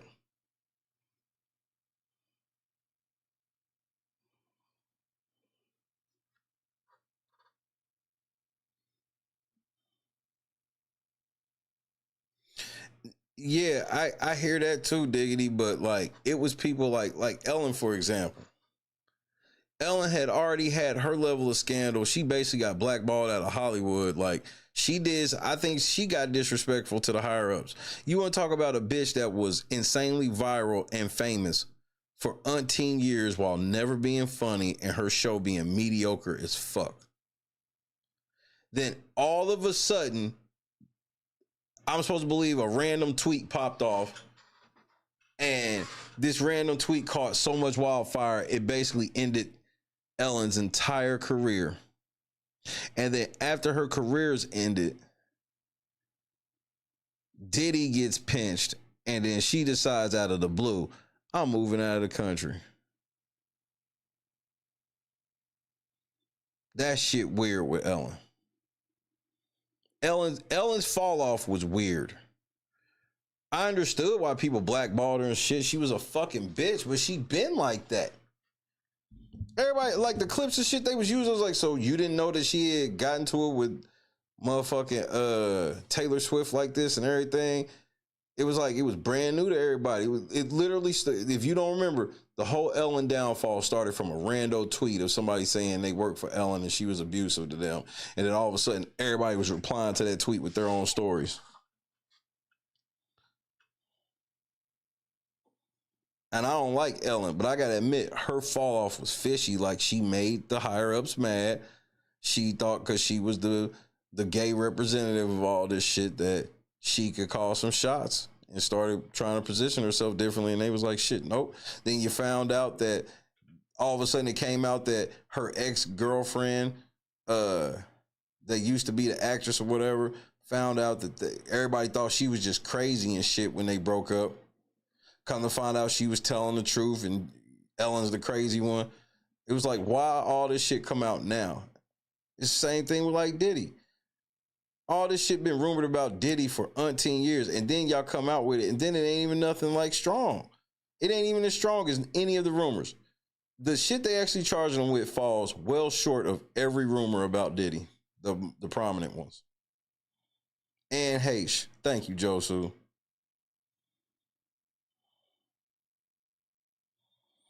And then y'all niggas skip the country all of a sudden. It's like, yeah, Trump. You really left here because of Trump, Ellen? Or did you leave here because you felt it could get worse because it was already getting bad?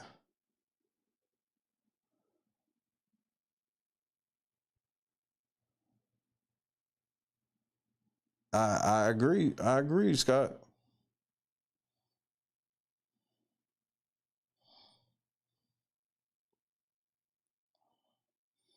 Absolutely. Absolutely, Diggity. People don't understand that Hollywood shit is a whole new entertainment, like TV and music and shit, is a whole nother level of evil behind it. There's a whole nother level of evil behind it.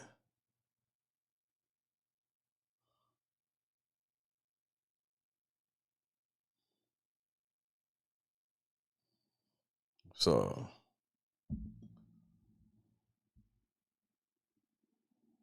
that's how these things are. How these things go.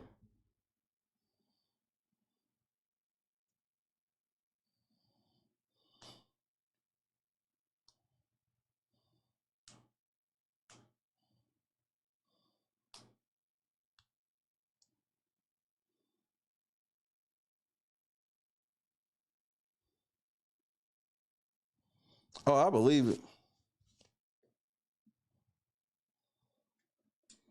So that's why this shit just don't be looking like, you know, a lot of times it just ain't what you niggas think it's gonna be. Because the shit's so flimsy and you can do 100 things they want, but that 101 thing, if you don't do it, they'll ruin your life and career. And I feel that's what happened with Diddy, and I feel that's what happened with motherfucking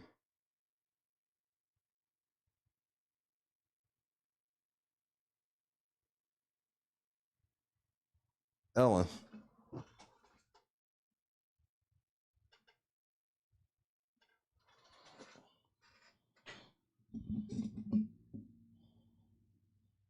I mean, look at just the movies and shit now. Just everything's a fucking remake. There are no like original movies no more. And then when you see like a part 2 or a remake from years and years and years, you hope that it's going to be a true development of the story like sequels and shit used to be. But what you start to see now is the new movies, the remakes, the part 2s after 20, 30 years is nothing but a complete rehash of the first movie with maybe a slight change to the story. There's not even real sequel development in these joints anymore.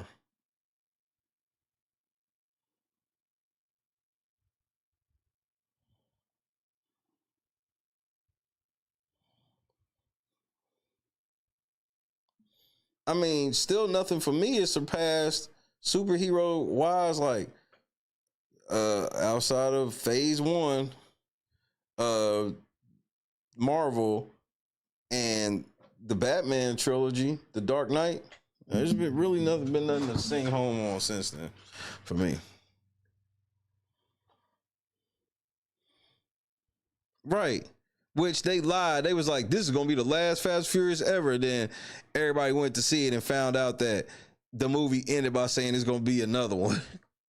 Oh, this is still the last one, but we need another movie to actually finish it. Man, what?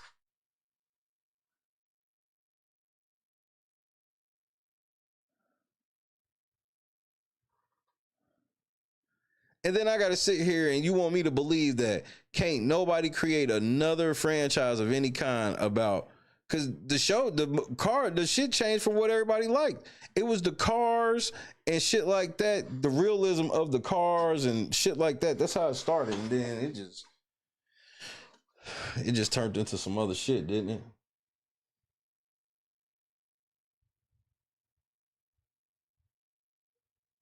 See, that's what I'm saying, bro. I'm cool.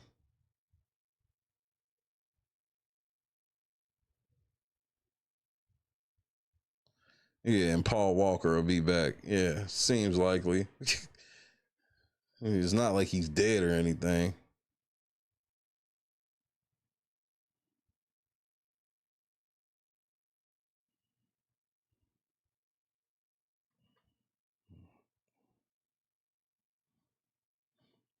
The Liam Neeson Naked Gun, I can't do it. It's an utter disrespect to Frank Drebin. Me and Christy watched the original Naked Gun last week or so, and me and her was just watching it like, there's no way Liam Neeson can do this type of comedy. Like, there's no way.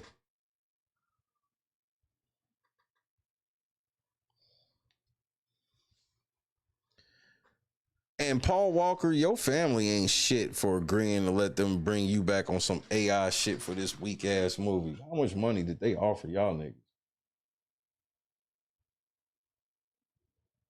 They had to offer y'all a lot.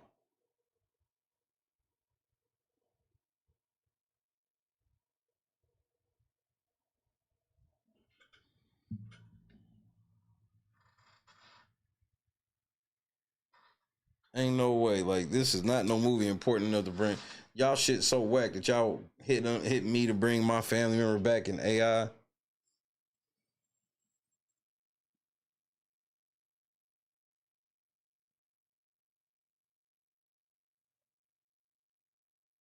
Yeah, no. Even the gangster movies are just like, it's too much. They make them too unbelievable and too much extra shit. It's like, yeah, you ain't gonna see no shit like Casino no more.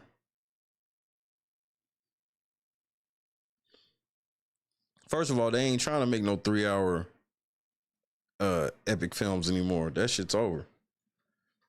Even if they could make one 3 hours that they felt was epic, they gonna cut it in half so they can make it 2 movies.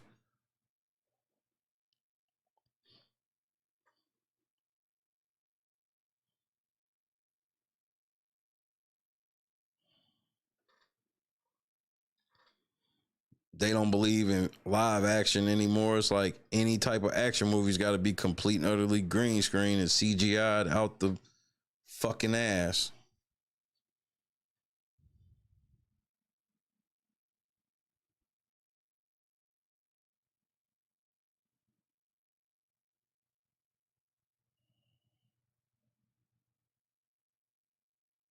I figured it was Cody because Cody played. He's already done a spot for fucking Paul in another movie. In another Fast and Furious. I think it was the one where they had him drive away. Like part of it was done by him. Kendra, what's happening? Call me before I got up out of here.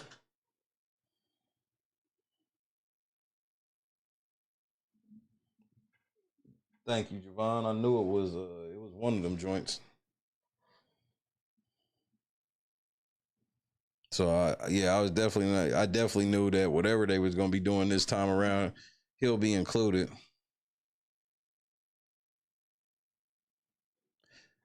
I kind of fell out of I used to watch them all because even the ones where it was getting out of hand, me and Christy just kind of laughed at them like it was a Naked Gun, if you know what I mean.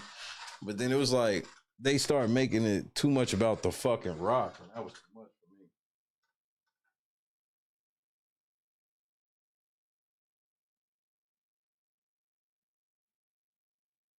Making it too much about the Rock.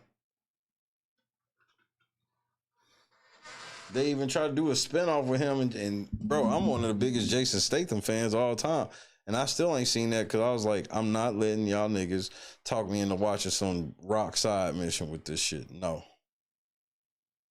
it's too much.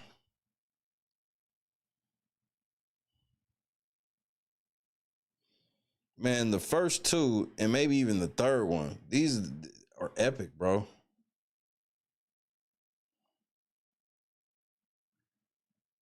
They were epic. And then it just started going to this unbelievable place with these unbelievable heists and then running from the cops, and then the cops need our help. It became too much. But, you know, I'm talking about right now, I could pick up 1, 2 and watch them motherfuckers right now.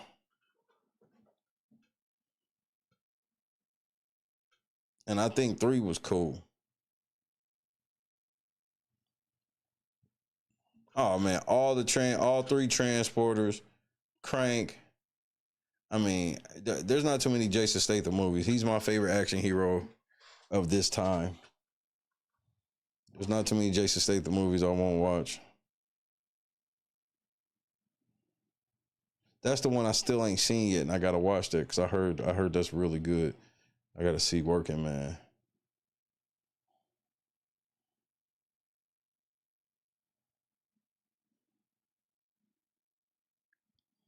That Paul Walker shit was the most weirdest, tragic shit ever.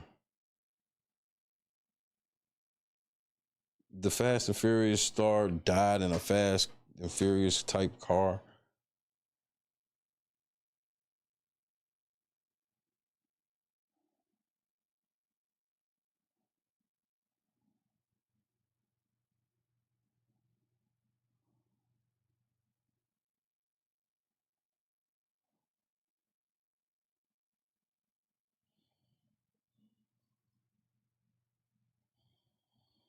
But that's how this motherfucker, bro.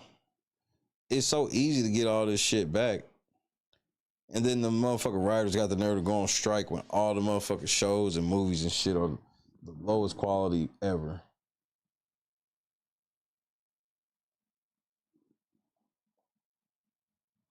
Y'all ain't forgot the formula to make movies. Y'all just ain't doing it no more. CGI was the worst thing that ever happened to the film industry.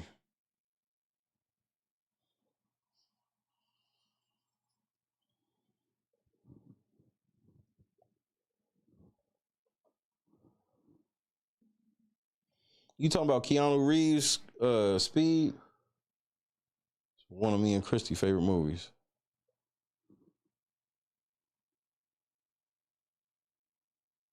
Practical effects. Now if they remake Speed,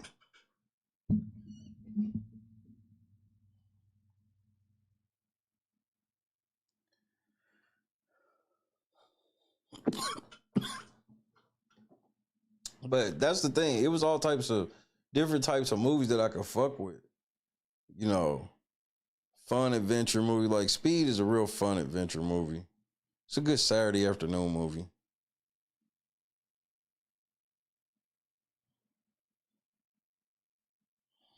Well, it's a stretch to say that CGI ruined it. The overall of CGI ruined everything. The shit don't look as real as they be wanting me to think anyway. Oh, it has some realism to it, but it doesn't look real. Like, I like practical effects. I like seeing real explosions. Even if they are set up. It's cool to me. To each his own, you know what I'm saying?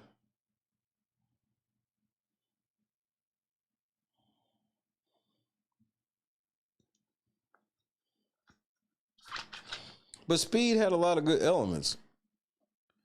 Had the, you know, the cute girl you wanted to root for. You had the basic cop, and then you had a good villain, and then you even had a good sidekick to the cop. It was a lot of good elements. It was paced. I think that was a beautifully paced movie.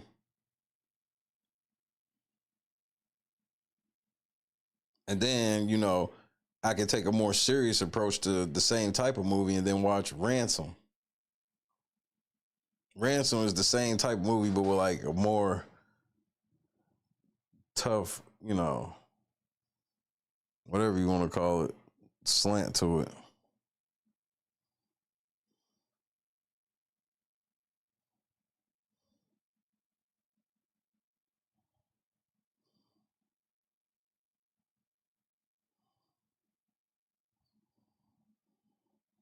Me, I'm gonna tell you what I need that they don't do no more.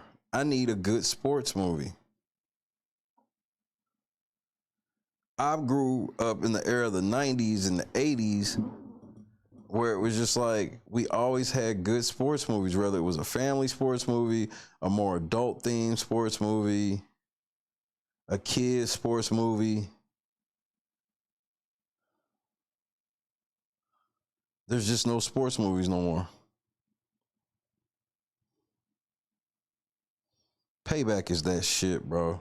One of the greatest movies ever.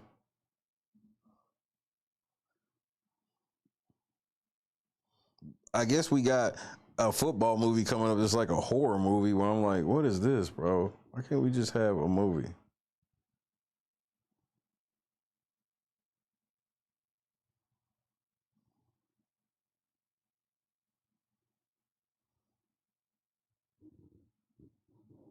But at least I give the Scream franchise credit where it's like, yeah, they still trying to build off the story and whatnot, and it can get convoluted because that's just kind of how horror movies are.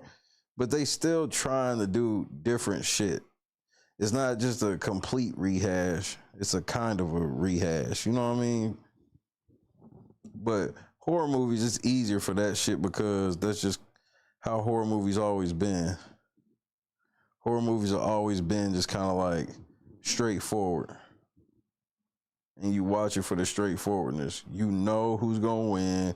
You basically know how they going to win and everything every time. And then ever so often, a certain character will die off.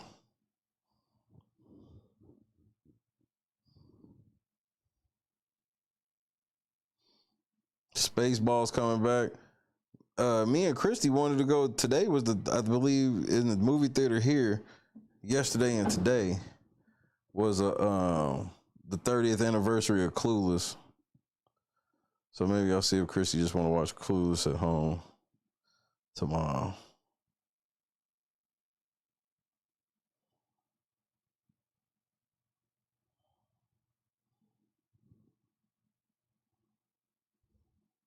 Please stay safe over there. Have fun. Have fun. Like, I'm talking about, I grew up on like everything from The Sandlot to White Man Can't Jump, Above the Rim, Major League, Rookie of the Year, Angels in the Outfield, Mighty Ducks, Little Giants.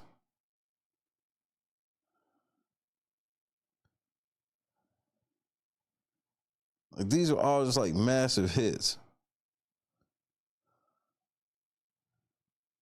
And they're all over the place. And it's all over the spectrum of kids, family, adult.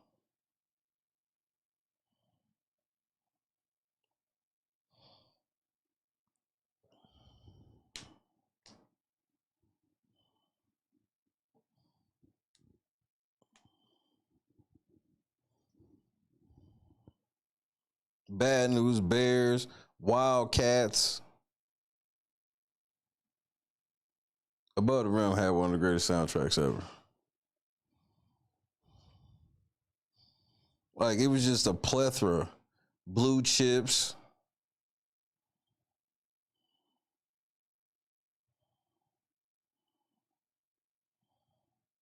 It was a plethora of shit. Then all of a sudden, we have none.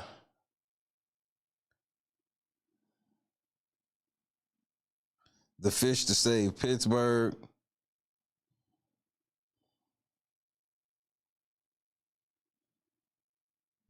Love and Basketball. That's what I'm saying. It was so many levels to the shit. It was so many levels to the sports genre.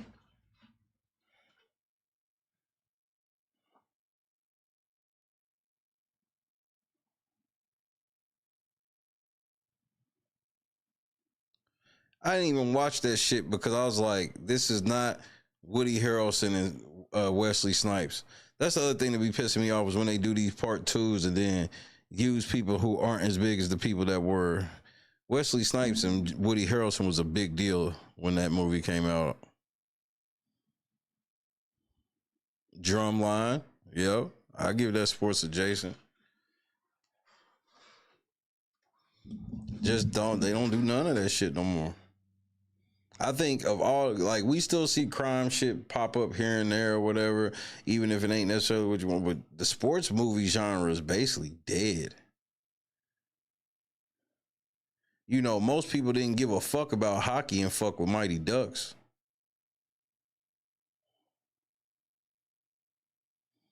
I mean, the Rocky movies were just, the level of how big the Rocky movies were, wow.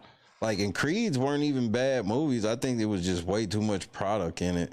Like, it's too much presence of ESPN and shit like that, where it's like, these movies was never about what the fuck who the announcers were. Now, all Rocky movies was about the fighters solely. It was like they start putting too much ESPN into the Creed movies. That was the biggest turnoff to me. I don't need to see Stephen A. Smith, Max Kellerman, or none of that shit. I just need to see the fighters. The announcers are inconsequential to me.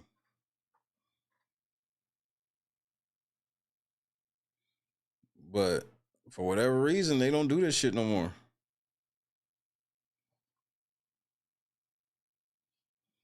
But I think part of it is because sports movies will inspire kids to go outside. They do not want kids outside shit no more. They got parents more scared than ever to let their kids go outside, and got kids not wanting to go outside more than ever due to missing out what's going on in the Matrix.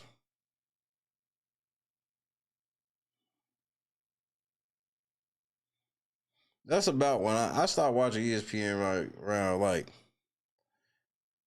it got to a point where it was too many opinions. I didn't mind watching like Around the Horn and Pardon the Interruption, but everything on ESPN became over opinionated and narrative driven.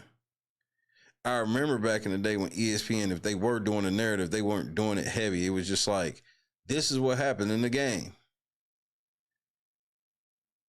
They weren't giving you all these extra narratives and these pregame shows that are just fucking narrative driven and all this shit.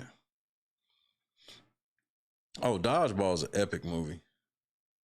But that's how sports movies are. The canvas of a sports movie is just, that's why, bro, I'm gonna watch Happy Gilmore 2, but I ain't excited for it because I got a feeling it's just gonna be a whole bunch of just like callbacks to the first movie. That's all these sequels are anymore.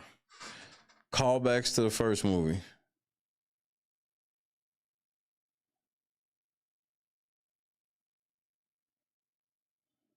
R.I.P. Stuart Scott.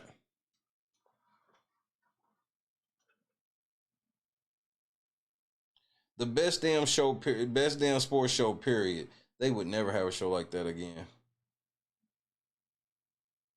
Never.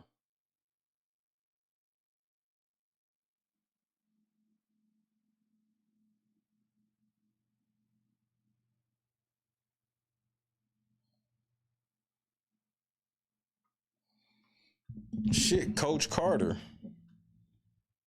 Sunset Park.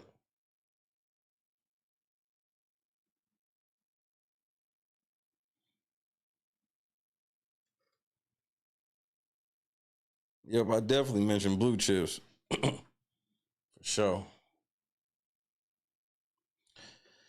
Well, shit, I done knocked out 4.5 hours on my return. My girl getting baptized today. I'm so proud of her. But we'll be more on the deliberation tomorrow. But for now, won't you say goodnight to your boy?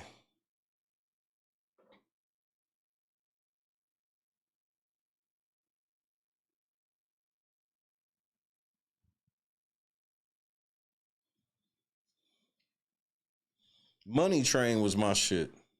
Speaking of Woody Harrelson and Wesley, Money Train was my shit.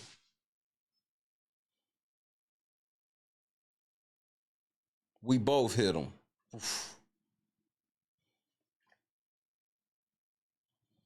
Oh, shout out to Coach Carter. Big, Donna, Scott Johnson, Joe Sue, number 5, Javon Barksdale, Kendra, good morning, good evening. You know it, Donis, Janice, we back on a Monday. Joy, Carefree, J-Rock, Lennox, Tammy, good to see you. Very, very good to see you this evening. D-Block.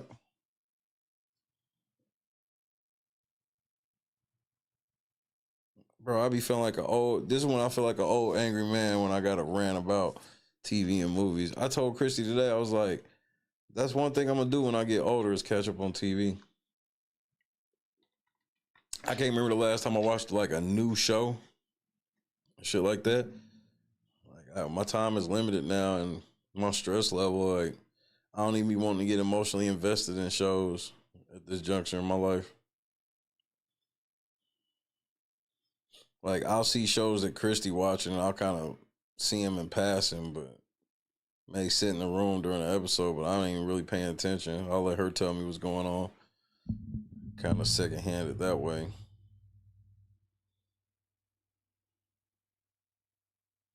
Cause she's watching something, what is it? Kimberly Schmidt? What is that shit? Whatever the fuck that is. Katrina, be safe.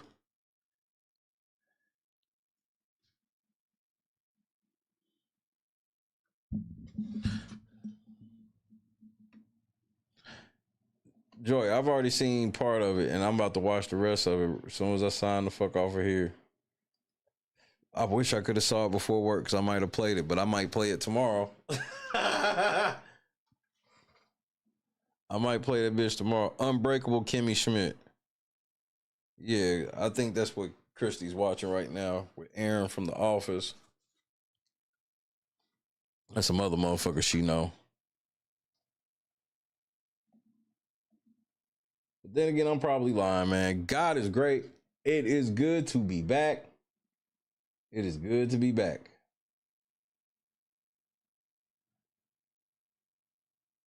But prosecution, Diddy got a message for you.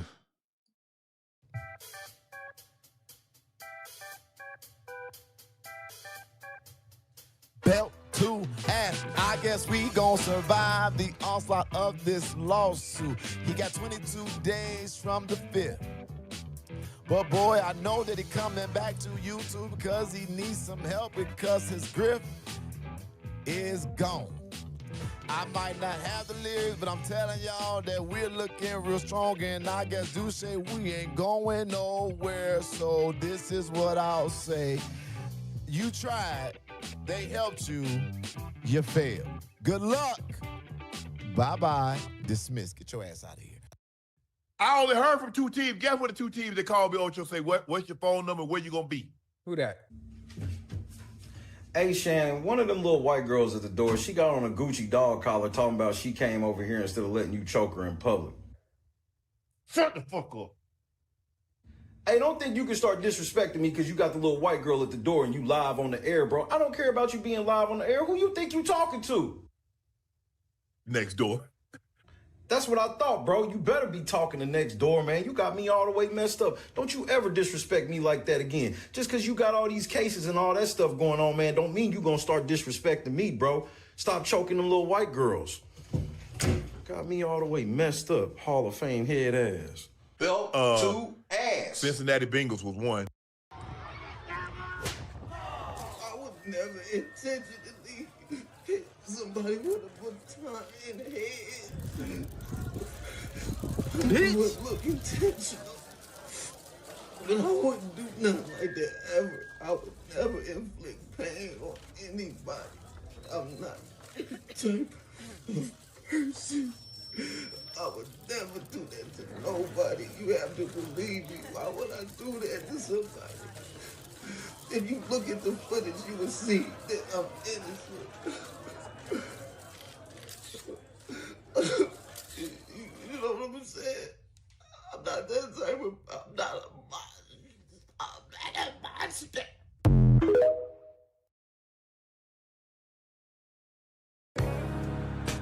Hate that you said he wasn't a top 10 quarterback? Hate that you said he couldn't throw the ball?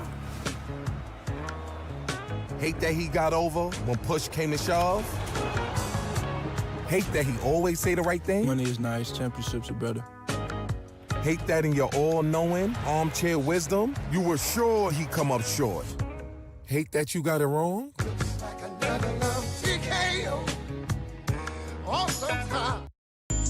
Y'all bitches always worried about what they doing, who they fucking, what they got going on. Worry about. I sat there and watched your ass eat a whole meal for $5.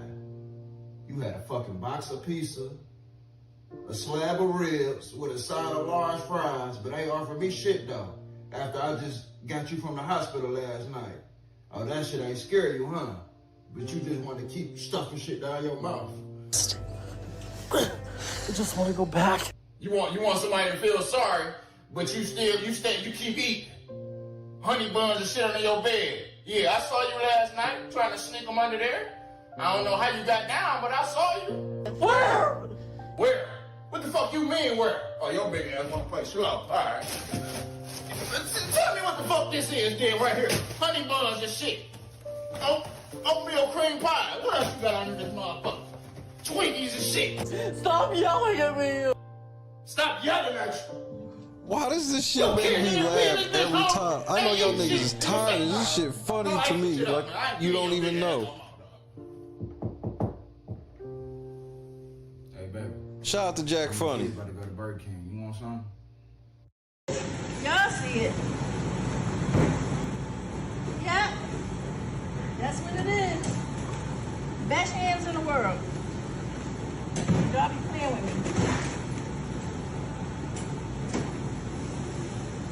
Come taste it yourself. I gotta show y'all this macaroni and cheese these niggas made. Embarrassing. Y'all want to know the secret so bad about it? A little bit more. A little bit more. And this is why big backing is an epidemic. This is why big backing is an epidemic. I had to take a shot of insulin. Get some insulin from somebody else to finish watching this video. Y'all swear y'all be cooking. You got a whole 40-pound bag of sugar on 3 pans of yams. Talking about you see it. We see it. We see diabetes. We see gout, cavities in all teeth, hypertension, headaches, limb amputations, the big arm disease. I don't know what they call it, but just big arms. And if you can spread sugar like that, it's too much. Talking about it in a little bit more. That's enough. Jesus said that was enough. It's more than enough. It's abundant. You cooking up disease at this point. I wouldn't eat them yams with somebody else's mouth. We gotta do better. We gotta stop this mess. God is great. Football gave her life to God, bro. I'm so proud. Yo, what's going on, boys? How are you? Yo, dab me up. Yeah, all right, damn. What part of the city are you from? Yo, What's up? there, brother. Hey, Yeah. What's up? Yeah. You guys ready for this?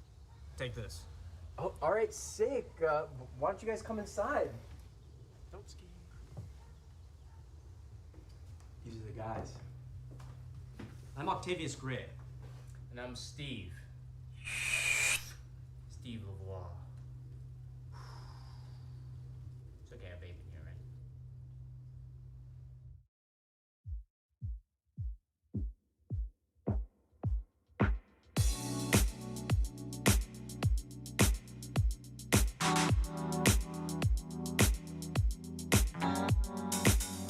Set the mood right.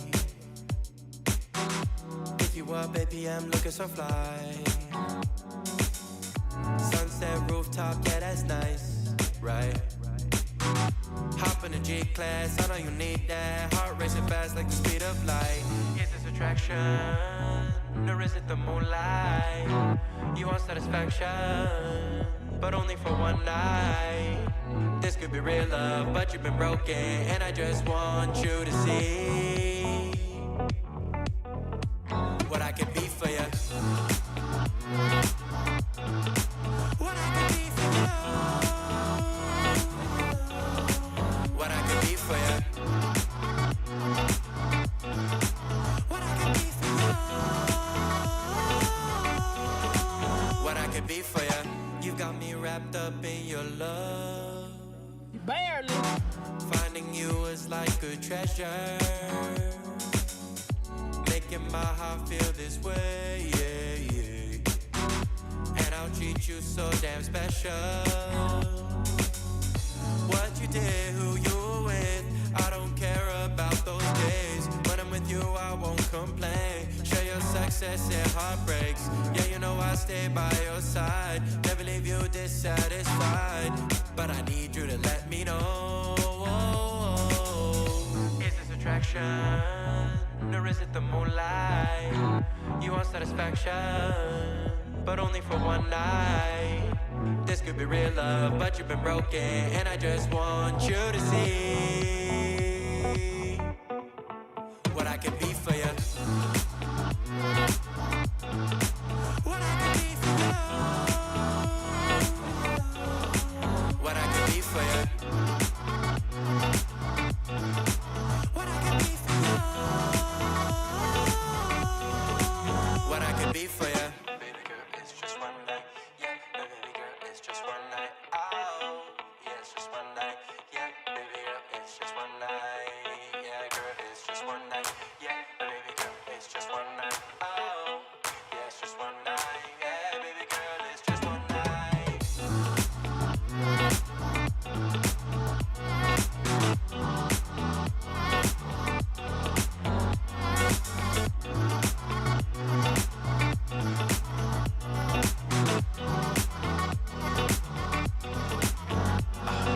Crushed it.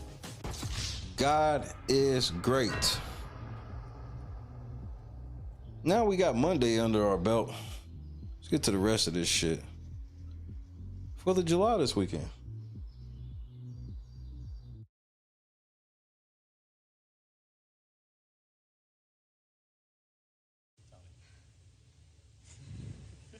Guys, I gotta go. You got it, I don't want Jess. to hurt myself. You got a pee? It's all right. No, you gotta go, girl. Let go. I don't even want to fall. Turn to the side. You're okay. Just You're good. land right on that booty, girl. Just put your legs out Turn and to the fall side. on your booty. Jess, you're amazing. You got it. You got it. You got it. Turn to the side. Just let go and turn, like you're laying in bed. Yep. Like you're jumping onto your bed on your side. Just let go and turn to the side. Shut your eyes. You got it, my love. Just turn to the side. You're okay.